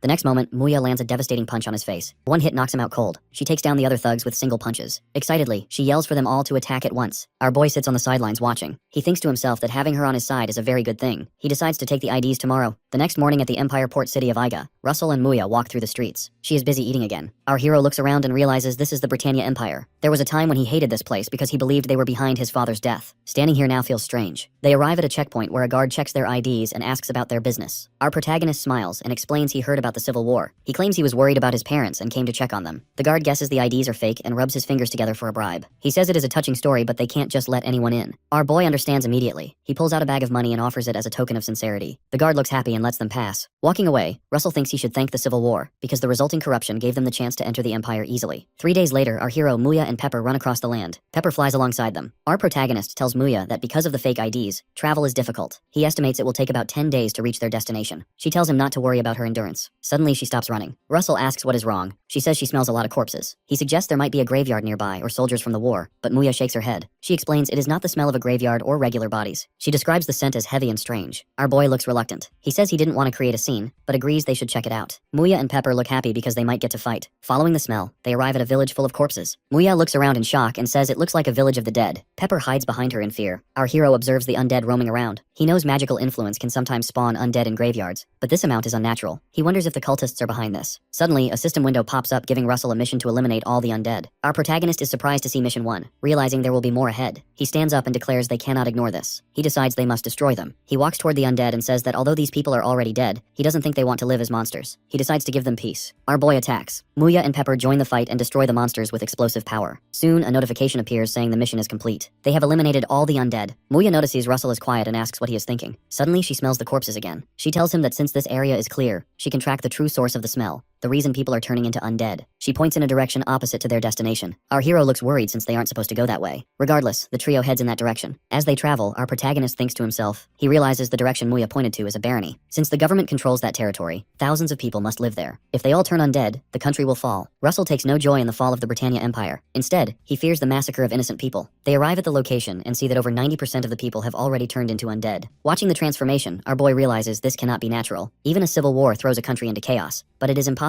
for the government to ignore such a massive incident unless they are involved. He concludes that there must be a powerful figure in the Empire working with the cultists. He remembers the dying words of a cultist about the true darkness yet to come and wonders if this is what they meant. Another system window pops up. Seeing it, our hero stands up. He tells Muya and Pepper they need to do some cleaning. He asks them to make sure the deaths of these people are painless. Russell stands before the undead horde and gathers his mana. He unleashes a spell, and a single strike wipes out a massive chunk of the crowd. Muya joins in, her attacks tearing through the monsters right alongside him. Suddenly, our boy notices glowing letters on the dirt. He realizes these are runes written in reverse, but the mana feels off. Observing the flow of the ley lines, the truth clicks for him. Muya asks if he figured it out, and Russell confirms it's a magic formation. He explains that it's designed to funnel all the power from the undead to a specific target. When Muya asks where that power is going, Our protagonist says it's likely heading to the village center, specifically the Lord's Manor. She gets ready to fight, suggesting they go there and wreck it immediately. Russell stops her, noting that the core of the formation is actually moving. They both notice something approaching. Several skeletons march toward them and call them intruders. Our hero realizes these are Death Knights. Muya prepares to fight, and Russell knows a Death Knight is much stronger than your average skeleton. They shouldn't be underestimated, but against a superhuman, they don't stand a chance. He's right, Muya handles them easily. She demolishes the group, shouting that fighting is actually fun. With one kick, she completely destroys one. As another Death Knight charges, Muya wears a strange smile. Before she can finish it, our boy steps in. He uses the Call Lightning Giant technique to blow it apart. Since the monster was so close to her, he asks if she's okay. Muya grabs his collar and shakes him, complaining that he stole her kill just when she was starting to have fun. Russell apologizes. Looking at the mess, our protagonist starts thinking seriously. He realizes the villagers were turned into undead just to power the formation. Sacrificing this many people to hit a goal points directly to the cultists. He decides he has to report the Empire's connection with the cult as soon as possible. Suddenly, Muya looks around. She says it feels like someone is staring at them. Russell is surprised and tries to find where the look is coming from. High in the sky, a figure watches them, the fallen dragon. Seeing that Muya sensed him, the dragon praises her instincts. He looks at our boy and notes that the next Dragon King has grown strong, but isn't quite ready to sense him yet. He flies away, remarking that Russell needs to get even stronger because time is running out before they meet. As the fallen dragon leaves, the weird sensation vanishes. Our hero tells Muya it was probably just an illusion from the magic formation. He suggests they keep moving since they have a long way to go. Muya looks around, still wondering if it really was just her imagination. Later, at Mount Yahello, Russell is getting close to his destination. He's sure he'll find a clue about a dragon here. Behind him, Muya looks exhausted. She asks if he's sure they're on the right path, complaining that there's nothing around them. Our boy pulls out the map to check. As soon as he touches it, the paper catches fire. He shouts in surprise, but the burning map turns into a compass. Muya asks what it is, and he explains it's a guide to their destination. He checks the direction and notes they are very close. Meanwhile, the dragon senses our protagonist's presence. He says the young master has finally arrived. He notes Russell has a girl with him who has the blood of a dragon. He doesn't know why this bride is here, but admits our boy brought a good one. Suddenly, the dragon senses something else and gets angry. He tells the intruder to get lost, declaring this place sacred ground for the little master. He lets out a massive roar. The dragon is yelling at the fallen dragon. The roar causes the intruder trouble, and he grinds his teeth before leaving, muttering that he won't give up so easily next time. Back with our boy and Muya, she looks ahead and asks what kind of weird place this is. Russell starts explaining the mountain, but notices the fog getting thick. He suggests they move, but then hears a strange noise from Muya. When he turns around, the fog is wrapping around her and lifting her into the air. Muya shouts for help. She tries to break free with all her strength, but it's useless. The fog grabs her tighter. She complains about the pressure, and our hero looks worried. He gets an idea and uses a wind spell to push Muya away from the cliff. As soon as she's clear, the fog drops her. Muya sighs in relief. Russell explains that a special spell is hidden in the fog, preventing anyone but him from entering. He tells Muya she has to wait there. She agrees easily. Our protagonist laughs and promises to find her soon, and she agrees with a bit of fake anger. Russell continues alone to find the dragon. As he goes deeper into the frost, the fog thickens. He realizes the magic here is incredible because the fog changes based on his own mana. He analyzes the complex spell as he walks. Suddenly, the scenery shifts. Our boy looks around in surprise. A labyrinth stands right in front of him. At the same time, the dragon's voice reaches him. The dragon announces that the little master has entered the mist. He explains that the divine dragon king himself set up these trials. He hopes the little master won't give up. Russell is surprised to hear the voice but prepares himself for whatever is coming. 3 days pass. Russell holds his head, his frustration growing alongside a sharp hunger. He's stuck in a maze that feels endless. He thinks back to trying to jump the walls, but they just grew taller to mock him. Magic fails against the stone, and his physical hits don't even leave a scratch. Still, he figures if there's a way in, there has to be a way out. He's determined to beat this trial no matter what. Time starts to blur. Our boy is exhausted, and his senses go dull from making the same turns over and over. Doubt starts to sink in, making him wonder if an exit even exists. Just as he starts to lose hope, a system window pops up. It asks if he wants to give up on the labyrinth. Yes or no. The text says surrendering means he can leave right now. Russell stares at the screen. The temptation is huge, and even Pepper looks totally spent. His hand hovers over the yes button, but he stops. A weird feeling hits him. He realizes that giving up here just means staying stuck where he is in life. He thinks about everything he's done, bringing his family back, getting revenge for his father, and reaching levels people thought were impossible. He asks himself why he needs more power. The answer comes from deep down. He has to reach the 8th circle and the realm of transcendence. He pulls his hand back. Power is waiting at the end of this. Russell decides to push through. The second he makes up his mind, the maze falls apart. Our protagonist watches in shock as the walls break into light, leaving him in a dark void. A new window appears, telling him he has a strong will and is being moved to the Black Dragon. Russell is stunned by the name. A moment later, he hits solid ground. A voice calls out, calling him Small Master and offering a greeting. He turns around to find a massive dragon towering over him. The dragon points toward a small hut, saying he looks tired and should come inside. Later, Russell goes into the house. The outside was a lie. The inside is as fancy as a royal palace. The dragon turns into a woman named Ophelia. Our boy introduces himself. Ophelia likes his name and tells him that while he was in the trial, no time passed in the real world. She tells him he can ask her anything. Russell thinks about the other dragons he met before that he couldn't talk to. He asks who the Dragon Emperor is and why he was picked for this. Ophelia explains the Emperor ruled all dragons. When Russell asks why there are so few left, she looks sad. She tells him the previous king died from injuries during a great war. As for why him, simple. He's the last descendant of the Divine Dragon King and the Otherworldly Savior. The title Otherworldly Savior shocks him. Ophelia says she was the king's partner and came from another world. She even points out that Russell's hair matches hers. Everything starts to make sense now. His mother's ring, the dragon heart, and why he regressed. Our hero asks if the second generation dragons were chosen because they had dragon blood like him. Ophelia says yes and mentions she's already picked an heir for her own power. When Russell asks who it is, Ophelia starts coughing badly. Our boy asks if she's okay, but she ignores him. She tells him to follow her because she's running out of time. She leads him to a giant pile of treasure. She admits she was a greedy dragon who spent her life collecting this stuff, and now she's giving it all to him. He's overwhelmed, but Ophelia grabs his hand. Her last words are a command for the small master to go north. Then she turns to dust. A mission pops up. Go to the frozen land in the north. As Ophelia fades away, some of the dust flies into Muya's mouth while she's napping nearby. She wakes up coughing and spitting, wondering what just happened. She notices the fog is finally lifting. Back with Russell, he's standing in the treasure pile, totally floored. He doubts even the richest kingdoms have this much gold. Suddenly he spots a stack of papers. They aren't just scrolls, they are 7th and 8th circle magic spells that everyone thought were gone forever. He realizes this is the real prize. A full day later, Russell is in a great mood. It took forever to pack everything up, and he knows he couldn't have done it without his upgraded subspace pocket. Suddenly he hears a voice he knows. Muya runs up and gives him a huge hug. He sets her down and she asks what he was up to. He tells her he met Ophelia. He looks around and is surprised to see the house and everything else has vanished. He feels a bit sad and hopes Ophelia is at peace. He asks Muya if anything weird happened to her. She mentions swallowing some dirt in her sleep. He brushes it off, but inside, he realizes she now has dragon power just like Yahello and will need to learn how to use it. Suddenly Muya freezes. She says she feels that presence again. She gets ready to fight, shaking because her gut is telling her she can't win this. In front of them, Reister the fallen dragon appears. This time his face is hard to read. Russell looks at him, the truth finally clicking. He says out loud that Reister is a dragon too. Regester, the corrupted dragon, looks at Russell. He notes that our boy has grown much stronger since their last meeting. Our protagonist senses the energy coming off the dragon and realizes that while this is a dragon, a twisted cultist energy lurks inside. Suddenly, Reister moves with terrifying speed and appears right in front of Russell. He comments that our hero hasn't actually become that strong yet. Seeing the corrupted dragon so close to her master, Muya gets angry. She charges forward and yells for the bastard to stay away. However, Reister pushes her aside with one effortless blow. He tells her this isn't her business and to stay out of it. Muya refuses to back down. She releases her fighting spirit and declares that if he wants to fight, she will kill him even if it costs her life. Pepper also bristles with anger, letting out his own energy. Our boy steps in and tells them both to calm down. He says he doesn't think Reister came here to fight. Reister looks at him and asks why he thinks that. Russell explains that if the dragon wanted him dead, he would have done it long ago. He asks what Reister wants. Suddenly, the dragon places a hand on Russell's shoulder. He tells him that if he is a true dragon emperor, he shouldn't leave a single dragon alone. He advises our boy to become strong enough that all dragons bow before him, strong enough to even free Reister himself. He declares this is the fate of a true dragon emperor. Introducing himself fully as corrupted dragon Zillion Reister, he hopes that the next time they meet, our protagonist will be a true master. With those words, he vanishes. Later on the boat, Muya happily eats her food. Russell sits nearby, thinking about corrupted dragons. He recalls that a dragon who abandons its duties for evil is called a true corrupted dragon, or a demon dragon in old texts. However, thinking about Reister, he feels the dragon isn't completely gone yet. Although he sensed the cultist aura, he didn't feel Reister was fully consumed by bloodlust. Instead, he saw deep sorrow in the dragon's eyes. He decides he needs to research undead dragons again. Suddenly, he hears Muya groaning. He asks if she is okay. She complains that her neck has been itching for days. Our boy suggests she take a bath. Muya gets annoyed and snaps that she showered just yesterday. Russell walks over and asks to look. She blushes as he inspects her. Using magic, he reveals her neck and shows her the reflection. Dragon scales have started appearing on her skin. Muya is shocked. Our hero thinks to himself that this is the opposite of Elo's situation. He wonders if it's because their dragons were different. Muya panics, saying she doesn't want to be a lizard. Russell calms her down and explains everything about the black dragon. She realizes the black dragon chose her as a successor. She figures out that when the power fully activates, they will be bound in a master-servant relationship. Our protagonist feels guilty. He knows Muya is a free spirit and assumes she won't handle servitude well. He apologizes, saying there is nothing he can do. However, Muya laughs. She says it's actually good because she will become even stronger. Russell is surprised she is taking it so well. Muya gets excited, mentioning that Elo is also his servant. She realizes she is finally on the same level. Our hero is confused and asks if she is really okay with it. She tells him not to put it like that, mentioning that dragons choose their mate only once in their lives. Russell asks what she said. Muya laughs and directly tells him she wants to be his second wife. Our boy decides not to question it, thinking that if she is happy, he is happy. At the flame tower, Master Daria scolds our hero. He hides behind a sofa, claiming that at her level, even a piece of candy could kill him if she threw it. Daria gives a strange smile, saying she won't kill him, but she won't let him live either. Suddenly, someone calls for her. She gets angry at the interruption but calms down when she hears who it is. She tells Russell to get ready because the regent has summoned them. Russell asks if something happened to the princess. Daria looks at him sharply and says fortunately not. She explains the princess was just stressed and resting. Our boy sighs in relief but gets nervous again about facing her. Meanwhile, Princess Hecate, now the regent of Endymion, looks angry. She asks Duke Russell what he was thinking. She scolds him for going to the enemy empire without telling anyone, knowing the danger. She mentions he could be severely punished. However, considering his past help, she sentences him to a 6-month travel restriction. Our hero accepts, realizing it is basically house arrest. Hecate becomes emotional, asking how he could go somewhere so dangerous. She asks if it was related to his dragon blood. Russell is surprised she knows. Daria explains that every time he returns from travel, he grows stronger, so they guessed he was finding dragon artifacts. Our boy admits they are right. He explains he went to the Empire to investigate and found that many lands there are under the control of the undead. He even saw Death Knights. Daria and Hecate are shocked. Hecate realizes the cultist's prophecy about covering the continent in blood might be true. She notes the Empire's civil war makes it vulnerable, and the presence of undead means the danger hasn't passed. She asks Daria for her opinion. Daria suggests sending spies to the Empire to learn more. Hecate grants permission immediately. As Russell leaves, he thinks the princess must have a lot on her mind. He decides he needs to visit her to apologize properly. He uses sound transmission to ask Daria for permission. Daria gets angry and replies back that he shouldn't need to ask. He should just go and apologize. Her tone scares Russell. Princess Hecate sees Russell again. She asks if the Duke wants to say something. Our boy says he wants to introduce her to a friend. Hecate is surprised. A moment later, she is holding Pepper, squealing about how cute he is. She asks what it is. Our protagonist explains it is his contracted spirit, a second-generation dragon. Hecate asks if this is the creature from his reports, admitting she thought it would be huge and scary but finds it adorable. Pepper escapes her grasp. He transforms into his massive true form to show he isn't just cute. Hecate gets excited seeing a real dragon. Our hero climbs onto Pepper and offers his hand, asking if she wants a ride. Afterward, Pepper flies through the sky. Hecate is scared at first, but when she opens her eyes, she is amazed by the view. Russell tells her he thought this would cheer her up. Hecate admits the scene is beautiful but says just this won't fix her mood completely. Our boy apologizes again. She looks at him with soft eyes and says it is still very beautiful. The couple spends some quality time together in the sky. Down in the Avert Forest basement, the beastmen are chatting excitedly. Russell opens up with spiral magma. A huge explosion rocks the underground arena, knocking dust off the ceiling. Our protagonist laughs, thinking that if they keep going this hard, the whole forest above them might actually cave in. After Muya completely tanks his opening move, she walks toward him with a grin. She compliments his defense and says that last attack wasn't half bad. Now it's her turn. She warns Russell that she still can't fully control her strength, so he better fight for his life and forget about the furniture, or he's going to die. With that, she moves with blinding speed, throwing a whole flurry of attacks. The impact is massive and sends our hero flying back. Muya seems to have instinctively picked up dragonification. She leaps toward him to keep the pressure on, shouting for him to accept her feelings, which just feel like crushing blows. Russell smiles and throws up a magic shield to block her, but she breaks it with a single hit. The moment the shield breaks, Russell instantly casts another spell. A heavy lightning bolt drops from the sky and hits Muya dead on. After landing such a big hit, he thinks to himself that a sixth circle spell like that would turn a normal person to ash on the spot. Still, he knows it won't do much to her. Sure enough, Muya walks out of the smoke with nothing but a few scratches. She stands up laughing and tells our boy to get ready for round 2. Russell walks toward her and suggests they call it a day. Muya looks surprised and complains that she's just getting warmed up. He explains he has an important meeting tonight and needs to get ready. Feeling curious, he asks how she learned dragonification. She says she isn't really sure. It just happens automatically whenever she acknowledges her full power. Hearing this, Russell and Pepper trade looks. Our protagonist thinks about all the grueling effort he put in to master that same technique and wonders if this is what a real prodigy looks like. Later, Russell and Princess Hecate are sitting together talking. He keeps bringing up Muya. Suddenly, Hecate gives him a weird smile and remarks that, based on how he's talking, it sounds like he's enjoying flirting with other women. Our hero wonders if he just messed up again and quickly denies it. Hecate waves it off and mentions his travel ban will be lifted in a few days. However, she notices he's already applied for research abroad. She warns him that if he heads to the Empire again, there will be consequences. Russell laughs and tells her not to worry, letting her know he's actually heading to the frozen north this time. Hecate looks concerned. She explains the north is freezing year-round and only gets worse the deeper you go. She asks if he's sure he wants to go somewhere that dangerous. Our protagonist is all in and pleads for permission. Hecate walks over and reminds him the ban isn't officially over yet. She says she'll decide on his permission based on how he behaves now. He catches her drift immediately. Just then, Pepper runs into the room, happy to see them, but Russell quickly kicks the poor guy out and shuts the door. Later, up in the northern frozen land, Russell stands in the snow feeling the biting cold. He thinks about how he visited this place before his regression, but it definitely wasn't this cold back then. He remembers the mission hint, 2 full moons and the largest mirror. He realizes only one spot fits that description, but if he goes there, he might freeze solid. He calls Pepper out and tells him to fly at full speed. Russell arrives at Lake Kellyman riding on Pepper's back. He looks at the water and notes it's a famous sight. He's surprised it hasn't frozen over despite the temperature. This place matches the system notification perfectly. Since they got there early thanks to Pepper, our hero pats the dragon's head and notes they have time before sunset. He suggests they start a campfire. A bit later, Russell is studying a new spell called Fury of Indra. Reading through it, he's impressed. The spell seems even stronger than the 7th circle spell Aaron. He explains that even though he's currently at the 7th circle, the magic he's studying is an 8th circle spell. Since his mana control is top tier, he believes he can pull it off. He notes that usually only Master Daria can cast this. Our boy looks happy while he studies, thinking that even if it isn't as strong as his master's version, it'll be a great trump card. Suddenly, Pepper calls out to him. Russell sees the full moon has risen. Watching the 2 moons reflecting on the water, our protagonist walks toward the lake. He thinks about how he hasn't seen anything special yet, and wonders if he's in the wrong spot. Suddenly, he senses something and moves toward a specific area on the lake. He notices the ice reflection in the water looks off. Reaching the spot, he looks at the water in shock. He spots a pattern in the mana flow and recognizes the spell as camouflage magic. He realizes that if someone put a spell like this here, they're definitely hiding something. As Russell thinks this over, the water below him starts moving. He jumps back, startled. He tells himself that these missions always force him to push his limits, but since he's worked this hard, he's going to finish it. Just then, a cave rises out of the lake with water pouring off the entrance. Seeing the cave, our hero tells Pepper the underwater environment will be too dangerous and sends the dragon back to the spirit realm. Pepper agrees, and Russell takes a deep breath before heading inside. At the bottom of the underwater cave, Russell pushes forward. His movements are slow against the heavy water pressure. Keeping both water breathing and temperature regulation magic active at the same time drains his mana faster than he expected. He thinks the difficulty of this trial is just absurd. Still, our protagonist refuses to give up and swims deeper into the abyss. Suddenly, the water around him churns. Dozens of ice shackles appear from the darkness, shooting toward him like heat-seeking missiles. Seeing the attack, our boy quickly conjures a magical shield. The shackles strike with massive force, and within seconds, the barrier breaks into tiny pieces. Realizing he can't block them all, Russell casts Accelerate. He moves with extreme speed, dodging the remaining chains by a hair's breadth. He sighs in relief. muttering that the scare just shaved 10 years off his life. There's no time to rest. Huge shadows loom behind him. Our hero turns to see massive sharks circling, their eyes glowing with an unnatural light. He's shocked, wondering what creatures like this are doing in a freshwater lake. Before he can think it through, the sharks charge with snapping jaws. Russell hurriedly puts up another shield, but a single ram from the lead shark cracks it. He realizes these aren't ordinary beasts. Their power rivals high-level monsters. More sharks emerge from the gloom. He knows that staying here for a long fight will kill him as his mana runs dry. Deciding to end this in one move, our protagonist casts Icicle Phalanx, summoning a barrage of ice spears. While attacking, he remembers a formula he studied recently. Russell figures if he combines the remaining mana in the water with that formula, he can create a much more devastating attack. He improvises on the spot and weaves a new spell. The water erupts with magical energy, and in one sweeping strike he wipes out all the sharks. Right after the battle, our boy spots a faint light above the exit. He bursts from the water's surface, gasping for air and shivering uncontrollably as he drags himself onto the rocky shore. He notes that he's never handled that many sharks in his life. Looking around, Russell sees a soft glow coming from deeper within the dry part of the cave. He wonders if the trial is leading him there. Trembling from the biting cold, our hero walks toward the light. The deeper he goes, the more the temperature drops, freezing the air in his lungs. As he walks, Russell thinks about the ice dragon. He isn't sure if the dragon is alive or dead, but he's certain a dragon horn is waiting for him. He's right. Upon reaching the end of the cavern, he sees a magnificent ice dragon's horn resting on a pedestal of ice. A system window appears. Mission complete. Our protagonist smiles, his eyes locking onto the prize. He says he finally found it and decides to absorb it immediately. When he places his hand on the horn, the process starts and a new window pops up. It says that because his current abilities and potential are extremely high, he can absorb the dragon horn fully. Russell is surprised. In the past, he could only take in half of a horn's power, with the rest just adding to his potential. This time, the system lets him take it all. He braces himself. The power inside the horn is intense and way colder than he thought. Our boy realizes that if he takes the mana as it is, his body will freeze solid from the inside out. He quickly circulates fire energy through his circuits to balance the chill. The absorption causes a violent reaction. The cave shakes, and mana storms swirl around him. Russell struggles to control the overflow. In a desperate move, he starts transferring the excess mana into his all-attribute mana vein. The pain is brutal, tearing at his nerves, but our hero endures it and keeps his mind focused. After a long struggle, the light fades and the process ends. In the place where the energy storm raged, a strange egg now sits quietly. Later, at the royal palace of Endymion, Princess Hecate sits with Master Daria. She looks exhausted and complains about the workload of a regent. She admits that while she prepared for the role, the reality is much harder. Daria explains that she has to handle taxes, security, and diplomacy for various territories, reminding her that's why the tower is helping. Hecate shakes her head, saying the work isn't the only problem. She's deeply worried about the empire. She mentions the ongoing civil war and rumors of an alliance with the cultists, asking Daria what she should do. Her face is pale with anxiety. Daria comforts her, saying their messenger should arrive soon with news. Just then, an official runs into the room. He reports that an urgent message has arrived from the empire. Hecate reads the scroll, her eyes widening in terror. She drops the paper, whispering that it can't be true. Daria asks what happened. Hecate reveals the news. The fifth prince has killed all his brothers and claimed the imperial throne. She adds that the fifth prince's army was led by a death knight, confirming their worst fears. Also, after taking power, the new emperor announced the start of the Black Tower. Daria's expression turns grave. She says the cultists have wanted the Black Tower for a long time. The fact that the empire supports it means they've officially joined the cult. Hecate trembles, realizing the empire will now fall completely into darkness. Daria tries to find a silver lining. She says this will cause a massive backlash in the empire's magic community. She predicts they will question the Black Tower, just like Endymion did. She specifically mentions Sir Roderick Armstrong, the Yellow Tower Master and the empire's strongest mage. She believes a man like him will surely oppose this madness. Meanwhile, at a dungeon in the empire, Sir Roderick Armstrong lies on the ground, beaten and bloodied. Standing over him is Riester, the fallen dragon. Riester looks down at the defeated mage with disdain, calling it shameful that the Empire's greatest mage lost so easily. Suddenly a voice speaks from the shadows. The fifth prince steps forward and tells Riester that's enough. He grabs Armstrong by his hair, lifting his face. He asks why Armstrong resisted when he knew he wouldn't survive. He points out that Armstrong never wanted power, and always claimed he didn't care who became emperor. Armstrong, barely able to open his eyes, looks at the prince. He speaks weakly, saying the real fifth prince was a man who helped beggars and was always kind. He stares into the tyrant's eyes and says the person in front of him cannot be the fifth prince. He asks what the villain did to the real owner of that body. Hearing this, the fifth prince smiles with a cold, inhuman expression. He admits Armstrong is right. He reveals he isn't the fifth prince. He's an entity that ate the prince's consciousness and took over his body. With that, the true horror of the Empire's new ruler is revealed. Russell's body stays frozen as the ice cracks from internal pressure. Suddenly, his mana circle flares on his skin, signaling a breakthrough. System windows pop up to announce that absorbing the ice dragon horn has significantly boosted his casting speed and power for water and ice elements. When the process ends, our hero holds his head and sits up. Russell remembers the absorption but feels a bit hazy on what happened right after. He feels lighter and suspects it's the dragon's power taking effect. His casting speed is noticeably better now that his mana road has fully opened. Since his clothes were shredded during the transformation, Russell pulls a fresh set from his subspace pocket and gets dressed. He hides and looks ahead, following strange noises he's been hearing for a while. Our boy realizes the sound is coming from the strange egg he found earlier. He wonders if it's an ice dragon egg and presses his ear against the shell. This feels different from the fire dragon egg. Russell can feel faint life energy pulsing inside. He knows dragons survive by absorbing mana from the air, so he decides to help. Russell infuses some of the mana he took from the ice dragon into the egg to boost its vitality. vitality. The egg starts draining his mana rapidly. Russell is surprised at first, but smiles, telling the egg to eat as much as it wants. A while later, our protagonist is panting heavily. The egg drained 80% of his mana in no time, and he can't give any more without risking his own safety. Just then, cracks appear. A small creature that looks a lot like Pepper pops out, making cute noises. The little ice dragon immediately clings to Russell. Seeing the baby, our boy is thrilled. He calls the little guy amazing, but notices it's pretty small for such a big egg. It looks different from a water dragon and doesn't have wings, so Russell assumes it's a subspecies. He summons Pepper to introduce him to his new brother. Pepper looks shocked, wondering if he just gained a rival. Russell happily introduces the newborn to Pepper. However, Pepper glares at the newcomer and the baby gets ready to fight back. Just as they're about to scrap, they suddenly hug each other. Our hero is relieved they aren't fighting. Pepper holds his little brother protectively while making grumbling noises. Somehow, Russell knows exactly what he's saying. Pepper wants a name for the baby. Our boy agrees he can't just call him Icecon. He suggests names like Big Ben, Haagen-Dazs, Baskin-Robbins, and Jon Snow. Both dragons look annoyed at the terrible suggestions. Russell worries for a second before suggesting Sherbet. Pepper and the baby dragon light up, clearly loving the name. Our hero sighs in relief but wonders where he'll keep Sherbet. He can't carry him around constantly, especially in a fight where he might get hurt. Suddenly, Sherbet bites Russell's hand. A system window pops up. The infant ice dragon is using frozen form. Russell is stunned as Sherbet transforms into a bracelet on his wrist. Our boy is shocked and Pepper looks just as confused. System windows explain that Sherbet has bound with Russell, increasing his casting speed even further. Injecting mana into the bracelet will strengthen the form. Russell feels good about the fusion. Dragons are mysterious, but an ability like this is top tier. He asks Sherbet if he can turn into other shapes like a spear. Sherbet tries, but it looks painful and difficult. Russell is glad it's possible, but Pepper realizes Sherbet isn't ready for that yet and scolds him. Our boy apologizes to Sherbet for pushing him so soon after hatching and tells him to go back to his normal form. Sherbet happily shifts back and clings to Russell. Thrilled, our hero thinks about how successful this trip was, gaining both the horn's power and a living dragon. He tells them it's time to head home. Later, Russell flies toward the Nadia Desert near the Endymion border. He tells Sherbet they're almost there, but he stops when he sees a massive crowd at the immigration checkpoint. He wonders why so many people are gathered and worries about the kingdom. A knight spots Russell in his disguise and rudely tells the kid from the frozen land to get in line. When Russell reveals who he actually is, the knight freezes. He salutes and apologizes, calling him the kingdom's pride. Our protagonist waves it off and asks for an update. The knight explains that the fifth prince killed his brothers and took the throne. Russell is worried. He confirms that the prince not only killed his siblings but is also backing the Black Tower. He realizes the cultists weren't the only ones involved. The fifth prince was the mastermind. He asks how Endymion is reacting. The knight says reinforcements were sent to both nations. The Yellow Master went to the Naze Alliance, and Sir Ares went to the Keel Kingdom. Hearing that name, our boy thinks of Ares Skyland, the Warhammer. He's a superhuman who can level mountains with one hit. Russell decides he needs to get to the castle fast. He thanks the knight and heads out. Later, at the Flame Tower, Russell meets Master Daria. She tells him the White Tower Master is on the battlefield, and Hemingway is ready for the second wave. She's been assigned to guard the capital. Our hero nervously apologizes for taking so long. Daria smiles and says she would have been mad if he came back empty-handed. She's happy he found what he needed, noting he left as a mid-6th circle magician, but returned as a master-level 7th circle magician. Russell looks sad instead of proud. He claims he just got lucky because he's a descendant of the Divine Dragon King and the otherworldly savior. Daria gets angry and tells him to stop talking nonsense. She acknowledges his ancestors were great, but insists his achievements come from his own hard work. She lectures him to stop downplaying his worth. She reminds him he's the student of the Flame Tower Master and tells him his spirit needs to grow along with his power. She says people will be jealous, but he should ignore them and give himself credit. Feeling encouraged by her words, our boy stands taller. Daria says it's time to move because the nation needs them. At the royal palace, the vibe is heavy. Russell sees the king looking exhausted with dark circles under his eyes. He worries another disaster happened at the front. The king announces a report from Keel. The Imperial army captured the 17th Mana Stone mine. He adds that 2 superhumans from the Empire defeated Sir Ares. Hearing this, our hero and Master Daria are stunned. Sir Ares' Skyland is a mess, but he still won't back down. The Imperial superhumans are actually impressed by his grit. One of them mentions that nobody from Endymion is a pushover, while the other just mocks him, wondering how much longer he can keep his eyes open. These 2 are the Empire's heavy hitters, Pegray, a long-haired swordmaster, and Diablo, a top-tier battle mage. Diablo laughs at Ares and suggests a bet to see who can finish him off first. Ares snaps at them to stop being so arrogant, but he knows he's in trouble. Fighting a swordmaster and a mage at the same time while bleeding out is a losing game. Since his troops already pulled back, he figures it's time to retreat too. Suddenly, the 2 enemies lunged at him. Ares swings back with everything he has, telling them not to look down on him, and turns to Russell and tells him he needs to go to Keel. Our hero is caught off guard. Master Daria immediately objects, pointing out that Russell would be facing 2 superhumans and an entire undead army. She offers to go instead, but the king shuts it down. He reminds her that Russell is his son-in-law and someone he cares about deeply. He explains that sending family to war is a heavy burden, but if the kingdom's strongest defender leaves the capital, the whole city becomes a target. Daria has no comeback for that. Our boy steps up. As Duke Russell Raymond, he accepts the mission, but has one condition. He wants the king to order every mage in Keel to clear the skies. Later, Russell is sitting with Hecate. She looks at Pepper and mentions that if he rides the creature to Beryl Valley, he'll catch the enemy completely off guard with his speed. She gives him a sad smile, admitting that while she has to be a princess and send him to the front lines, as his lover, it's breaking her heart. Our protagonist looks worried for her. Hecate quickly changes the subject before she starts crying, noticing his robe is scorched. He's surprised since he only put it on yesterday. Hecate has a servant bring out a package. Russell puts on the new robe she prepared. She asks if he likes it, and our hero tells her he could never hate something she made for him. He spots a dragon embroidered on the fabric and asks about it. The servant lets it slip that the princess stayed up for nights doing the needlework work herself. Hecate gets flustered and tells the servant to pipe down. Russell thanks her properly. She tells him to wear it, think of her, and come back in one piece. They spend some quiet time together before he heads out. Out at the Keel outpost, a squad is struggling against the undead. One soldier is about to get blindsided when Ares suddenly appears and wipes the floor with the monsters. The soldier can't believe Ares is still moving in his condition. Ares looks rough but says he can't sit around while his people are dying. He knows that if they lose this spot, they lose the green field, and that's 70% of their food supply. He has to hold the line. The two Imperial superhumans show up again. They mock Ares, asking why he bothered coming back after escaping. Pigray says the man must have a death wish. Ares tells his soldiers to run for it. Pigray strikes fast, laughing at Ares for trying to retreat again. Ares blocks the hit and tells him to lose the attitude. He's not running, he just doesn't want his own men getting in the way of the fight. Ares is struggling to handle both Pigray and Diablo's magic. He manages to dodge a few spells, which surprises Diablo given Ares' size. Ares ignores the trash talk, thinking to himself that if this were a fair one-on-one, he'd crush them. Diablo attacks again, noting that Ares is getting slower. The spell is inches away from hitting when a massive wall of fire erupts between them. The two Imperials are stunned, wondering who just jumped in. Russell Raymond arrives. He looks at the two and notes that Imperial superhumans aren't complete jokes since he can't take them out in a single hit. A system prompt appears. Assist Sir Ares. Our boy rushes over to check on Ares, explaining he's there on the king's orders. Ares grins, saying he didn't expect to see the Duke here. Russell tells him he can drop the formalities since he's the junior here. Diablo cuts in, blowing away the fire and asking if they're done talking. Ares admits it's a bit embarrassing to be saved by a junior, but he's ready to fight. Our protagonist suggests they split the work. Ares points his hammer at the swordmaster Pigray, saying the mage looks like a headache, so he'll take the kid instead. Pigray loses his mind at being called weak. Ares charges him immediately, throwing Pigray's own insults back in his face. Russell stands his ground against Diablo. The mage recognizes him as Daria's apprentice. Our hero gets angry when Diablo insults his master, warning him to keep her name out of his mouth. Diablo just laughs and says Daria clearly didn't teach him any manners before starting his attack. Our protagonist activates the Crown of Solomon. As Diablo strikes, Russell uses the crown to slow down time and slip away. He calls on Sherbet for backup. Using that ice energy, Russell spikes the ground with massive frozen pillars. Diablo flies upward to dodge, totally shocked. He expected fire or lightning and is floored by Russell's mana control. He realizes our boy has terrifying talent and gets excited about finally having a real fight. The two of them clash, lighting up the sky with energy. Russell realizes this mage is on a different level than anyone else he's faced. He decides to end it fast. He hits Diablo with gravity pressure to lock him in place, then charges up his biggest spell, Inferno 5 stack. Diablo realizes he can't dodge and puts everything into a shield. The explosion is massive. Even with his defense up, Diablo is torn apart. He screams in disbelief as he's severely injured. Refusing to lose, he unleashes his full power and counterattacks. Russell barely manages to move out of the way. Diablo transforms into a monstrous godly form, glaring at Russell. He says he finally gets why Russell is so high on the Empire's hit list, and vows that even if he dies, he's taking Russell down with him. Diablo unleashes his originality to attack Russell. Our boy dodges the assault, knowing a single hit would be fatal. Seeing his opponent evade every move, Diablo grows frustrated. He launches another attack, daring the young mage to dodge this one if he has the guts. Russell reacts instantly, activating Dragonification and using the magic spell Excellence to move out of the way. However, he realizes that just dodging won't win the fight. He starts looking for a gap to counterattack. While moving, our protagonist begins analyzing Diablo's magic. He uses the magic of Transcendence, a technique from his family's founder. After a moment, he uses a specific part called Dream of Transcendence to fully understand how the spell works. Diablo is shocked to see Russell copying his magic so quickly. He can't believe such talent exists, and realizes that if the fight keeps going, our hero will steal all his spells. Desperate, Diablo decides to use another originality called Thunder of the Milky Way. The size of the attack terrifies the nearby knights. Even Pigray, who is busy fighting Sir Ares, stops in fear and notes that the old man is playing his last card. Seeing the massive energy buildup, Ares worries for our boy. Russell is amazed by the power but notices Diablo is burning his own life force to create it. Understanding the danger this poses to everyone, he prepares to block it head-on. To do this, he uses the Crown of Solomon, calling on the second spirit inside it to calculate the complex magic formulas needed for defense. Diablo, getting weaker from the strain, lets loose a massive snake made of lightning. As the attack flies toward him, our hero looks for a weakness in the spell. Seconds before it hits, he orders Pepper to lend him strength. The lightning strikes. Diablo laughs, sure he has won. However, his laughter stops when the smoke clears. Russell blocked the attack with just a shield. Behind him, a massive image of Pepper appears. The power belongs to the dragon spirit, but it drains Russell's mana fast. Our protagonist orders Pepper to eat the lightning. The dragon obeys, soaking up the magical power. Diablo panics, screaming that it's impossible. Russell realizes Pepper has a limit to what he can take in. Remembering his fight with Vortes in the Labyrinth trial, he decides to send the extra electric power elsewhere. He carries out the plan, and huge electrical blasts shoot outward, away from him. Diablo is furious. He shouts that Russell didn't just absorb his magic, but is now redirecting it. He admits he has reached his limit. Our hero decides to end the battle right here. He summons the Spear of Death. Diablo's eyes go wide with panic. Russell attacks, causing a huge explosion that covers the battlefield. Soon after, Diablo is dying. Russell stands over him and asks why they teamed up with the cultists and why they are using their magic. In his final moments, Diablo realizes our boy knows the truth. He explains that the spell wasn't normal magic. Using it meant giving up his life force. He tells our protagonist about his past. When he was younger, he was talented like Russell and became a superhuman quickly. But then he hit a wall, a power so big he couldn't do anything against it. He says that when you fail over and over, all you see is darkness. Russell is confused,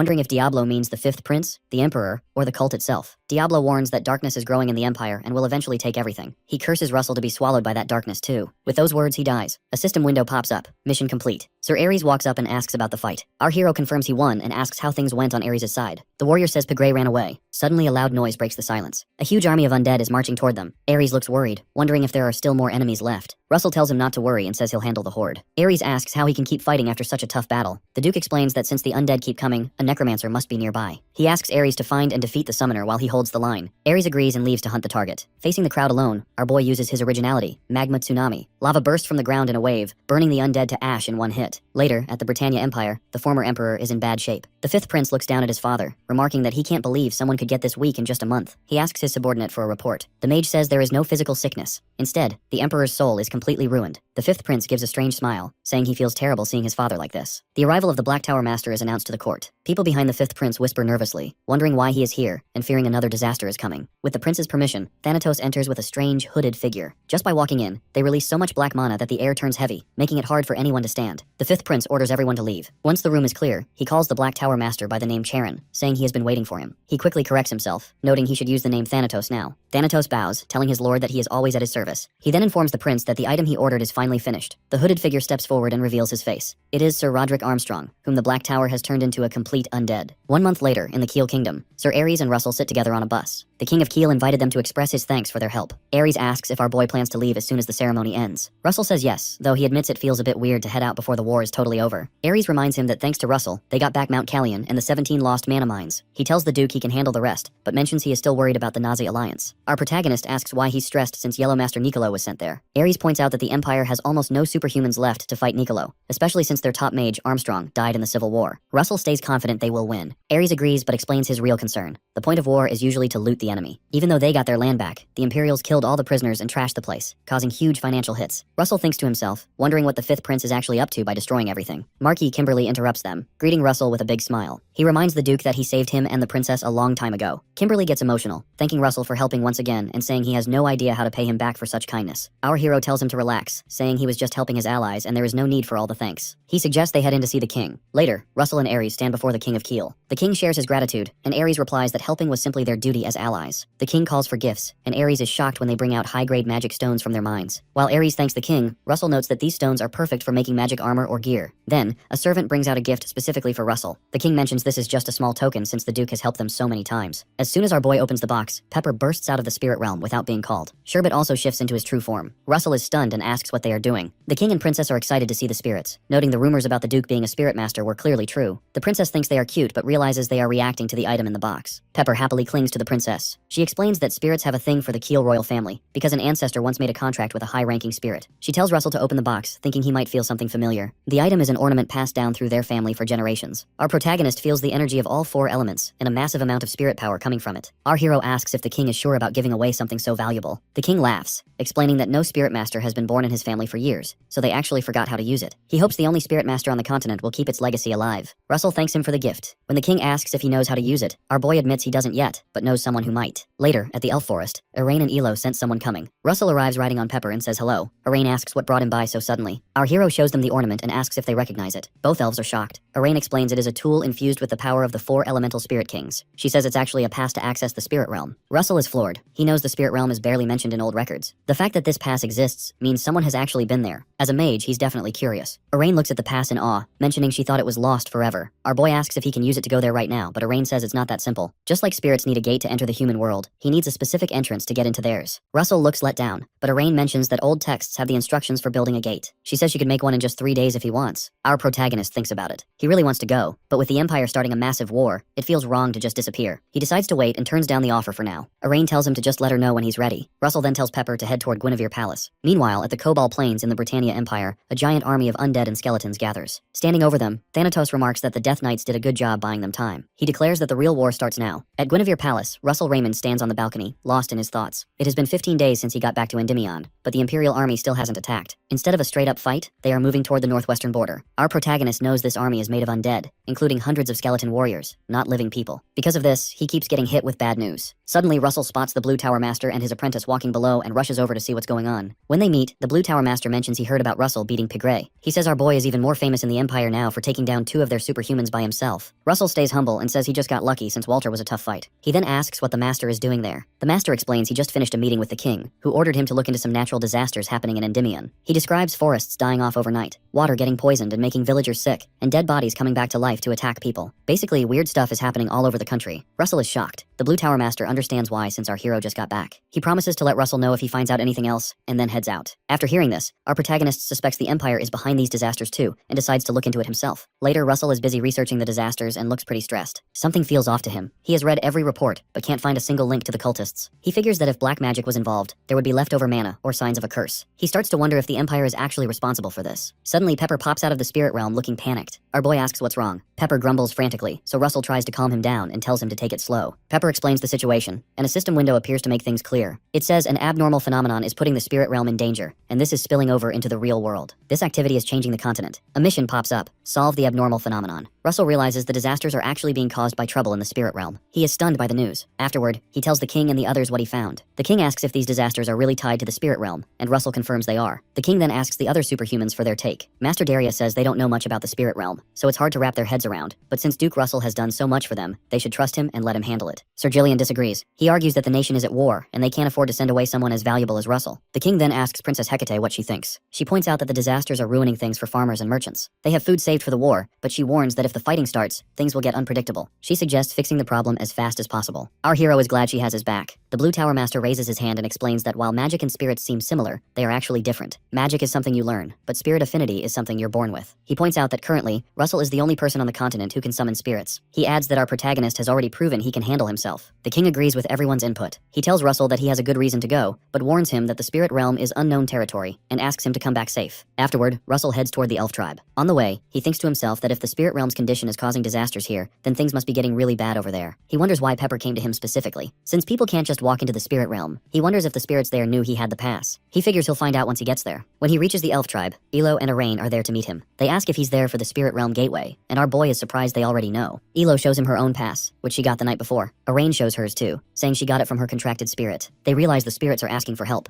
Russell agrees and mentions how panicked Pepper was. He breaks down the situation. They have a human spirit master with a pass, an elf who uses silver dragon power, and the elf tribe representative. The fact that all 3 were called means something massive is happening. Russell tells them they need to get to the spirit realm as soon as possible and asks when the gateway will be ready. Arain says they started the prep last night. A few days later, the gateway is almost done. Russell watches impressed. He realizes this isn't just a building, it's a full ritual. He's also surprised by the ancient language they're using. Elo and Arain announce it's ready and ask if he's prepared. Our hero takes out his pass, steps forward, and says he's ready. He says goodbye to Pepper in the real world and enters the spirit realm. When Russell arrives, he feels a bit sick from traveling between dimensions. He complains about a headache and wonders if it's a side effect. He checks on the others. Arain is fine, but Elo looks a bit rough. She tries to hide her embarrassment and claims she's okay. Russell looks around and notices the world shines like it's made of jewels. He sees small creatures and asks what they are. Arain explains they are primal spirits, the start of all spirits before they evolve. Our boy is amazed to see where spirits come from. Suddenly, a huge shadow covers them. It's Pepper, who has shifted into his full dragon form. Seeing him like this for the first time makes Russell happy, and he remarks that Pepper really looks like a dragon here. Pepper growls happily. The 3 of them ride Pepper to explore. Suddenly, Elo spots something and calls out. Our protagonist looks ahead and sees it too. He realizes the situation is really bad. In the distance is a massive object so big it makes Pepper look tiny. Our hero can't see it clearly because of the black clouds, but he wonders what kind of monster is doing in the spirit realm. Elo stares at the massive monster looming ahead and asks Arain if it's devouring the spirit realm. Arain confirms her fears, certain this creature is behind the recent abnormal activity. Russell squints at the behemoth, wondering if it's some kind of spirit. An unknown voice answers firmly that it is not. Suddenly, the 4 elements gather and coalesce into humanoid shapes, transforming into the 4 spirit kings. Our boy asks Arain who they are. She observes them closely, guessing they are incarnations of the spirit kings. Russell remembers that ancient records say the 4 great spirit kings created this world. He realizes they've gathered as avatars rather than their true bodies to keep the realm's balance stable. The group is introduced. The bearded man is Wind Spirit King Zephyros, the lady is Earth Spirit King Demeter, the blue woman is Water Spirit King Amphitrite, and the one petting Pepper is Fire Spirit King Agni. They have the consciousness of the kings, but only a fraction of their actual power. The spirits already know Russell and the others, acknowledging him as the Dragon Emperor. Suddenly, Zephyros warns that the place is dangerous and suggests moving to a safer spot. They relocate a distance away from the monster. Looking at the destruction, our protagonist feels like he's witnessing the end of the world. He asks the spirit kings if they summoned him here. Amphitrite explains that the entire spirit realm is calling for him, and since they embody the realm, they effectively summoned him. Russell nods, knowing it's because of the creature, and asks what they want. Agni explains the creature's true nature is absolute hunger. It's a fragment of chaos capable of destroying the world, a god from another world, or an evil god. Amphitrite clarifies it's hardly a god, just a fragment that arrived through a material rift. Our boy is shocked and asks if someone from the material world summoned it. Agni confirms that while it was heading toward the material realm, it crashed here. He explains that although the spirit realm and middle realm are separate, they are connected. Once it devours this place, the middle realm is next. Russell, Ilo, and Arain are horrified. Agni adds that since it's only a fragment, it doesn't have its full power yet. Our hero concludes they can destroy it and asks for confirmation. Agni says the four spirits can't do it alone, but with the three visitors, they have a chance. Hearing this, Russell, Ilo, and Arain release their power, declaring they will definitely help. They arrive near a massive tornado shielding the monster's side. Zephyros attacks the tornado to clear a path and tells them to follow. They reach the monster, but seeing it up close is terrifying. They wonder if a mere fragment can really be this powerful, but they pull themselves together and start the plan. First, Arain attacks with her magical bow while Ilo uses her dragon breath. The combined hit causes a massive explosion. Our protagonist orders Pepper and Agni to attack with fireballs. They launch fire beams into the blast. Russell notes that the silver dragon's breath contains iron and wind. When Agni's flames hit those elements, the reaction is catastrophic. The impact causes a massive blast. Seeing the opening, Russell uses an upgraded version of his original move, Spear of Death. The resulting explosion is so huge that Zephyros has to create a shield to protect them from the aftershocks. Even with the shield, our boy struggles against the pressure. He hopes an attack stronger than a masterclass superhuman's ultimate move is enough to kill it. Suddenly he sees something shocking. The monster uses octopus-like tentacles to attack everyone at once. Zephyros tries to block, but the force breaks his shield and the attack hits everyone. The group is in bad shape. Russell, severely injured, asks if the others are okay. Ilo and Araini are hurt, but assure him they're fine. Our hero realizes their survival is a miracle. If the wind spirit hadn't cushioned the blow and Amphitrite hadn't blocked the mental wave, they'd be dead or unconscious. He asks Amphitrite how many more hits she can take. She says she can manage 5 more. Russell stands up, suggesting that if he joins the direct attack, they might win. Before he can finish, Ilo points ahead and shouts that the evil god has opened its eyes. The mere look from the monster puts tremendous pressure on everyone. Zephyros remarks on how terrifying even a fragment is. Russell looks at where they hit the monster and is shocked to see no damage. It's even tougher than Brairos. He realizes only one method might work. Suddenly, someone yells for everyone to dodge. Our boy is caught off guard, but Pepper grabs his clothes and flies him away at high speed. At a safe distance, Ilo tells Russell they will buy him time. She asks him to use the same technique he used to defeat Brairos. Russell says it's too dangerous, but Amphitrite asks if there's any other way. Our boy admits there is, but charging the attack takes too much time. Hearing this, Agni releases his fire and tells Russell he must defeat it. Zephyros is surprised, but Agni confirms it. They need the ultimate weapon created with the Divine Dragon King, the Brahmastra. A brief glimpse of the Divine Dragon King holding the Brahmastra appears. Amphitrite asks Russell if he actually has the Brahmastra. Our hero nods, wondering how they know about it. The Spirit Kings explain they are its creators. Amphitrite provides the water for its birth. Demeter supplies the materials, Agni forges them, and Zephyros tempers the weapon by controlling the temperature. Hearing this, our boy realizes he didn't expect the Brahmastra to be a divine collaboration. He sees that the destructive energy comes from their combined essence, and knows he can defeat the monster with it. Suddenly, Russell looks ahead in shock as the creature finds them and attacks. Because he warns them early, the Spirit Kings conjure a massive shield to block the hit. While holding the barrier, they urge our protagonist to use the weapon now. He grits his teeth and apologizes, explaining he can't prep the attack that fast. When Amphitrite asks for a time frame, Russell remembers it took 15 minutes last time. Determined to push his limits, he says he can do it in 10. Ilo asks how he'll speed it up, but our boy doesn't answer, already focusing his mana. Demeter and Zephyros promise to buy him time, warning that they won't acknowledge him as the Dragon Emperor if he fails. Our hero vows to succeed. The Spirit Kings engage the monster. Their attacks don't do much damage, but they successfully pull its attention away from Russell. Watching the fight, our protagonist views the monster as a living catastrophe. He decides to pour every ounce of power into this single strike. Entering his strongest dragonification form, 4 horns sprout from his head and his aura flares as he starts charging the Brahmastra. As the energy gathers, the monster senses the threat. Its survival instincts kick in. Ignoring the spirits, it lashes out with tentacles aimed directly at Russell. At the last moment, Ilo steps in front of him. The heavy tentacle slams into her instead, knocking her unconscious instantly. Arain catches her, panicking and asking if she's okay. Despite the injuries, Ilo whispers that she's fine and tells her mother to help Russell. Seeing Ilo hurt, our boy falters. He quickly scolds himself, knowing he can't lose focus when they are trusting him. He resolves to put his life on the line. Meanwhile, the monster releases a wave of psychic energy. Amphitrite struggles to block it, noting the waves are getting stronger and she's hitting her limit. Suddenly, hidden tentacles burst from the monster's body and snare everyone. The Spirit Kings Ilo and Arain are captured. Pepper watches in shock. The creature gathers dark energy for a finishing blow aimed straight at Russell. Seeing the attack coming, Ilo screams his name. A small sound cuts through the chaos. Sherbet leaves his bracelet form, transforming into a shield in front of Russell and blocking the blast head-on. Arain is shocked to see a dragon appear. Sherbet is badly hurt, his scales cracking, but he holds the line. Exhausted, he begins to fall, but Amphitrite catches him with a water tendril. By now, Russell is almost finished with the Brahmastra. However, the strain has drained him. He has no strength left to actually launch the attack. He wonders if he can even win in this state. Using the Crown of Solomon, he calculates a solution in a split second. He remembers the key from his fight with Pigray, the Raymond family founder's transcendence magic. He realizes a mage can become magic itself through a technique called Transcender Dream. Our hero concludes he must become the Brahmastra himself. Instead of launching the spell, he fuses with it, using his own body as the projectile. With one blinding strike, the monster is blown to pieces. The dust settles. Everyone rejoices, but they quickly realize Russell must be severely injured. They search frantically and find him on the ground in terrible condition, his body ravaged by the energy. Agni says the Brahmastra swallowed the Dragon Emperor because he used all his life force to charge it. Ilo cries, seeing that healing magic isn't working. She fears he's going to die. Suddenly, tiny lights flicker. Primal spirits gather around Russell like fireflies. Ilo stares in shock. Demeter suggests the spirit realm is grateful for being saved. The other spirit kings agree it is the realm's will and decide to intervene. The 4 spirit kings transfer their power into Russell, glowing with divine light. They declare that the dragon emperor cannot die because the world needs him. They continue bestowing their blessings, pouring their essence into his broken body. The spirit kings pour their power into Russell. His broken body starts to heal as divine energy pulls his flesh and bone back together. The spirit kings shrink down, looking small and drained after using so much energy. They whisper among themselves in tired voices, admitting they're wiped out. Everything now rests on Russell. He just has to survive the internal shock and wake up. Elo looks shocked. She asks if the treatment is actually done yet. Amphitrite explains that Russell is currently soaked in spirit energy. It's going to take time to stabilize and absorb all that volatile power. Until he fully recovers, he has to stay in the spirit realm or his body might literally fall apart. The spirit kings tell the lesser spirits to build a place for him to rest. A month passes. Our boy is still out cold, as still as a statue.